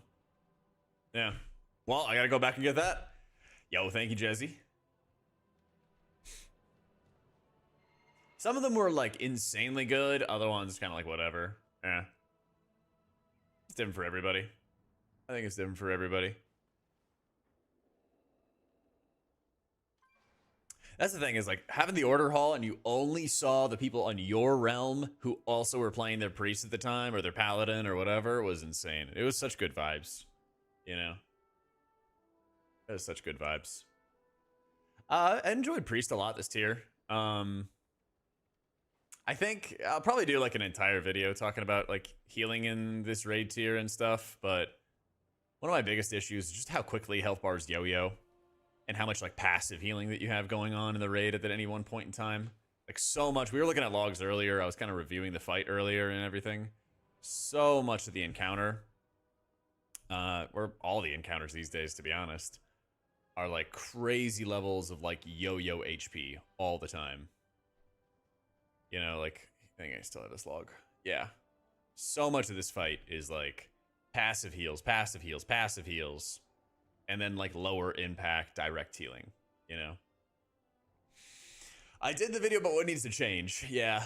But I also was like, I should probably make a video every season after I finish a raid tier to talk about how healing was, and also just how good the raid was as well. That way I can like watch it back later and make other videos off of it. You know, you gotta think ahead as a content creator, because then you can use your old content to make new content. You know?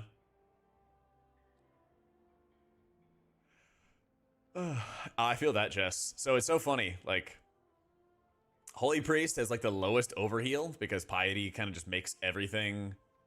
Piety just makes everything like redirect in terms of its healing, but your raw output is like way lower. But then other specs, you know, they have like 40% overheal or something crazy like that. Their like raw output is way, way higher. I'm afraid though of going back to BFA where you can't push up HP bars. Only if it fucked over M+. And that's where they have to make the divergence. Because it's not a bad thing at all. It's not a bad thing at all to go back to... Where is it? Do I have Gahoon? Oh, we do. Okay. It's not a bad thing at all to go back to like slower gameplay. Oh, look at that. That's when I just moved down and graduated college. Look at this lad. All right. Yeah, look at these HP bars. Oopsie.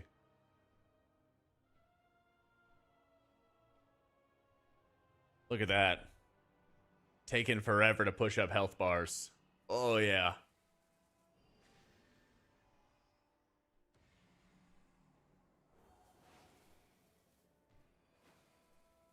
Some of my hair looks better now. Thanks, man.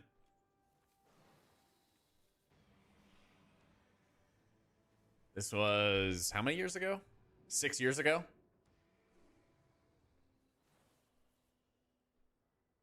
Remember this? Oh yeah, there's some good times. Disc fucked in this raid tier.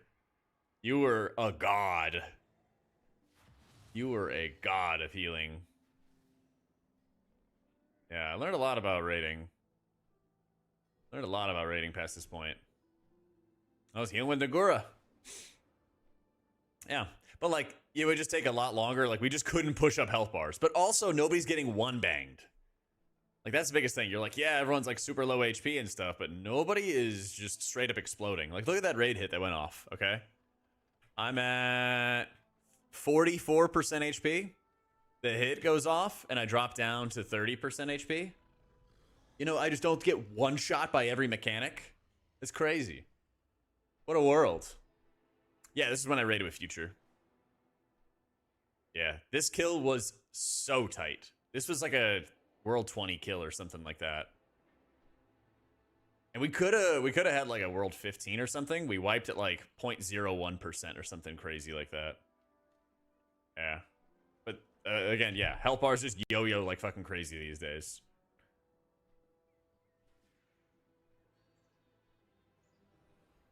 Let's see when we get to some juicy damage parts. Yeah, like look at this.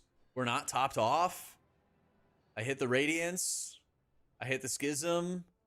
I hit the Penance. Hit the Penance.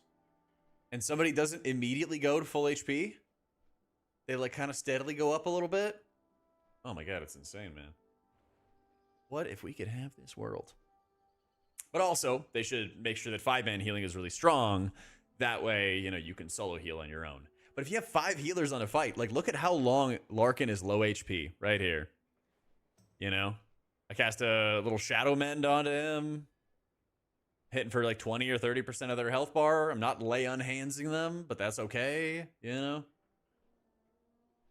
Little Shadow Mend on Kush. Just kind of spot healing and vibing. Where's my... I want to see an evangelism ramp. Alright, here's my evangelism ramp. Don't be scared. I got big healing coming. Look at this. Alright, Kazuri has 56% HP. We hit the Penance. He's slowly moving up. We're smiting. People are living. Yerv right there. I honestly did not do fucking much there. I needed to be smiting way more, but whatever. Nope. Not support. Let healers heal. The healers want to heal. I promise you. The healers want to heal. This is also a 4 Warlock fight, by the way. There was some crazy shit happening out here. Yeah. But the thing is, it's very much possible for Blizzard to tune the game and add like a 5-man modifier for people, because they already do it with this priest. Add a 5-man modifier, so you do more healing in 5-mans. You can actually solo heal, you know, your 5-man effectively. And then you'll be chilling. And then you can actually raid with the boys and you're not like fighting for overhealing. Is this the tier where the other healers put their mice down and cried if there was a disc? They kind of bitched about it, but I think it was kind of necessary. I think it was very necessary. I think some guild ran like 3 or 4 disc priest at one point in Uldir. I want to say it was the Russian guild at the time. I think that's what it was. That geared pally, he's getting there. He's getting there. And he will be... Oh, I almost forgot to press this button. Smile. Well, I'm glad you didn't. Thank you for the 28 months, Honey Badger. I appreciate you. I appreciate you.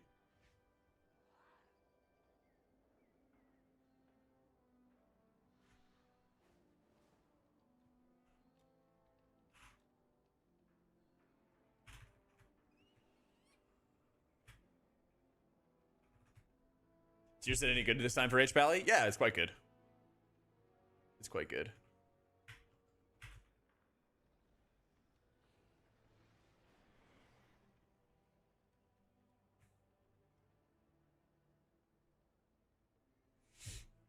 Yeah, this tier set will increase your, what, Dawnlight healing?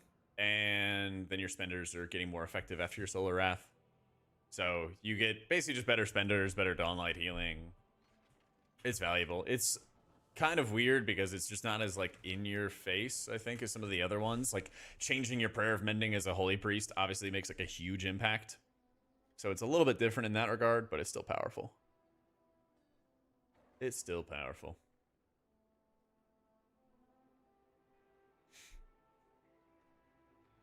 Flashlight's not a dead button. That's probably the biggest thing too, is like, that's more of the changes they made to a few of the talents where you can actually run with a lot of like flash heavy stuff. I'm gearing every healer, so quick summary. Priest is 715, 8 of 8 mythic. Shaman is 709 with great trinkets and 4-set. Pally is almost 700 with 4-set. Monk is like 690 with 2-piece, something like that. And then my Evoker and my Druid are both like 670 or something awful, right? But they have 2-piece, somehow. Somehow. I don't know. I got no idea. I got no clue.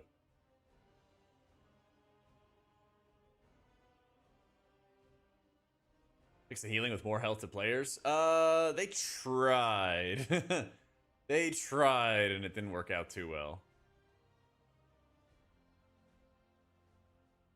They tried to do it more going into this season. Actually, it's kind of funny. What they did this season is they like ramped up a lot of stamina going into the raid, and it helped a little bit, but it just like, it was like too little, basically. That's the biggest thing, is it was like just too little. Also, we got a bit of a sponsored stream. I'm gonna swap to. We can still yap, of course, about all the WoW stuff going on, but we got a little Raid Shadow Legends sponsor and everything. So if you guys want to join or game or anything along those lines, we also have the guild. I'm gonna double check and make sure I have that going. So if you guys want to hang, we can still talk about WoW stuff and everything while we're gaming, but we'll just be going through this and yapping for the next couple hours and be chilling. Take it easy, Dennis. 4 tunes with all the vaults. Yeah, so what I'm doing on like Tuesdays is I'm just like slamming all the alt keys. I'm slamming all the alt keys and I am vibing. Make my my clan as well.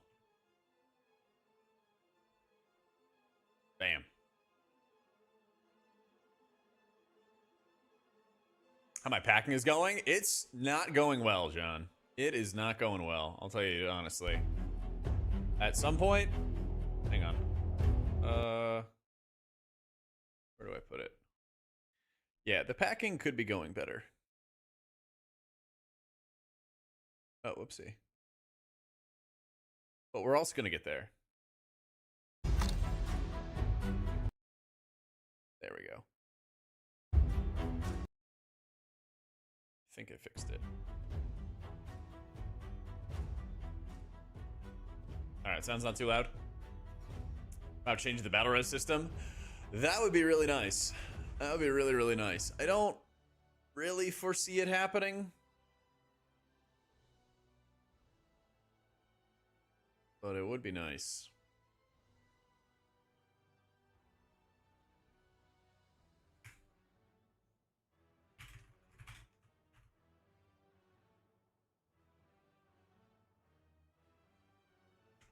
One moment. Just gotta change the titles. But yeah, I'm vibing. We got some keys done and everything on Priest today, and I think I fixed all my audio issues. And we were kind of going over the Dimensius kill and everything earlier, too. This week, run alt keys first, because the past 2 weeks you tried to do them on Monday. Yeah, nobody wants to sign up. Nobody wants to sign up whatsoever, which is always the worst. Where did I leave off at? I think I was in chapter 3 here. I think that's it. Yeah, I just get on with our gillies. We just bang out all our alt keys first thing on Tuesday, and we're chilling. Load up armfuls of stuff, throw it in the back of the car. We'll do a little bit of that. We'll do a little bit of that, but it shouldn't be too bad. I'm not gonna lie. It shouldn't be too bad because I'll have movers coming, and they'll be helping out as well. I think the biggest problem is going to be taking apart my stream setup. Because my cable managements kind of suck. I might have them, I don't know, probably like put my computer in my own car or something like that and not have it in their truck. So I'm moving into a different apartment. It's like 20-30 minutes away from where I live right now. It's not too far. But it's like closer to the city, closer to some friends, much better soundproofing, which is like my biggest issue right now is I just hear all my fucking neighbors all the time. So, still gonna stay in Austin. Yeah.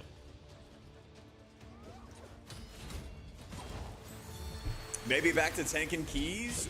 Ooh. Well, I did my part, and I killed the boss, so Loom would be happy for you, Goji. So, give me a shout. If you're playing on the weekends or something like that, I can make some time. We can schedule together. We'll be slamming. I mean, I'm probably gonna throw a bunch of stuff out, John. Yeah. I have like a huge plastic bin filled with cables. Like actually fully stuffed with like different cables. I also have a lot of old computer equipment. Like I have a 2080. I have some like really old processor. I don't even know what it is. But that it's like 6 or 7 years old. Like I don't even know what I do with that kind of stuff. I don't think anybody's gonna buy that off like Facebook Marketplace. Yeah, the other thing, it's just like the hassle of selling it too. You gotta like hunt somebody down and make sure they're good for it and everything. Yeah, I think the only like valuable thing, kind of, is I guess. I mean, it's like a queen size like bed stand, or the bed frame or whatever it is that you put the mattress on top of. I have that that's like chilling in my closet for no reason. I guess I could just bring that to Goodwill or see if they'll pick it up or something like that. So, do you want it, Seraphita? All right. Actually, I think I do have a 970 as well. I'm pretty... Here, you can buy that 2080 and I'll throw in the 970. I'm almost certain. I'm almost certain I have a 970 sitting in my closet too. Yeah. I have that. I have like an old motherboard, and I have like an old cooler that I just never did anything short work with. of the aggressors, then cut the king from his binds. I have been bewitched. Let's go. Well, not to that part. Then, handing them his royal signet, he said, Oh, hang on. Forgot to put the QR code there. There we go. I fixed. ask Queen Eva.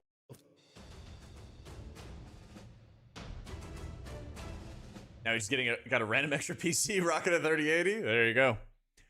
Well, Cal Mossy was trying to get me to do, or he was suggesting that I do a 24-hour stream. He was suggesting I do like a 24-hour stream, or a VOD channel, a 24-hour VOD channel.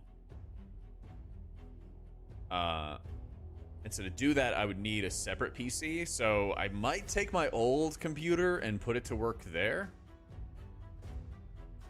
I think.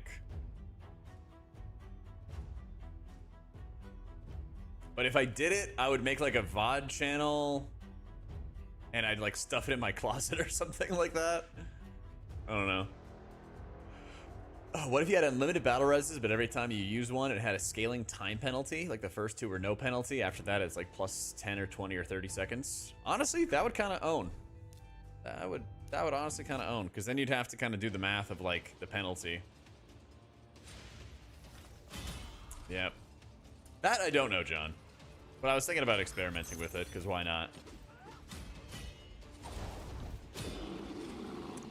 The other hassle is like setting up all the VODs, because you have to like download all the files, and then there's like an OBS plugin, I guess, that'll just like run them in the order that you set them. So rather than it being like random nonsense, I'd have to like organize it a little bit. But like, here's all my raid VODs, here's all my M+.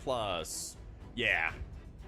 So there's like, It's one of those like, oh, that sounds cool, but then it's how much work do I want to put into it, you know?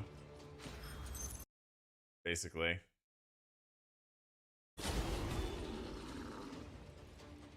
Yeah. And then it's like, how much work do I want to put in? So.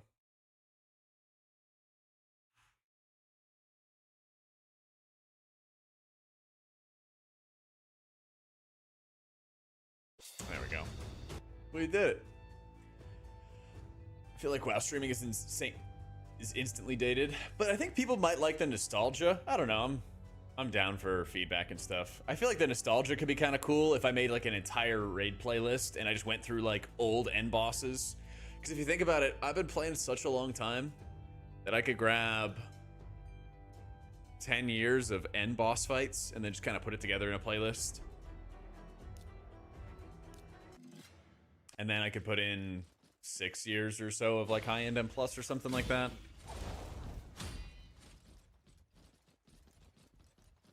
But I don't know. I'll hit him up and see how it goes like long term. I think you can do it on YouTube as well. Yeah. Well, you know they have like the 24-hour like lo-fi playlists and stuff like that. So you would have the ability to probably do some kind of stream like that, but I don't know. I was also thinking about doing like unlisted playlists or something like that of like old content, because I don't want to make them like full-fledged videos, because that messes with like the algorithm and everything. But it would be like some kind of option. All right, let me upgrade some of my dudes real quick.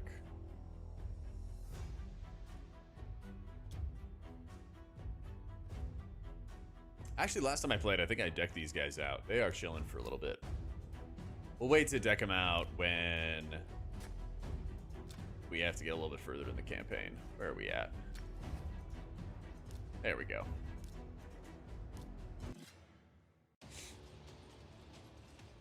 But yeah, definitely some options. I just gotta... I might take like 4 or 5 days whenever I move and make sure that I have like everything I need taken care of. Because I also...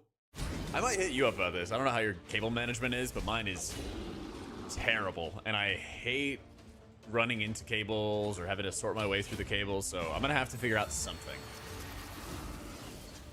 Yeah, I can't do it anymore. I'm gonna snap. I need to make it better when I move. That's gonna be like one of my goals. So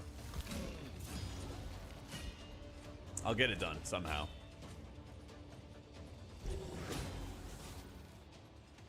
Get it done.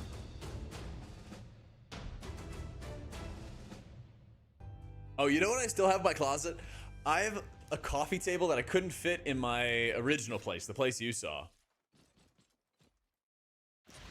And I still never took advantage of it. Yep. Under your desk basket to put the cables through. I realized your desktop is so thick I needed to pre-drill the holes. Oh yeah, I have a... I'll show you. I have one of these little like carrier things you're supposed to put the cables in, but the sticky tape just didn't stay, so it fell down. But it's supposed to be, you know, a little section that you put all the cables into. So I will also figure something out with this. No, it's like a laminate desk. So it did not like the stickies though that I had on this thing. Did not like them at all. But also the cables, there's just so many cables. Yeah, after getting this like latest PC, I'm like never listening to people again who are like, don't spend extra money on the motherboard. You don't need all the USB 3 ports, and I definitely do.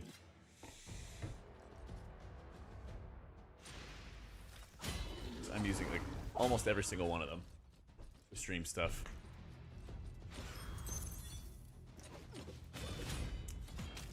You don't? I do. I do. I have the mixer, the mic, the stream deck, the camera, Mouse, keyboard. That's 7 right there. That's 7 right there. I got my PC from Origin, but I kind of ran into a lot of issues with them. So I'm not sure if I would really recommend it. Like, my PC just, like, didn't work when I got it from them initially. And it took, like, a month, honestly, to get it, like, RMA'd and get it back and, like, worked out. So I'm not sure what the issue was. It got pretty frustrating because, you know, PCs are expensive, right? But they were, I think, one of the only companies that had the processor. Yeah, that's the thing, is like they seem to update the BIOS and then do like a fresh install of Windows. And I did the fresh install of Windows. Yeah, exactly. I did the fresh install of Windows on my own. I did all the chipset drivers, graphics drivers, all that stuff on my own. And it just didn't work. It just didn't work.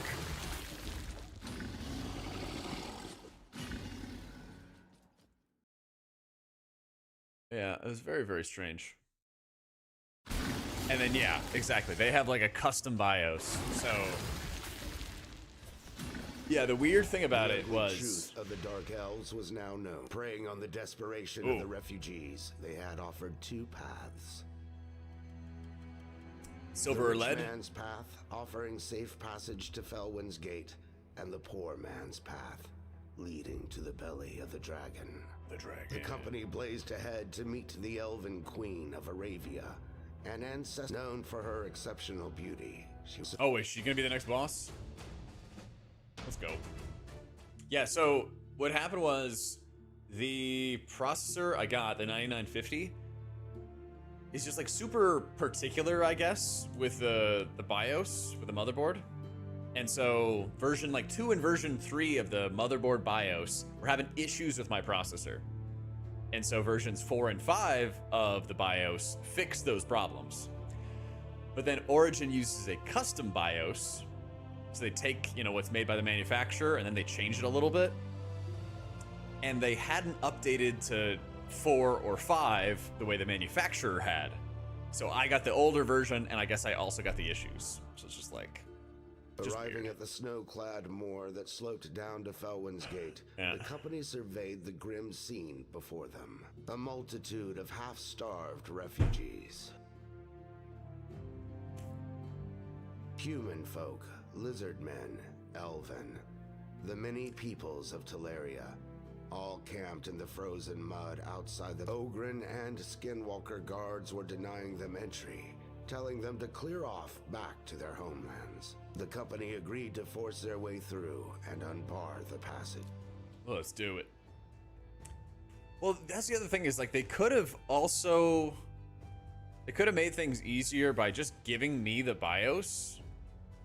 But they gave me the manufacturer BIOS. And by doing that, it triggered like an error because they would only... Like the BIOS would only match for an update if it was from them.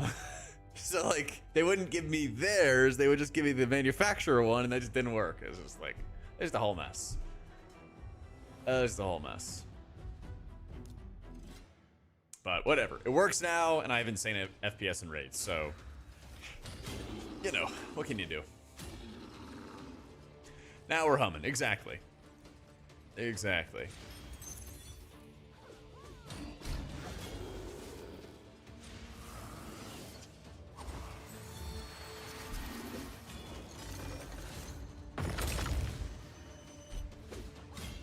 But I think that's, I don't know. There's always something that'll go wrong.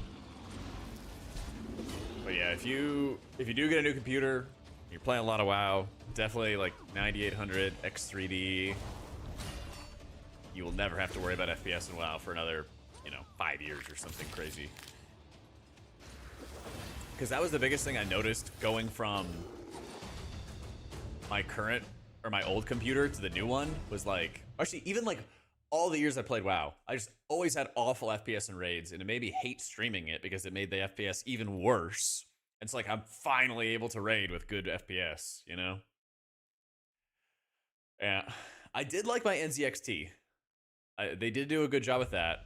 I have heard people had good things to say about Starforge, because apparently they ran into a lot of issues early on, and so now their like return policy is like incredibly good.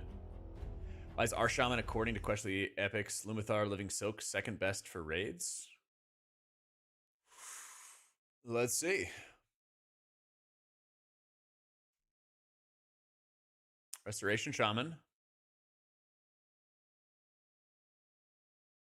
Huh. That's weird. I don't think the haste is that valuable. I don't think the haste is that valuable. What weight is he putting on the haste?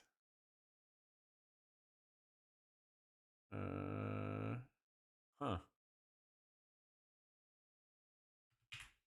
Let's see.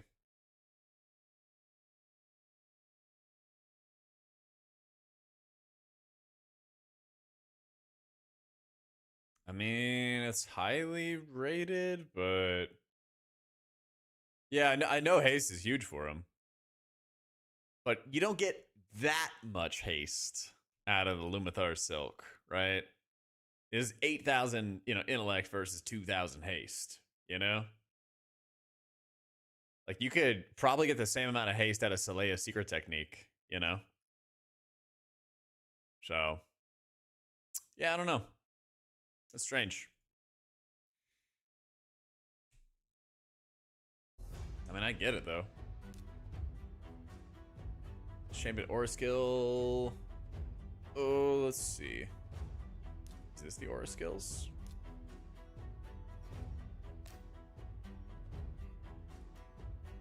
What I would always do is just go check the Archon site and see what people are actually using for the high-end parses and stuff. I think that's always just kind of a better way to do it. Yeah.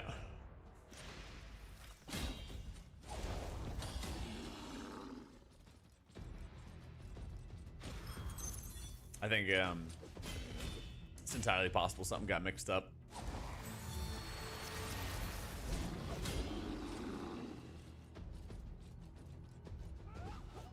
Yeah, check out Starforge, check out NZXT, Arlen, and just like see what they got.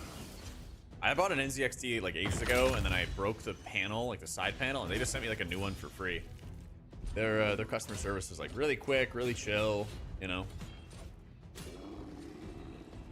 a lot of different things there.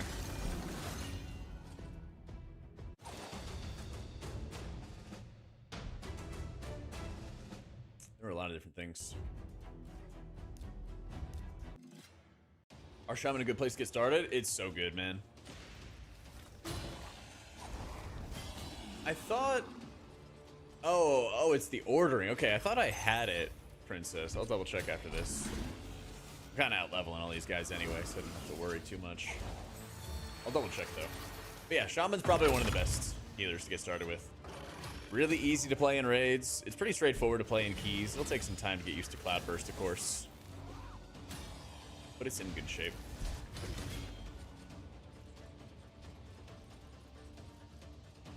And it helps when something's meta because you're actually going to get invites. That's the other piece.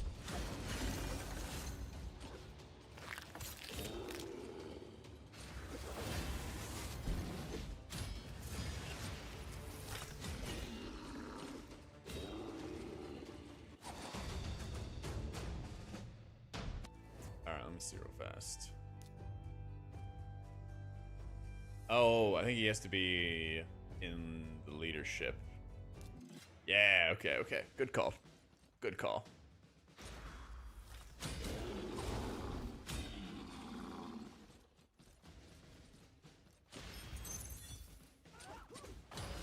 Yeah, it makes it a lot easier.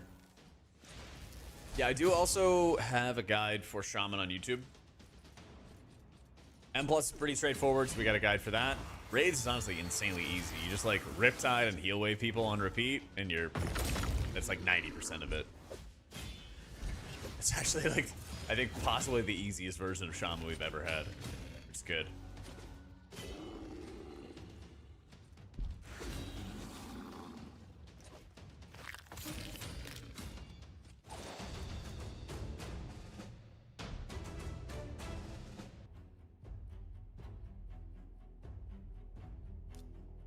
Oh, wait, no. Come back. There we go. It's Pally, but it's your main because I used to play like 10 years back. Went to WoW and... Oh, just came back. Okay, I see. Yeah. Yeah, a lot of... Well, also, they didn't really have M Plus 10 years ago. A lot of the game is on like M Plus now, and a lot of it is on trying to play a couple different metas and like trying to fit things together.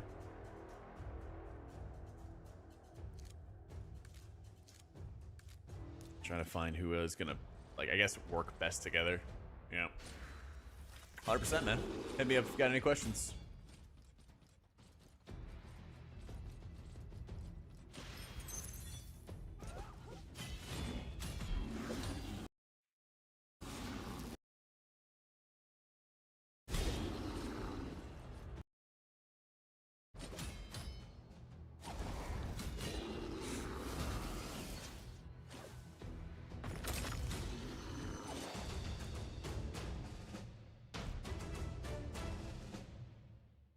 Nice. All right, let me get some water real quick. One sec, guys. And also, if you want to check out the game, got the link in chat. Oh, we already do. Nice. Yeah, if you guys want to check out Raid and everything like that, played it kind of off and on for a while now. Been a nice, like, pick up, put down, and everything like that type of game. Go check it out. We also have the clan. It should be a Jack as well. Wait, Mythic Raid, we have Raid at home. We're done with one raid and we're moving on to another, Slav. That's all it is. That's all it is. Alright, give me a second. We get some water. Here, B.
Yo, how you doing, Vorky?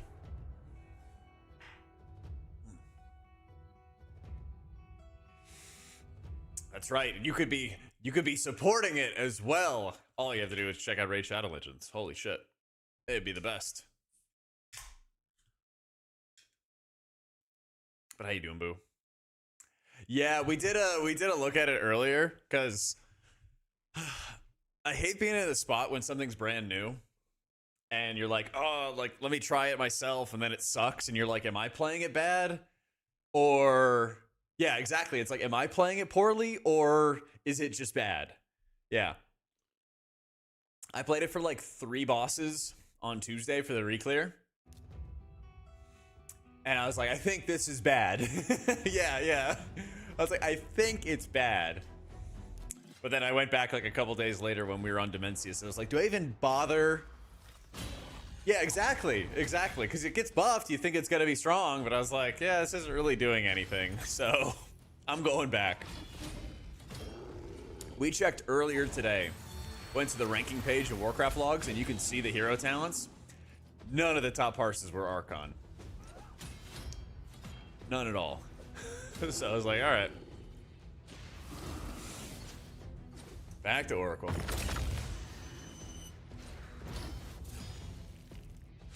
And then just overhealed in like 10 extra pulses? Yeah. Well, because also the danger is just gone after like 5 seconds. The danger is just gone with the game. Or, you know? It's like you need all the healing for this little moment, and then you don't need anything. Because, I mean, we're also playing Divinity this raid tier, and it's like Piety window's up, mash all your healing buttons in the 15-second window, and then you're chilling. You've done all your healing. It's like, oh my god. Yeah. Reroll to HPAL, not rerolling to add. All right, tell you what. You download Raid Shadow Legends right now, and some point in the future, I'll play Pally. Trade offer. Yo, Serafita, thank you for giving the gift of the sub to Borky. I appreciate it. Big 3-monther. And yeah, it just doesn't match the healing profiles. I agree. I agree. Oh, it's 300. Wait, does it show it on the chat thing? It is. Oh my god, let's go. Thank you, Serafita. Wait. Yeah. Boom, 300 in total. That's insane. I don't want to cut it off forever. I'm going to keep it right there. Boom. See, in season 1, you'll swap because it'll be Giga meta. I just know it. I mean, if it's midnight, Paladin should be meta. It should be. Well, you can't be saying get on the train early. When did you start playing WoW? When did you start playing WoW? I started playing Paladin at the beginning of Mist Pandaria. Dragonflight Season 2? Yeah, I didn't know anything about playing Holy Pally, and my buddies saw me herbing on my Paladin because it had faster flight. And they're like, you should come heal Mogoshan Vaults. And I had no idea what I was doing. I had no clue what I was doing. And they just gave me a bunch of gems. And they're like, yeah, just put it in your gear. Just try to heal people. And I was like, okay.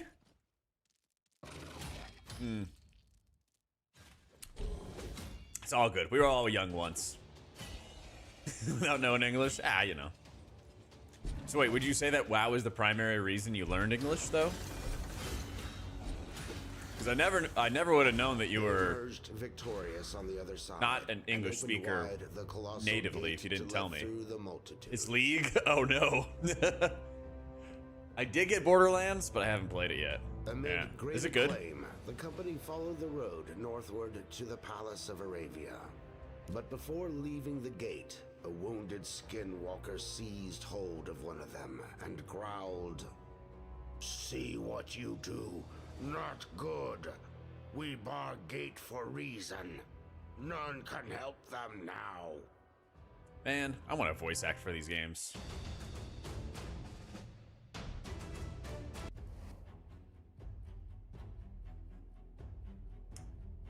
Sold your last CS skin for 600, so I'm buying it once the money drops. Let's go. Now you're considered too old? Well, that's why you switched to WoW, Lakey. This is the boomer game yet. Ooh, I haven't tried Silksong either. Oh. I'm gonna need to do like a variety day, or like 1 or 2 days a week now, where I play some variety. Cause I kinda wanna chill on Rivals for a little bit, cause it kinda consumed me a little too much. So, yeah, I heard Silksong's fun. I really enjoyed Borderlands 3, so I might just have to do a day where I play a little bit of different stuff. The not sponsored stuff, of course.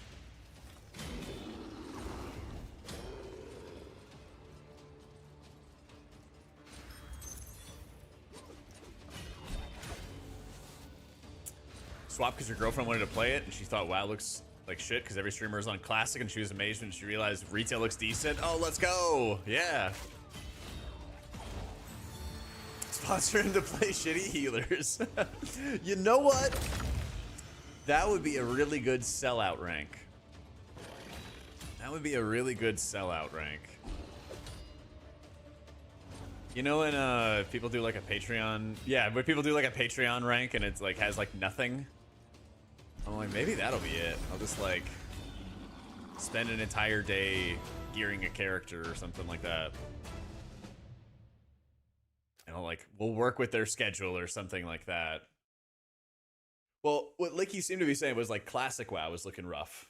And then when his girlfriend saw what retail looks like, she was more into it. Yeah. Yeah, classic WoW looks Elven lords rough. and ladies welcomed the travelers with honey cake, and they told them they would be led to their new home on the other side of Tillshire. Wasting no time, the company hailed the Elven Guard to demand audience with the Queen. We They definitely are offered fighting to this give her queen. news of her friend and ally, King Teba. The guard promptly returned with his chief, who said, perhaps too affably, "The Queen bids you welcome and friendship. She awaits you in her room." Boss fight, Our boss fight, heroes boss fight. advanced, nonetheless with caution, into the magnificent palatial hall. Yep, big boss fight.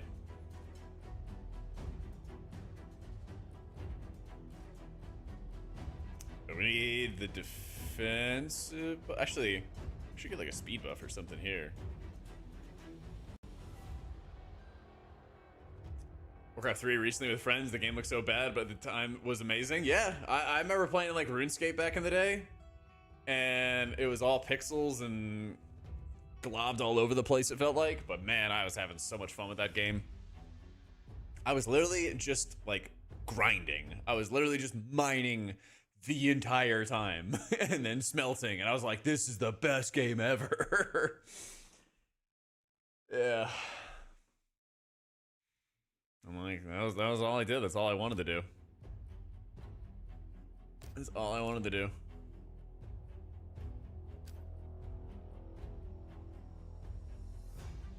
Your brother would send you to tournaments. Did you kick their ass?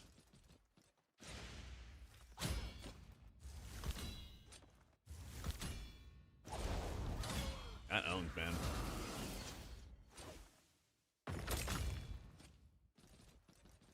I did a bit of like Overwatch competitive when it first came out, when nobody knew what was going on.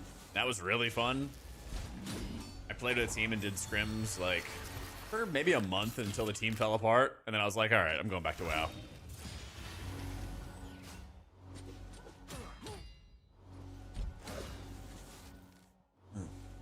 Six, 7 years in Warcraft 3 for sure. I loved it. Damn, that owns. I played a lot of StarCraft. Well, I watched a lot of StarCraft when I was in college, but I sucked at it so bad. I'd like watch StarCraft tournaments. I'd watch GSL late at night. And I was like, bro, I really want to play this. And I'd play it for an hour and get stomped. And I was like, this sucks. Yeah. I was like, I'm just bad at this game, but I really like watching it. Yeah. Ooh, is it good, Vorky? You know what game I thought was super fun, but you needed like special controls? Was that like Star Wars, it was like this Star Wars like Squadrons game, right? And you could choose the different like jet or, you know, starship that you wanted to fly, whether it was like a bomber or whether it was like a fighter or whatever. And I really wanted to get the like specific controls, because you'd have like a joystick, and then you'd also have like a thruster that you could pull in and pull back on to speed up. But I also know that I would never use it for anything else. It would have been just like a waste of money. I haven't stopped playing that game too. I'm gonna have to revisit it though. Yeah.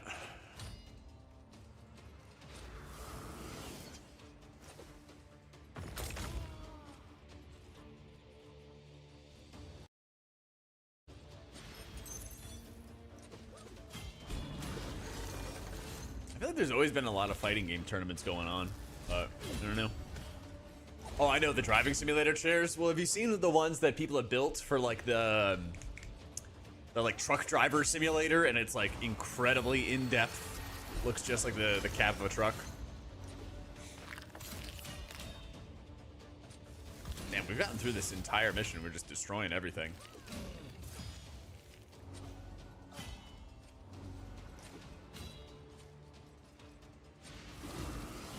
Something more advanced, oh yeah? For your truck driver simulator?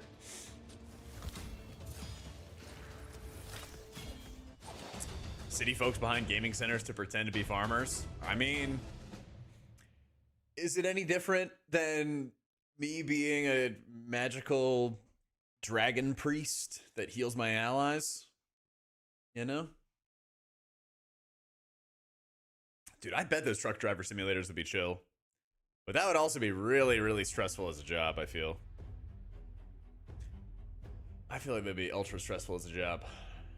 Crossing your fingers. All right, crossing. What am I crossing them for? Oh, there it is. Oh, they followed in vanilla. Oh. Oh my God, John's adding new features. Let's go. I see. Oh, I have plenty of gold to summon this.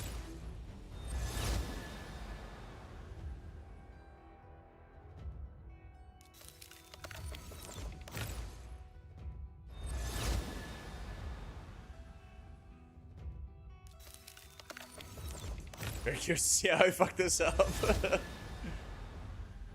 Alright, still that owns. Well, I guess you just have to assign a date to the expansions and then just keep pulling from that.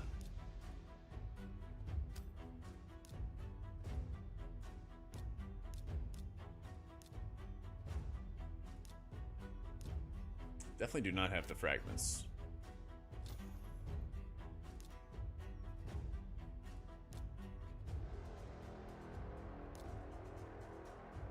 Warbound Lily, who do you give it to?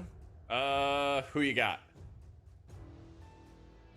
It's a 1.5 minute cooldown, isn't it?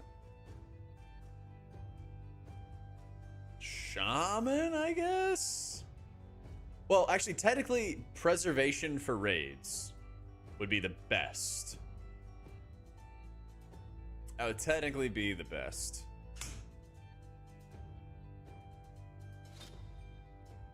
I mean, that would work with wings as well, but it doesn't like line up properly too well. So that's kind of another problem too. Yeah. This is where I can munch people, right? Yeah. Get munched.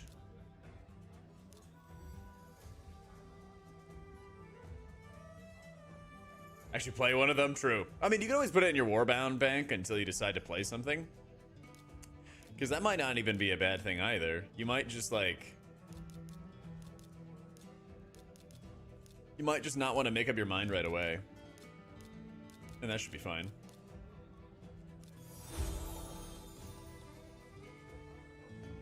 Followed since never. Let's go. There's plenty of pieces that I keep that I haven't like really done anything with.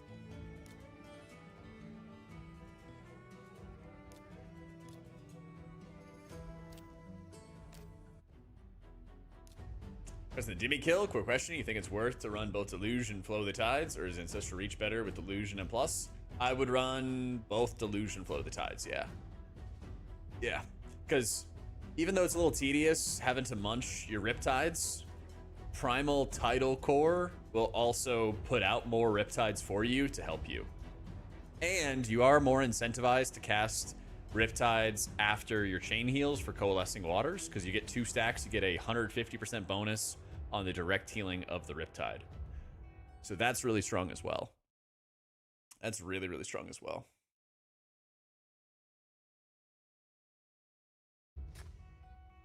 Alright, let me go rip some dungeons.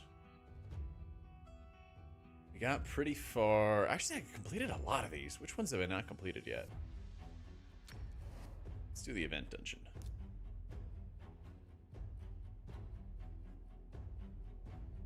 Ooh, I need a 5th, don't I? Oh no, we're good.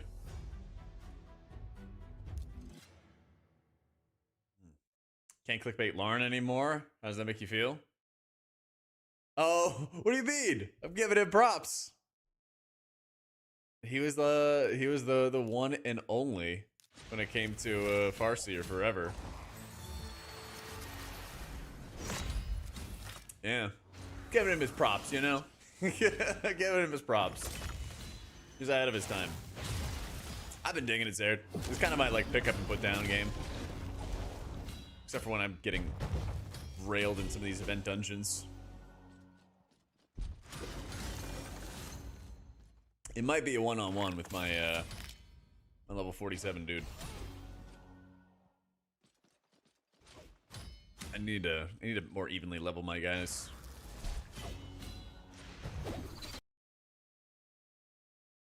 Oh, we're testing a feature, Zared. Exclamation point, followage. Follow AGE. We're testing a feature. You can be our guinea pig. We're trying to look at when you followed and put it with an expansion. There we go. Let's go. Followed in the war within. Yeah. Let me find the stream elements one. There it is. I fix.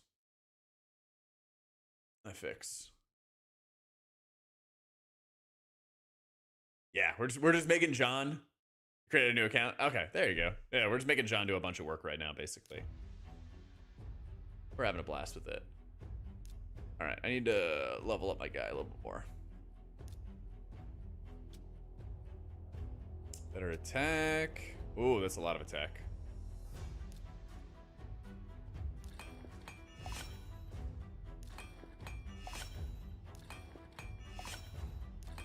Juice this up a little bit, real quick.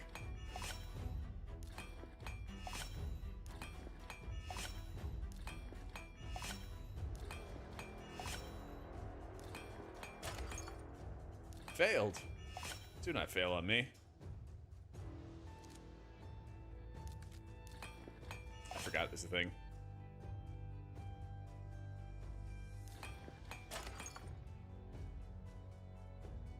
Watch a movie according to the woman. Gotta keep her happy. I feel ya. Earn those good boy points, man.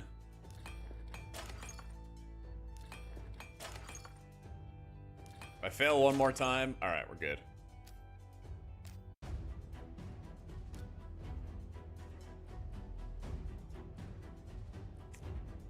Let's see. Champion. Is it Tavern? It is the Tavern. And then we're gonna munch.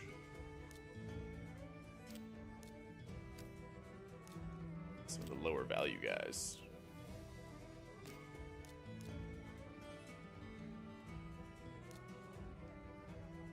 Yeah.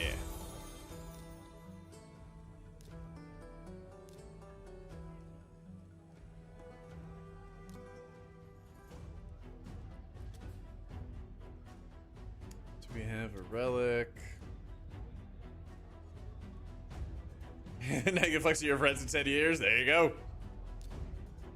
See you then. Minotaur's Labyrinth, Earn Scrolls. Let's see. Where is our Minotaur's Labyrinth?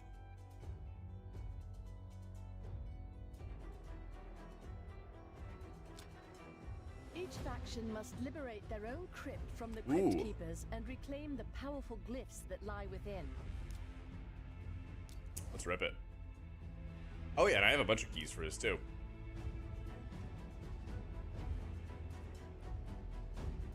So champions can only raid crypts belonging to their faction. Oh, I see. So you gotta build like specific teams for it. That's sick. I don't think I have the right teams for these. I'm gonna find one though. Okay, so you kind of build like a team full of barbs. You kind of build a team full of shadowkin. Ah.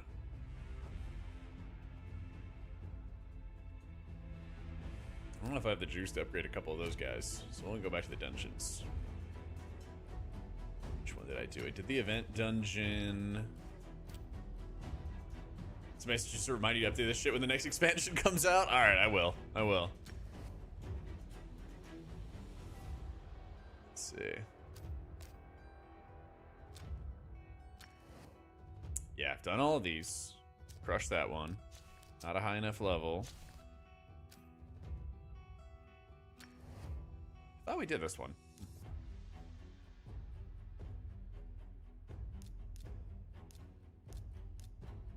Let's roll. I won't. Watch me. I was gonna say, if I have the option to find more work for you, surely. Okay, so it works now. Anybody do their exclamation point followage?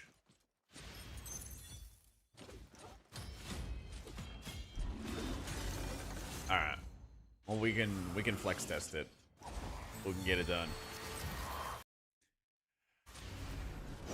What time I fell down? I got a little boo boo. Me too. Yo, Mal, you want to hit exclamation point followage so we can test out this feature? These are XP? Oh no. I'm sure there are time zone issues. You followed exactly at a release day, and I promise you, I do not care.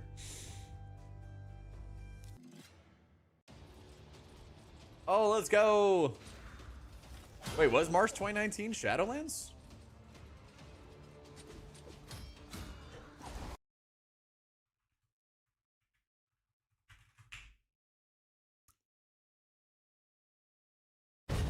I don't think that was Shadowlands. Shadowlands was November 23rd, 2020.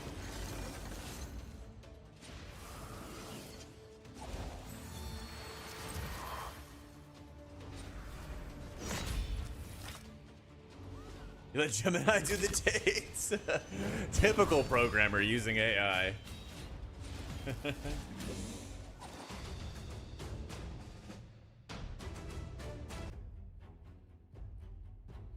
Trying to get it to solve all his problems.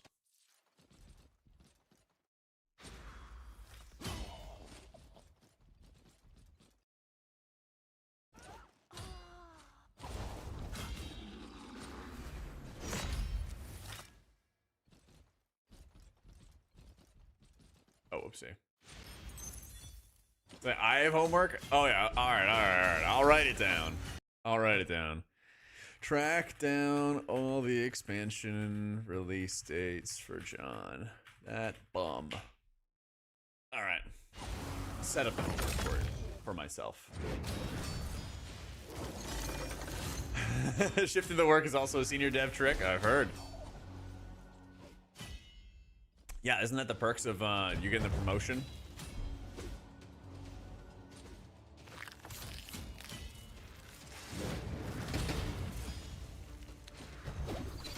Surely we get it perfect, right? Yeah.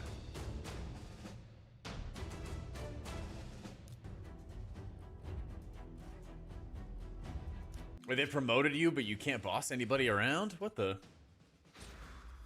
I thought this was America.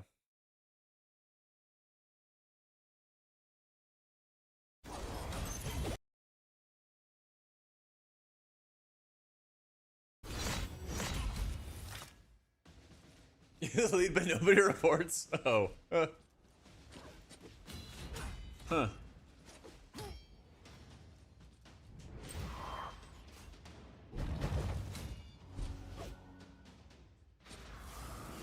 But does that mean you have to report to less annoying people?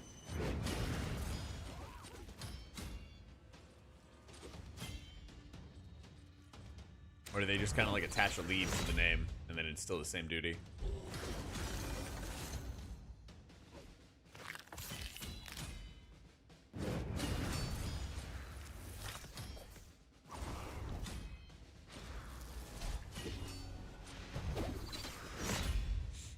It's all weird. Hey, as long as the company's still solvent, right?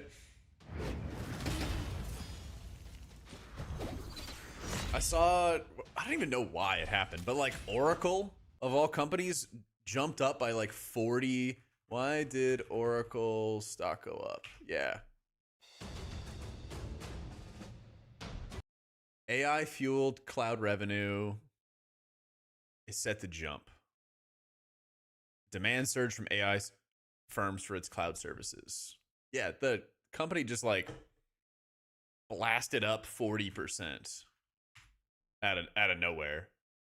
Because they're like, hey, everybody wants to buy from us. And just like, Yeah, I guess all the like capital expenditure with AI is also needing them to rely on more services from Oracle. Yeah.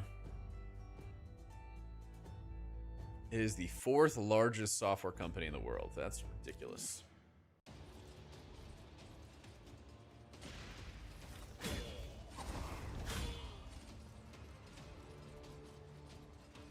It is kind of funny because all the companies that are like actually making good money are the ones who are like doing tools for AI but not actually making the AI, you know? Right. I don't think that they had really grown much before then.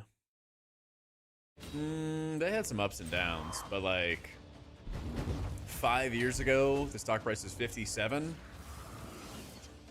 Before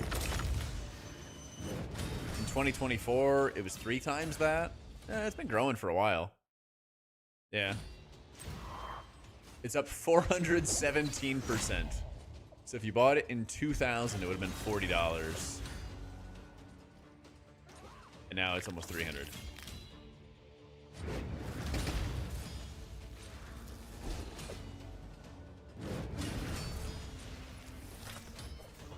Actually, is IBM even doing anything new? Because I remember doing like a bunch of senior thesis type stuff.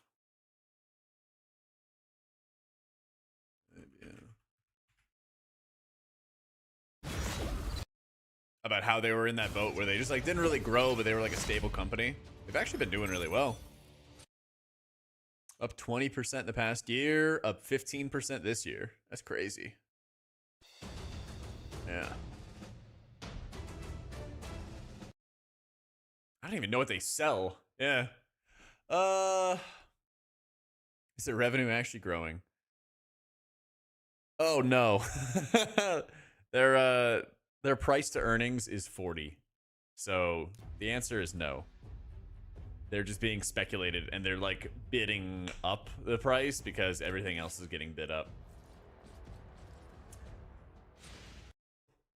Let's see.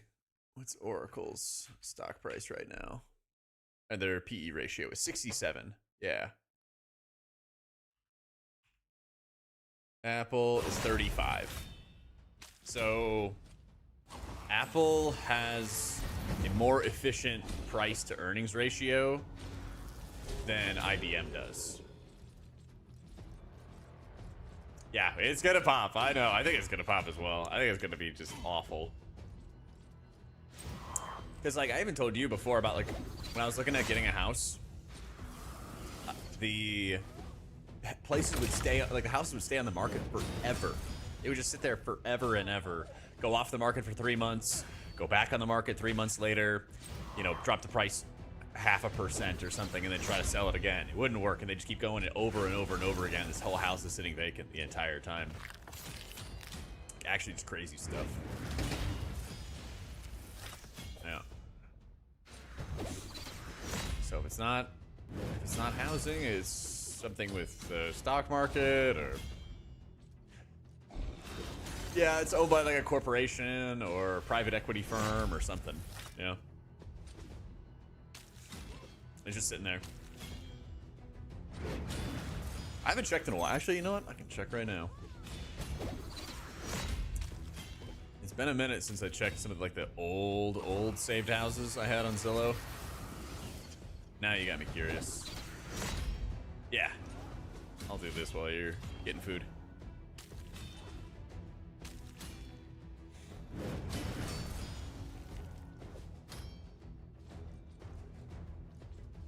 All these should, we'll see. They should be gone. God, I wish it would tell me when I saved them. Okay, so a bunch of these are sold, as they should have. Counting is listening to you ramble about this stuff and understanding everything you say. Yeah, isn't it fun? My education was, you know, somewhat useful. But it's just like when I was learning the computer stuff. Like when my computer had all those problems, I was starting to like learn by necessity. Where I'm just like, I have no freaking clue what the hell's going on. And like John, and Drixis, who does a lot of like the tech work and stuff for like Kalamazoo. He's like one of the guys who makes Beacon, the mic audio and stuff that we have. They were like really helping me like deep dive and learn about all these things in the moment when I had PC problems, and it's just like, well, now I have all this knowledge which I didn't really want to learn, but now I know it. And now I know how to fix the problems next time, or how to properly complain. How to basically properly complain to the tech support and everything next time.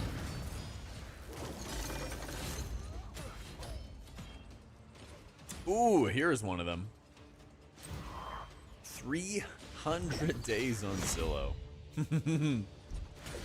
Woof.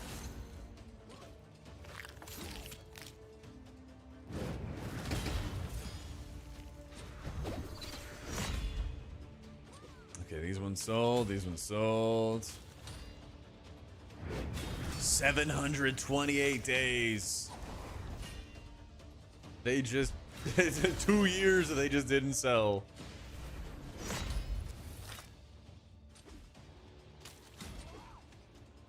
She's talking tech support. You can better communicate what's going on. Yeah, and I think that's always at least some kind of help to them, that they can like, at least they're not going to be repeating back to you like, you need to do this, you need to do that. It's like, no, I already did that. I'm good. Yeah.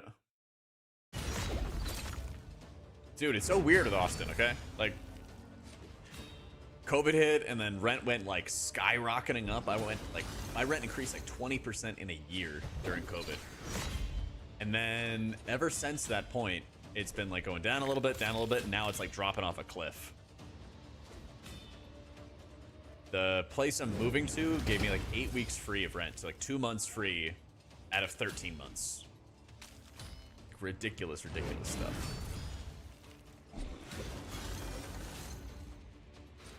So it's like people who rent are moving out, people who are buying are not buying here. Yeah. But then they're talking about doing a rate cut this month because the job data is really bad. So we'll see what happens. Yo, how you doing, Ollie? Thank you, bro. It's good to be complete, you know? You gonna watch Peacemaker would make you kill it? It was the last pull of the night, man. We went overtime by like 20 minutes in raid, and we're like, okay, we do one more. We hit like the end of raid time, right? We're like, okay, we'll do one more. Didn't get it. And we're like, all right, we'll do one more. Yeah, I got the VODs up on my channel. Yo, Tadic, thank you for the new sub, bro. Yeah, you can either go to the Twitch or YouTube. I have like the live tab in the YouTube, and it's like at the very end of the VOD. But yeah, it was hype. Oh, I love that they have these boss guides.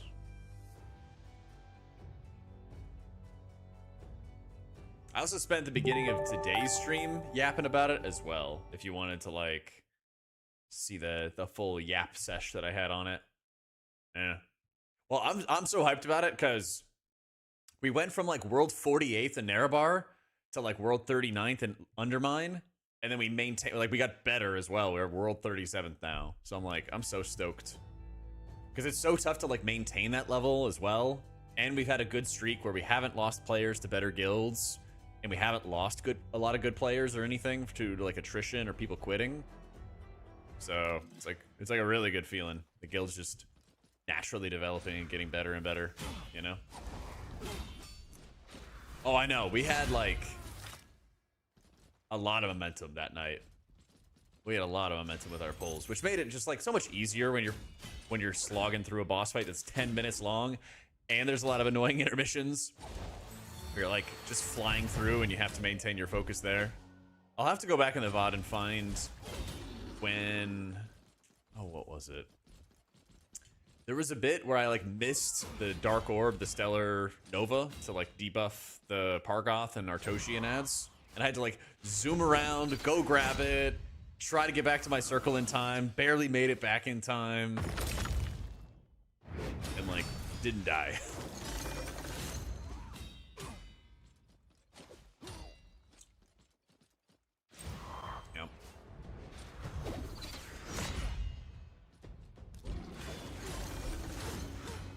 to break the... Oh, I think it's just the amount of damage taken or something. Because he has a ridiculous amount of defense. But I think after this, it should break it.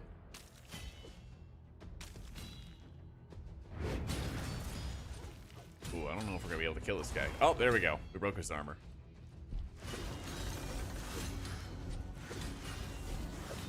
Oh my god, he's doing so much damage.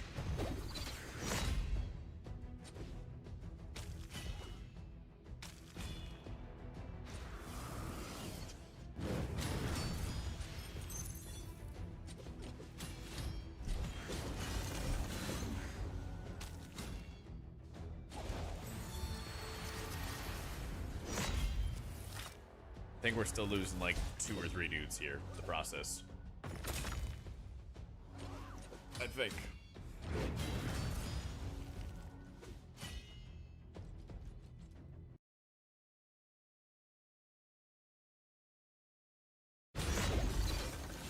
There we go. I don't think we're... Okay, no, I think next turn, tax all enemies. 50% chance of placing a stun for 1 turn, and it cannot be resisted. Yeah, yeah. I knew we were losing somebody.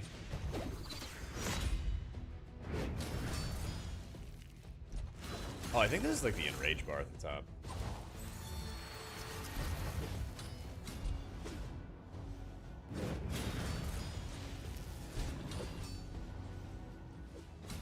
Oh, he's so low. Don't kill any of my other dudes.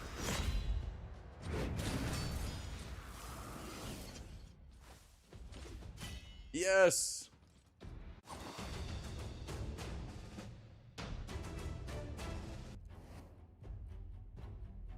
Okay, some of these higher levels, I don't think we're ready for yet. These 2 Ascend champions. I should have a ton of these potions, though. Let me see what I can be upgrading here.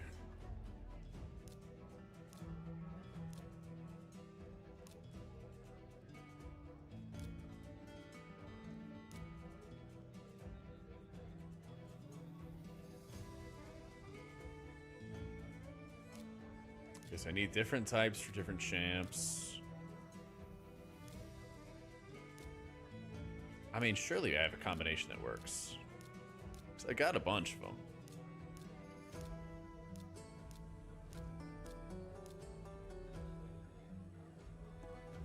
Shop, potion mixer, arcane keep. So if I want to upgrade this guy, we got to go to the void keep, which is closed.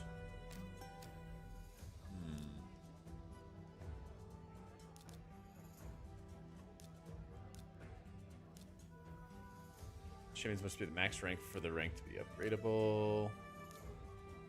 Okay, so this is further down the line. Further down the line.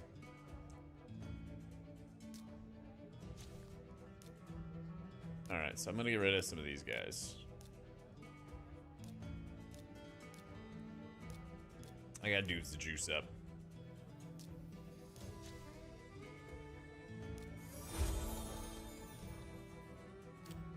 And then, shouldn't it? Or do I get the other versions?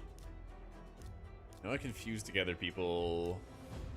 I had a lot of like extras, but I kind of don't. Because we sacrificed a bunch.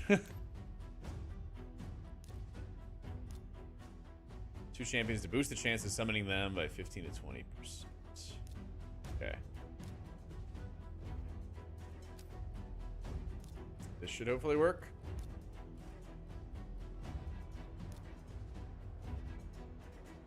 The shop, they're in the shop. They're in events. Wait, I was... Oh, it might be like the end progression or something like that.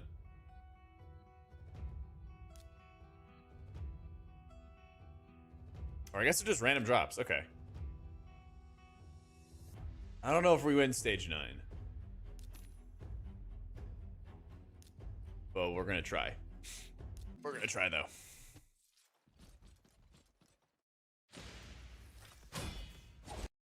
Yeah, let me see if I can show you guys the progress for our kill as well. Because we got like...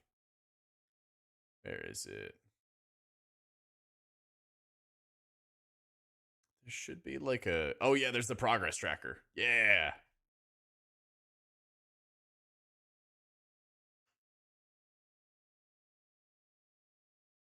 Right, kids number 1? Yeah, buddy.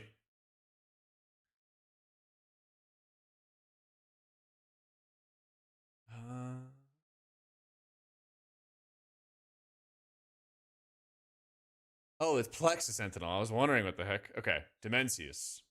Yeah, dude, we had like the momentum. We had the giga momentum. We were at 255, low pulls, low pulls, low pulls, killed. This is the stuff that gets me super hyped too. It was just like low pulls, not regressing or anything like that. Just killed it and just done. Yep.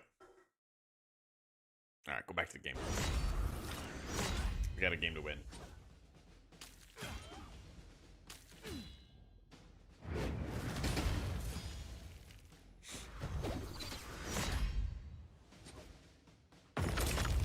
I think he might have gotten... I don't know who got the curios, actually. Some DPS got the curios. I got some, like, legs that I could use, though. They're pretty good. The Holy Pally, Boomkin, and Shadow Priest all got mounts. So, next time, hopefully. But I'm glad there's at least 3 mounts you get per kill. It's always a good feeling.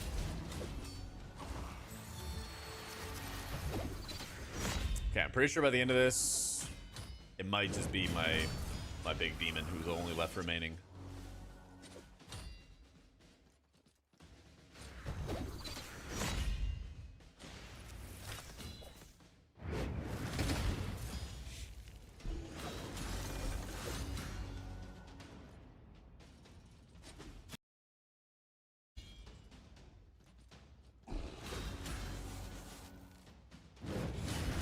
He might be the only one.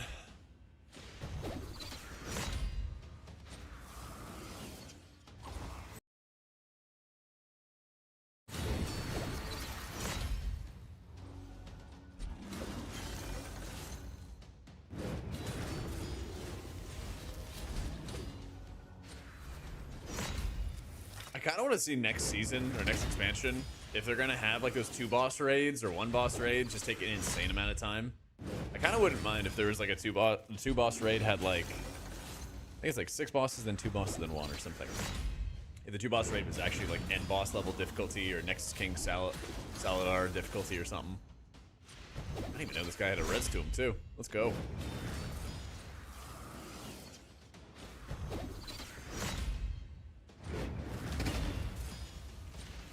Oh, he's definitely dead on the next hit though. And then there was one. Oh my god, he just rezzed again. The dream. Get at least like 1 attack off before you die. And boom.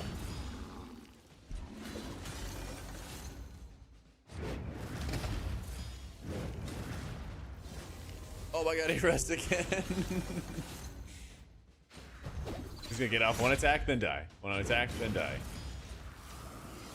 Oh, 2 attacks, maybe. Yeah.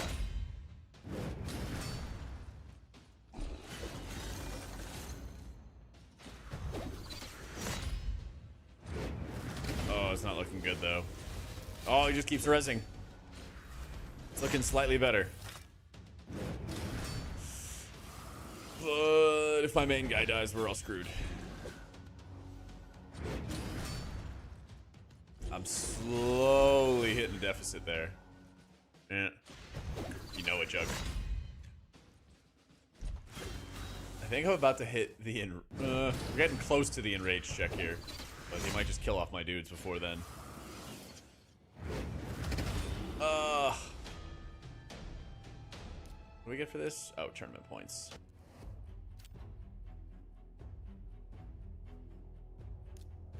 Yeah, let me upgrade my gear real quick.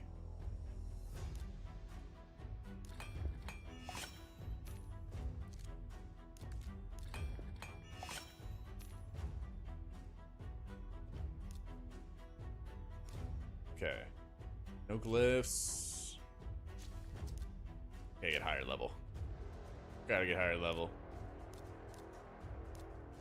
If you wanted to like drop money on it to get like a lot faster through stuff, you can. I've been kind of just picking up and putting down the game here and there, because I feel like there's just a lot of different game modes that you can both upgrade your characters and also you can just kind of do for content.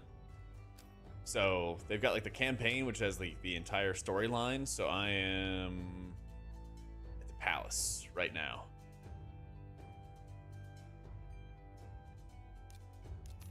Oh, that's right. We get little upgrades and stuff too. So I'm like well over halfway through. And then they have dungeon content where you're kind of just going up against like mainly just a boss fight. And you have to build your comp specifically around those.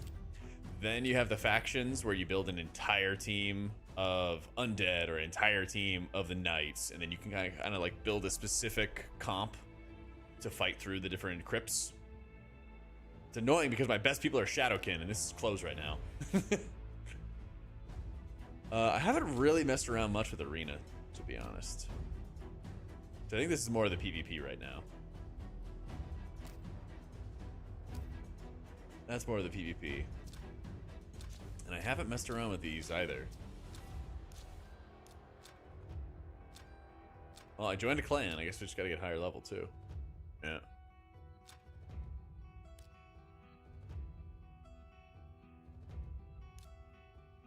Oh, we do have the keys for this too. Let's see. Let's try this. Yeah, you can play mobile or you can play on the computer. They got both options.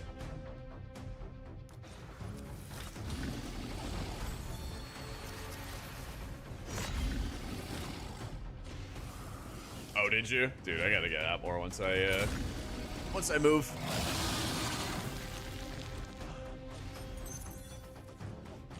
They got Tame Impala coming to Austin in like a month or two.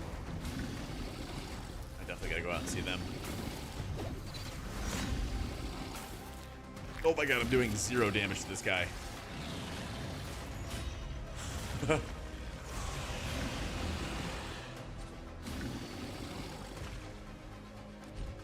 Please tell me there is an armor I can break. Starting on the 10th turn, the damage inflicted increases.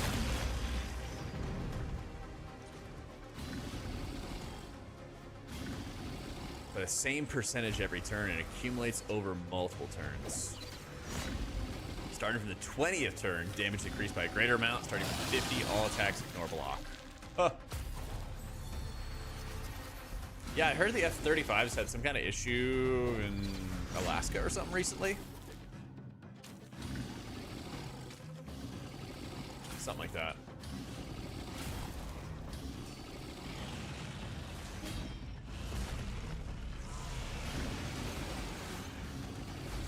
I don't even know how we're supposed to kill this guy.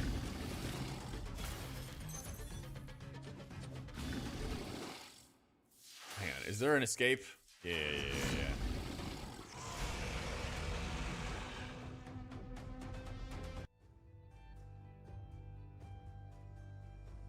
Wait, that was easy? Oh, you're just trying to live as long as you can. I see, I see.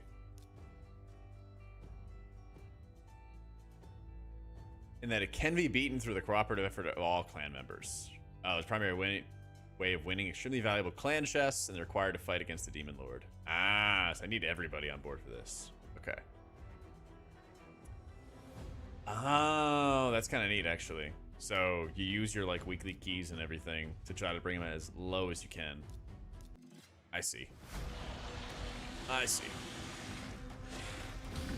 So I didn't want to bail. I want to just fight to the end.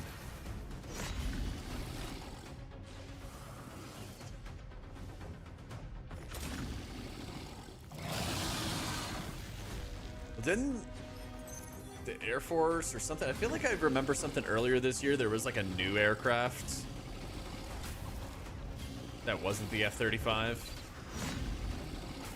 I don't know if you remember what it was, but it was like some kind of like white plane or something like that, and it was supposed to be some new fighter jet. Is that what it was? Okay. Oh, it's a bomber. Okay. Yeah, they just like out of the blue, like we're like, hey, we have this by the way, and now it works. It was something like that.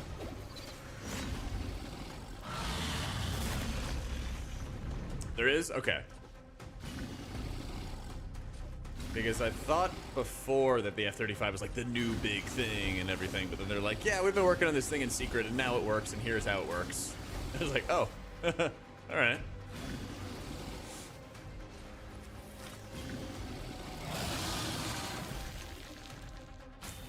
Oh, is that what it is? F-47.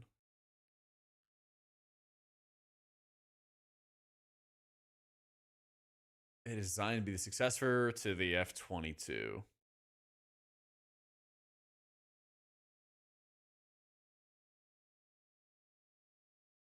Oh, it's planned, developed by Boeing. Advanced stealth, greater range, ability to integrate with drones. An adaptive design for future threats. Huh. The first plane's been flying since 2019 and 2022. Yeah. Like crazy stuff. They're like, yeah, we've been working on this forever. Yeah.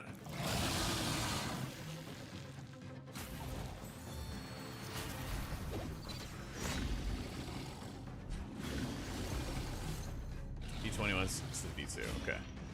I just want to hear when like we're really, really old and gray that they're like, oh yeah, we've had like the alien technology for this long of time and this is how we learned to like make this plane or that plane or something like that.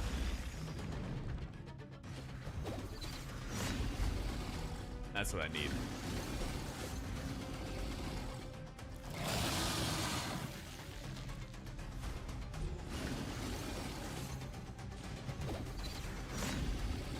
Dude, I haven't even gotten this guy down to 5%. I wonder. Okay, just finish us off. Let's see how far I can take it.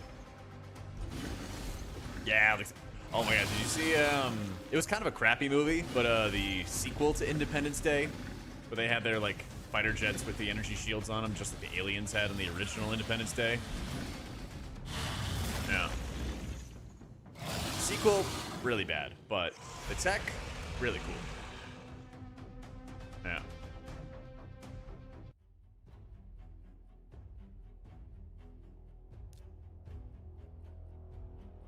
$280 to 380k damage dealt.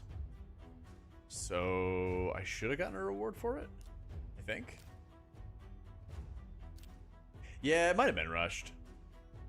I think it was also like more rushed writing than anything else, because they were like, what's the problem? What do we do with this?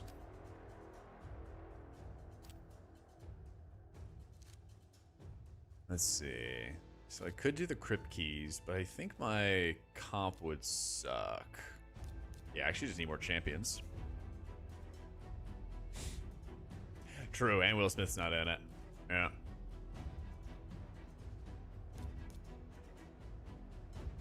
Oh yeah, these dudes are weak sauce. I don't need to worry about that.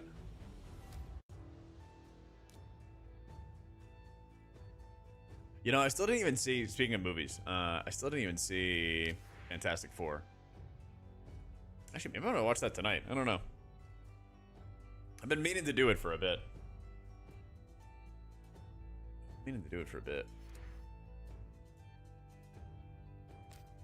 Demon Slayer, because it's off the anime, right?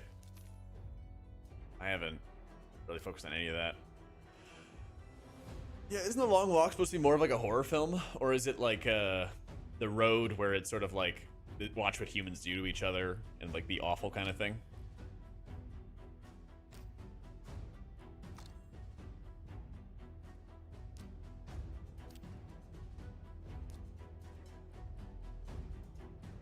I thought it was something like that. What is this?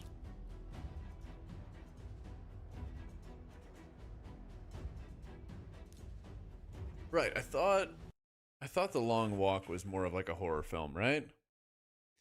Dystopian novel, grueling walking contest in a totalitarian future America. Last survivor wins the prize, anything they want for the rest of their life. Okay. So less like horror, more like brutal Probably some gruesome stuff. Yeah.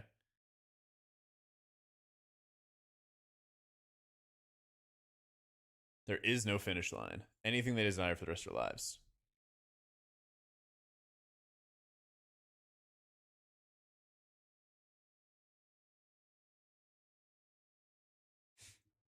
Yeah, I was gonna say, yeah, it was like, instead of having a lot of elaborate games, it's just go walk. Yeah. I saw that they were doing a little promo in the theaters that if you had to like walk on the treadmill while watching the movie, and if you slowed down too much, then they'd kick you out. I'm always so bad at claiming these.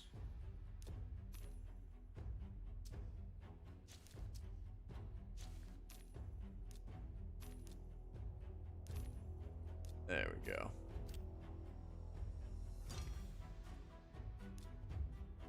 Oh, I'm still not even level 30 yet.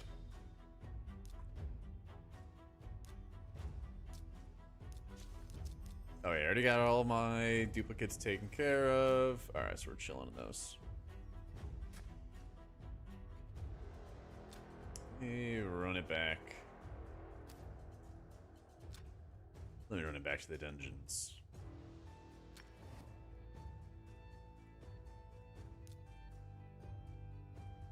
Still got the speed. Alright, bet.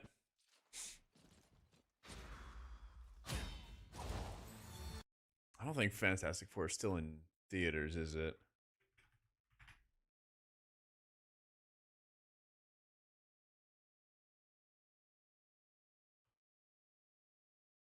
Three miles per hour treadmill stream? Dude, I'm usually doing half of that. I'm usually doing half of that.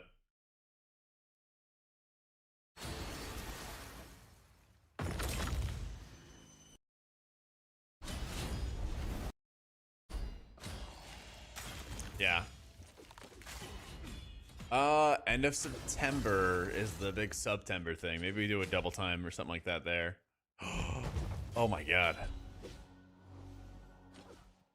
They're putting GoldenEye back in the movie theaters.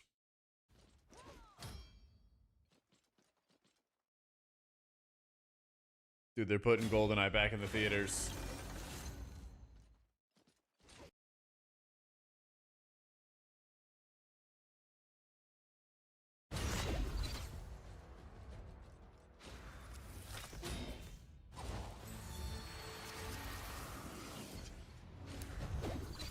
October 7th. Ooh. All right, I know what I got to do on October 7th. Alamo Drafthouse is like our big movie theater here. Oh, it's a Tuesday night. What? Of course. The big movie theater here is Alamo Drafthouse, and they always put on like older movies and everything randomly throughout the week. I bet Him is going to be a very good movie, but it's not too much my speed. I don't really like any like horror or like I don't know, it's more of like a gruesome sort of like what disturbing things will you do. Yeah. Sure it is gonna be good though.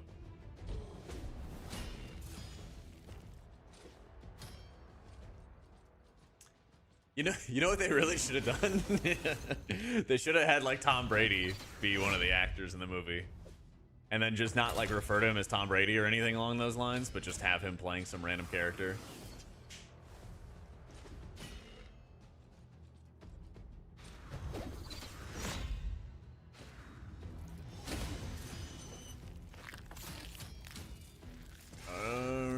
Probably losing two guys here. We'll see. One of them can res. It should be fine. Got the heal. Yes.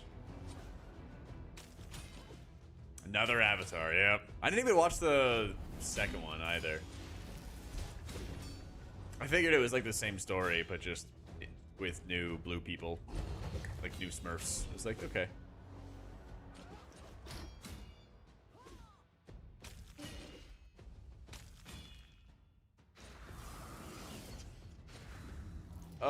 That kills them. Yep. Damn. Like close to getting the perfect run. Yeah, there we go. Oh, I could actually upgrade him here.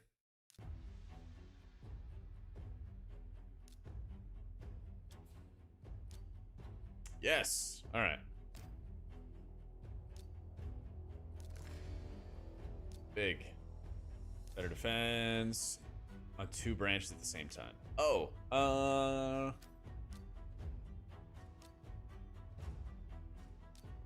yeah. Unlock that. Increase the value of heals the champions cast. Increase damage inflicted. Oh, these just require a lot more. All right, making progress on him though. Hey, Sicko, how's it going, man?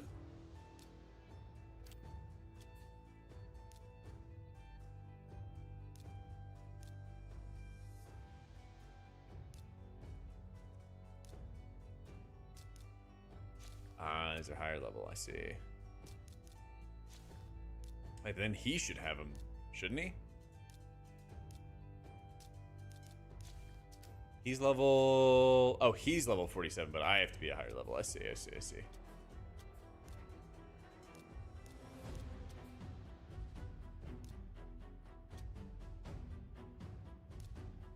Yeah, upgrade this as much as I can. Oh, no. Wrong button. Big ring. Oh, dark elves, high elves. I can't equip any of these. At least in this guy. Hang on.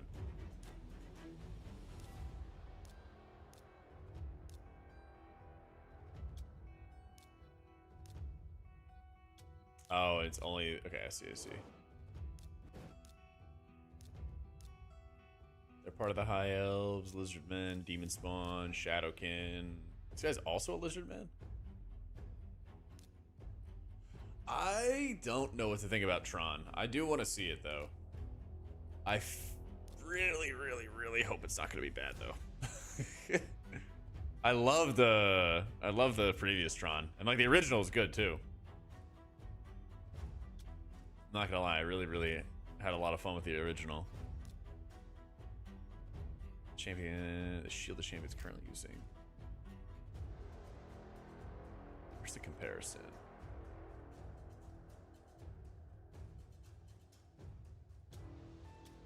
Yeah, those are downgrades, side grades.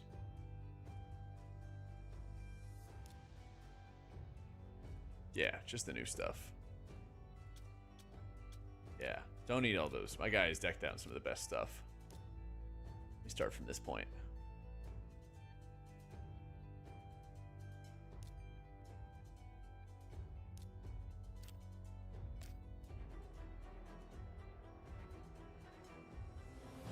Yeah, Mortal Kombat, and then it's like October soon, so it's gonna be like all horror films. Pretty soon. Wait, when is the Hunt for Golem coming out? Because aren't they bringing back some of the Fellowship actors?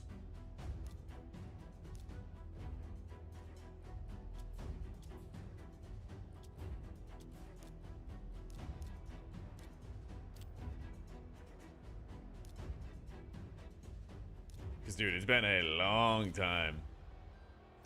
It's been a long, long time.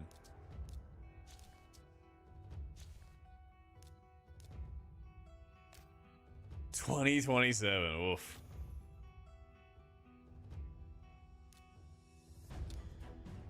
Let me see. I can open up these.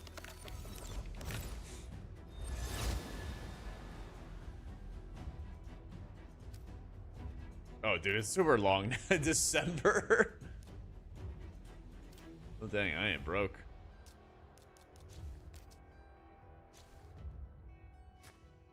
All right, back to dungeons.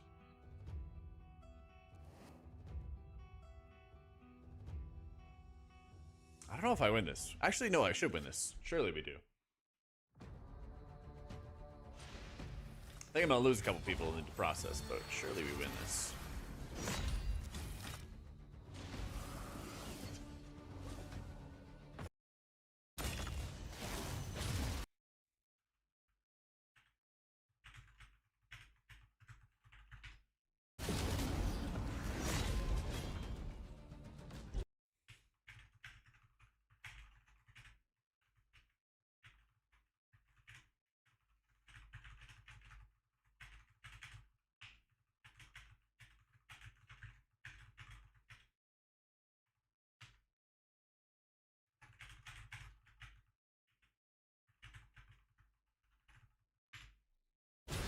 man, my buddy Matt is so insanely hyped for Predator Badlands. He's going nuts about it. Every single time I see that on my Twitter feed, it's him retweeting it or talking about it or liking something. Oh, yeah. Oh, he took him down himself. That was like a third of his HP.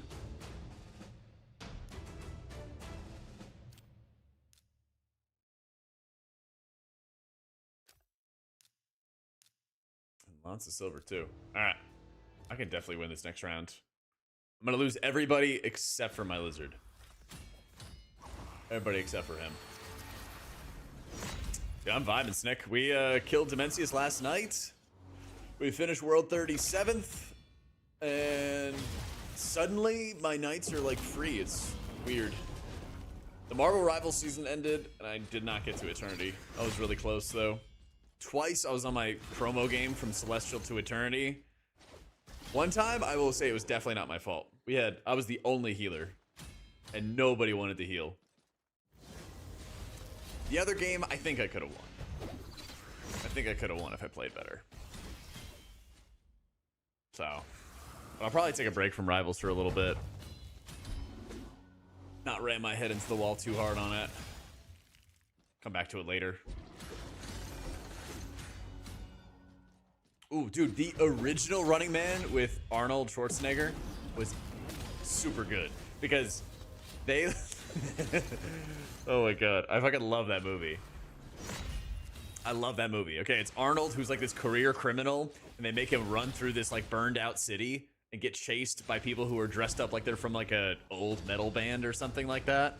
And then the audience is watching them try to get hunted down to be killed. And it's all like old people. It's all like retirees. And they have their favorite like Deathstalker. Oh, I hope they do that movie justice. Next on WoW for me is pushing keys on Priest and Shaman. Gearing up Pally, Monk, Druid, and Prez. And honestly, as soon as I can, I'm going to try to get my Shaman at least to 8 of 8 Mythic. And then kind of chip away at the alts. Try to get them all geared up. I think before the end of the expansion, I could get all of them 8 of 8 Mythic. And all of them, like, fully bissed out. But I also know I'm going to hate it having to, like, re-gear during the turbo boost. So, we'll see.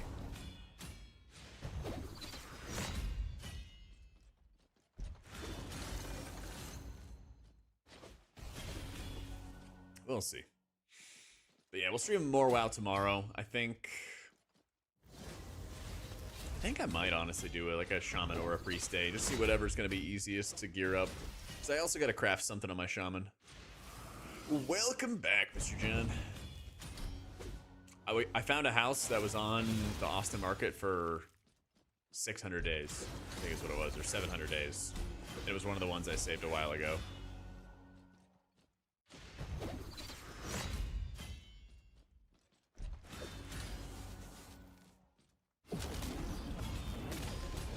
Now we're going through some of the, I think it's the dungeon event. Yeah. Blood DK day. I'd have to gear him. I'm sure I'd enjoy it a lot more if I set up like a run for him to get fed a lot of gear really quickly. Ask me again, Jug, after I've gotten the rest of my healers 4-piece. When I get my Prez, Druid, 4-piece, and around 700, we'll see. We'll see. Because then I feel like I can do anything on them. Then I feel I'll be unstoppable. So replacing Gerald in competition with 200 other homes. Oh my god. Yeah, it's going to get bad. It's going to get bad soon. I feel. Tell your guild, yeah, I'm feeling blood DK. I'll have to ask one of the other tanks, Aaron, if he would like to tank with me. We'll see. Give him a heart attack. I think they're happy keeping me in the healer role. I don't know. That way they can go healer talking and then just mute, you know?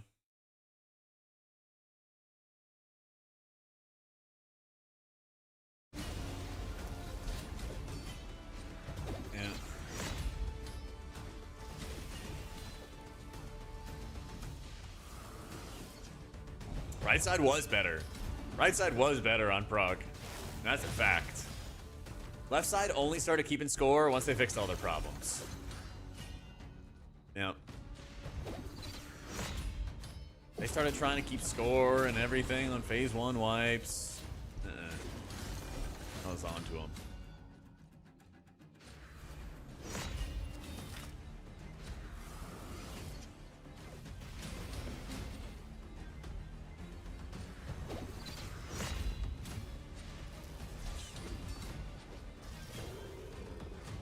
Yeah, next things on WoW is going to be Midnight Alpha, Midnight Beta, Legion Remix. Also, Fellowship is coming out soon, too. So we're going to have plenty of stuff.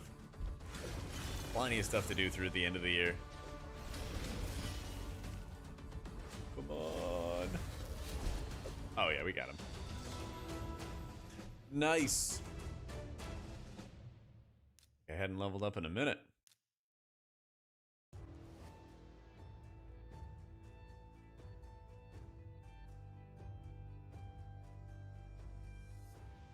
No, I didn't watch the Nintendo Direct. Have anything good?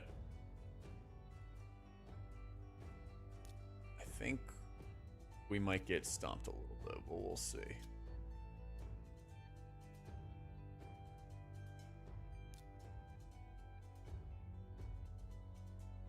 Ooh, Fire Emblem would be really good.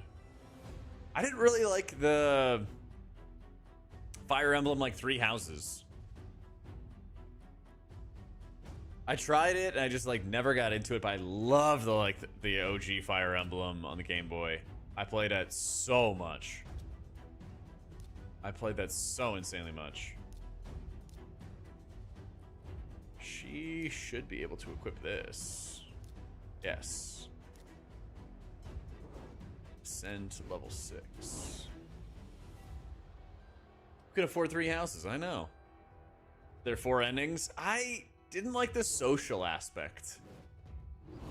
There was just a huge amount of like, talk to these people, schedule lunch with them, get to know them intimately. I'm like, no, I want to go fight stuff. Like I think I played like Dating Simulator for like 5 hours or something like that until it really started getting into the meat of like the strategy of the game and like moving around your characters and things like that.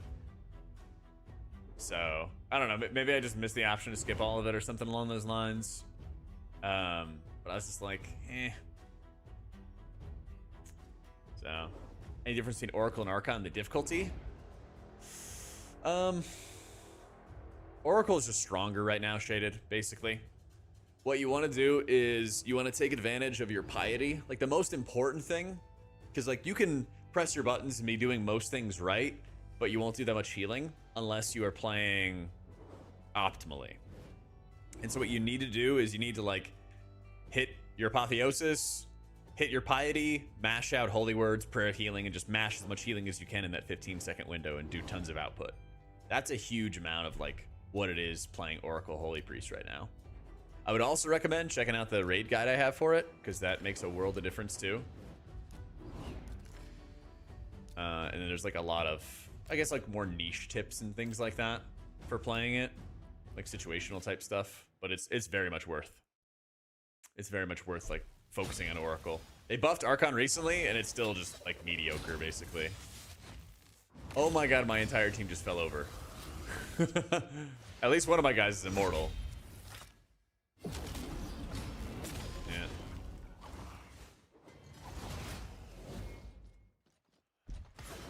What I really missed was, I think it was called the Sacred Stones, that Fire Emblem game. Because you had this like infinite tower that you could keep on doing, and you could level up all your crappy characters that way. Dude, this guy, my guy might even, yeah, he's stunned now. We are cooked for sure. Yeah, that one owned, because you could also like develop awful characters really, not like easily, but consistently. And that would make a ton of difference. Yeah. Hell yeah, Shaded. Yeah, that one owned, and that was also ultra difficult. was also like super difficult because it wasn't it like you would set the difficulty when you began the game, and then it would carry forward the rest of the time. Because I remember the final battle you had to fight against like all the monsters and like demons or whatever it was. They could also hit you from like a million miles away. So like trying to play that game perfectly so that you wouldn't actually get all your allies killed in the process, and then you'd miss out on like the story there was like super challenging. Yep.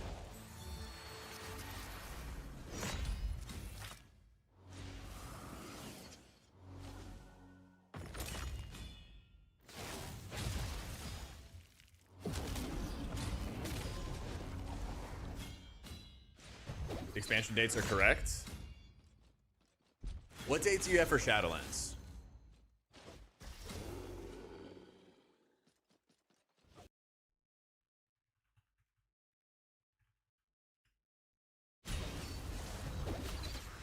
(2020, 11/23). Yeah, but there was a guy who followed in 2019 that said Shadowlands. That's why I brought it up.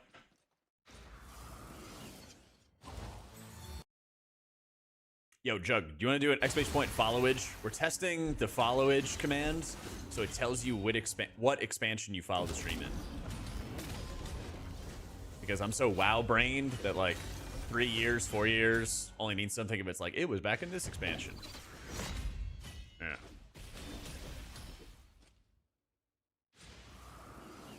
Wait, is that right? Let's see. Or within release date. August 26th, 2024? Yeah. Yeah. Get him, Jug. Matt, 8 years in Battle for Azeroth? Is that right? Let's see. August 14th, 2018 was Battle for Azeroth. So that would have been Legion? Yeah, that would have been Legion for Maddie. Yeah, get him.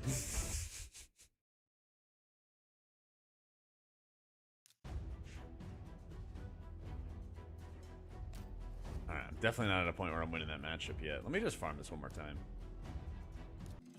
Because the loot's at least good. Definitely the bot, not the programmer. Programmer's cool. Yeah.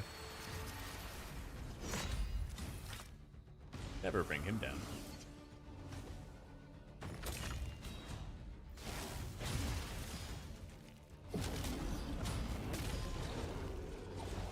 And his special ability just destroyed all of us. Steals all buffs from an enemy, cannot be resisted. Damn.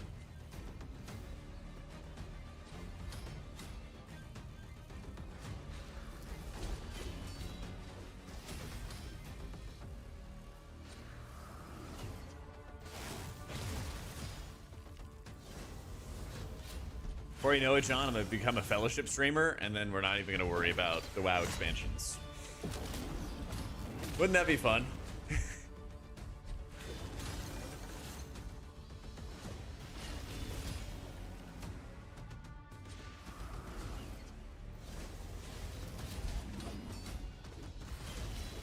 Yes! Keep on beating him up, he just reses. Website's already useless? Whoa. The website got you a job. And I'll never let you forget that. Dang, I got smoked. You cannot be saying it's useless when you got to use it in a job interview, alright? And then that guy also played Priest and had seen this website before, alright? I'd be overplaying the impact. Well, that does make my point better, so yeah.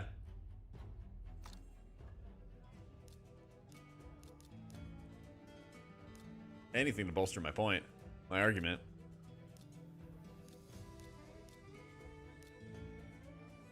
It'll instantly increase champions level to the highest possible level for their rank. Oh, shit.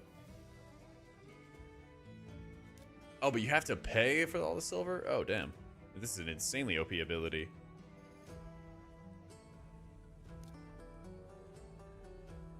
That's also a big one, too. So that's how they got everybody caught up. And then you can get munched. Yeah.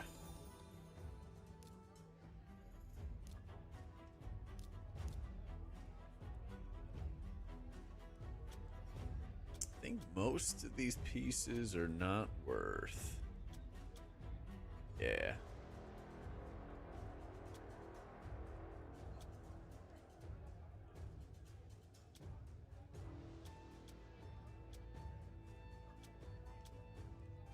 What if I should sell off all these armors? Or just leave my bags infinitely full? 'Cause, yeah, Lizardman doesn't have any of that. Isn't there a Banner Lords? Oh, Demon Spawn. Wait a minute. I have a Demon Spawn. Yeah. Where's the Demon Spawn ring?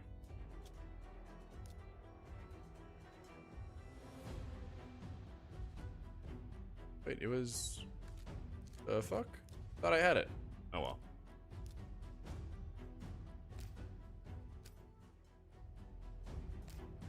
I literally could have sworn I had it.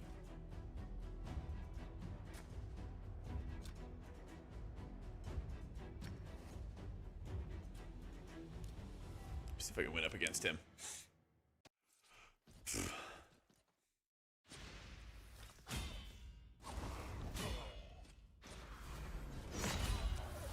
You know what I might do with the website is I might do like a quick guide for Wago or something like that. Because people have been asking those questions, so that might help out, make it easier. Go make some pretty pictures on installing it and setting it up.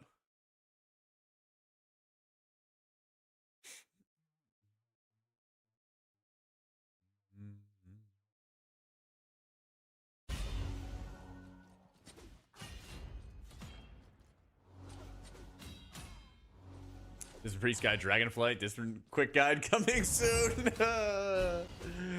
Yeah. Roman setting for Fire Emblem. Oh, give me that.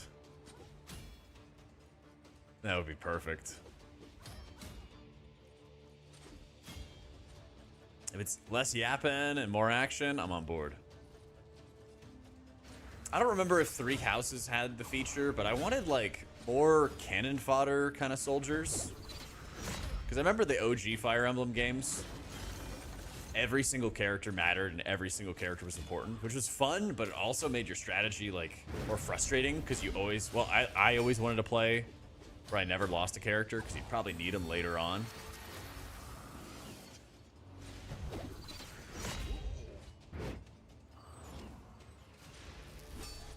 But a lot of runs got easier if you could just like bait enemies to walk forward to kill off like a, you know, garbage minion or something like that. Surely he just crushes that guy.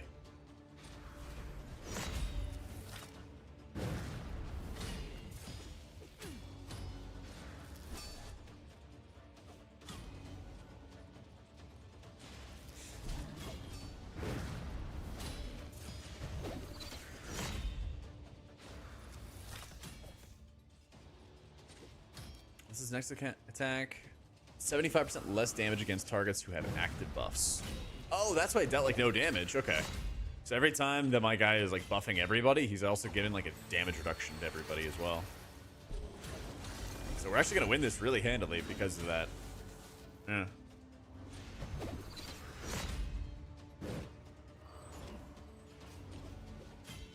What does this do? 60% increased defensive buff and a 30% increased speed buff for 2 turns. Okay. Yeah, he still deals like 0 damage to us. Because we're just constantly buffed.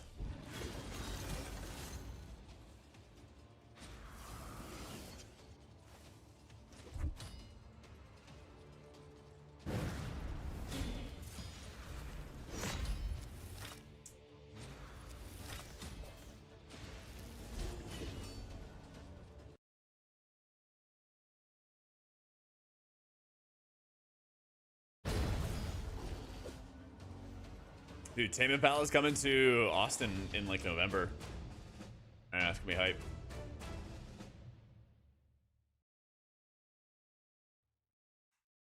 I haven't heard that one. They have a couple bangers actually. I've been listening to a ton of their music lately. Oh, what is the one? Dude, I'm like obsessed with their song Patience. This one. This one.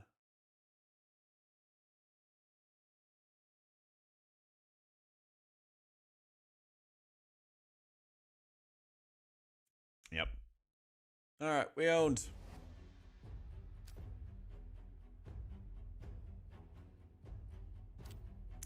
I'm a little low on energy for now. So we are going to chill for the evening and kind of rest and vibe. If you guys want to check out Raid Shadow Legends and everything like that, would also support the stream, would be awesome. You can check it out right there in chat. We pinned it up at the top as well. But as always, I always appreciate you guys hanging out and gaming with us and everything like that as well. What was the other thing?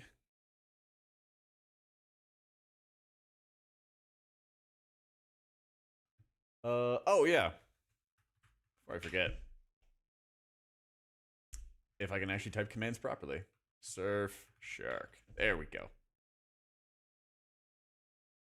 Yeah, and before I forget as well, if you haven't checked it out, Surfshark VPN. They have the deal going on for 4 extra months for just $189 a month.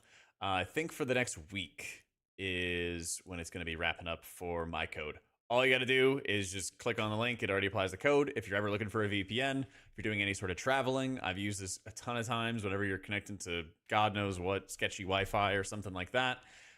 Plenty of times, plenty of uses, especially in today's world, of getting around blockers for specific sites or regional differences or any of that kind of stuff. I feel like it's getting more important than ever.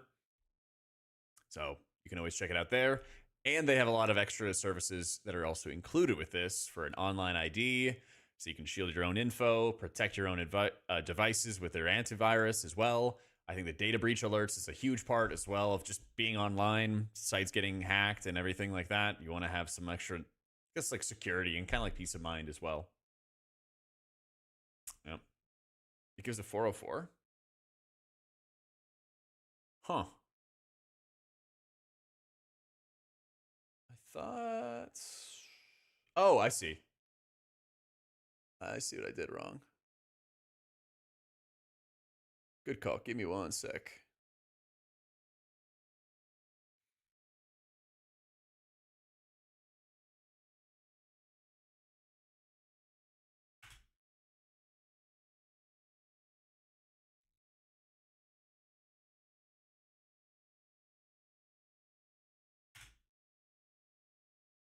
I think that works.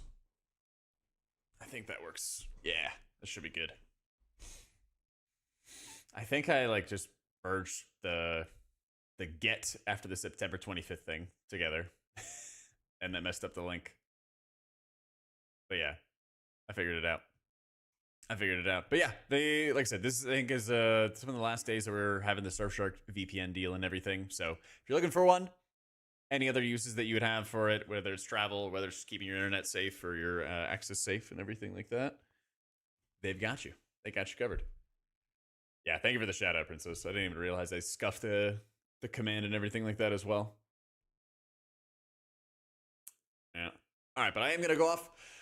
And tomorrow's Saturday, isn't it?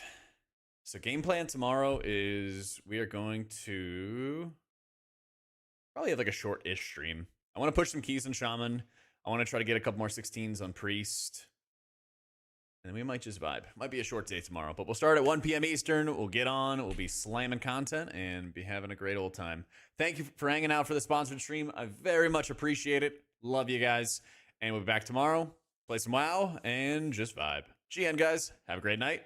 And I will check out the cover right after this, Jug. I got you, man. Thank you, bro. Whoop.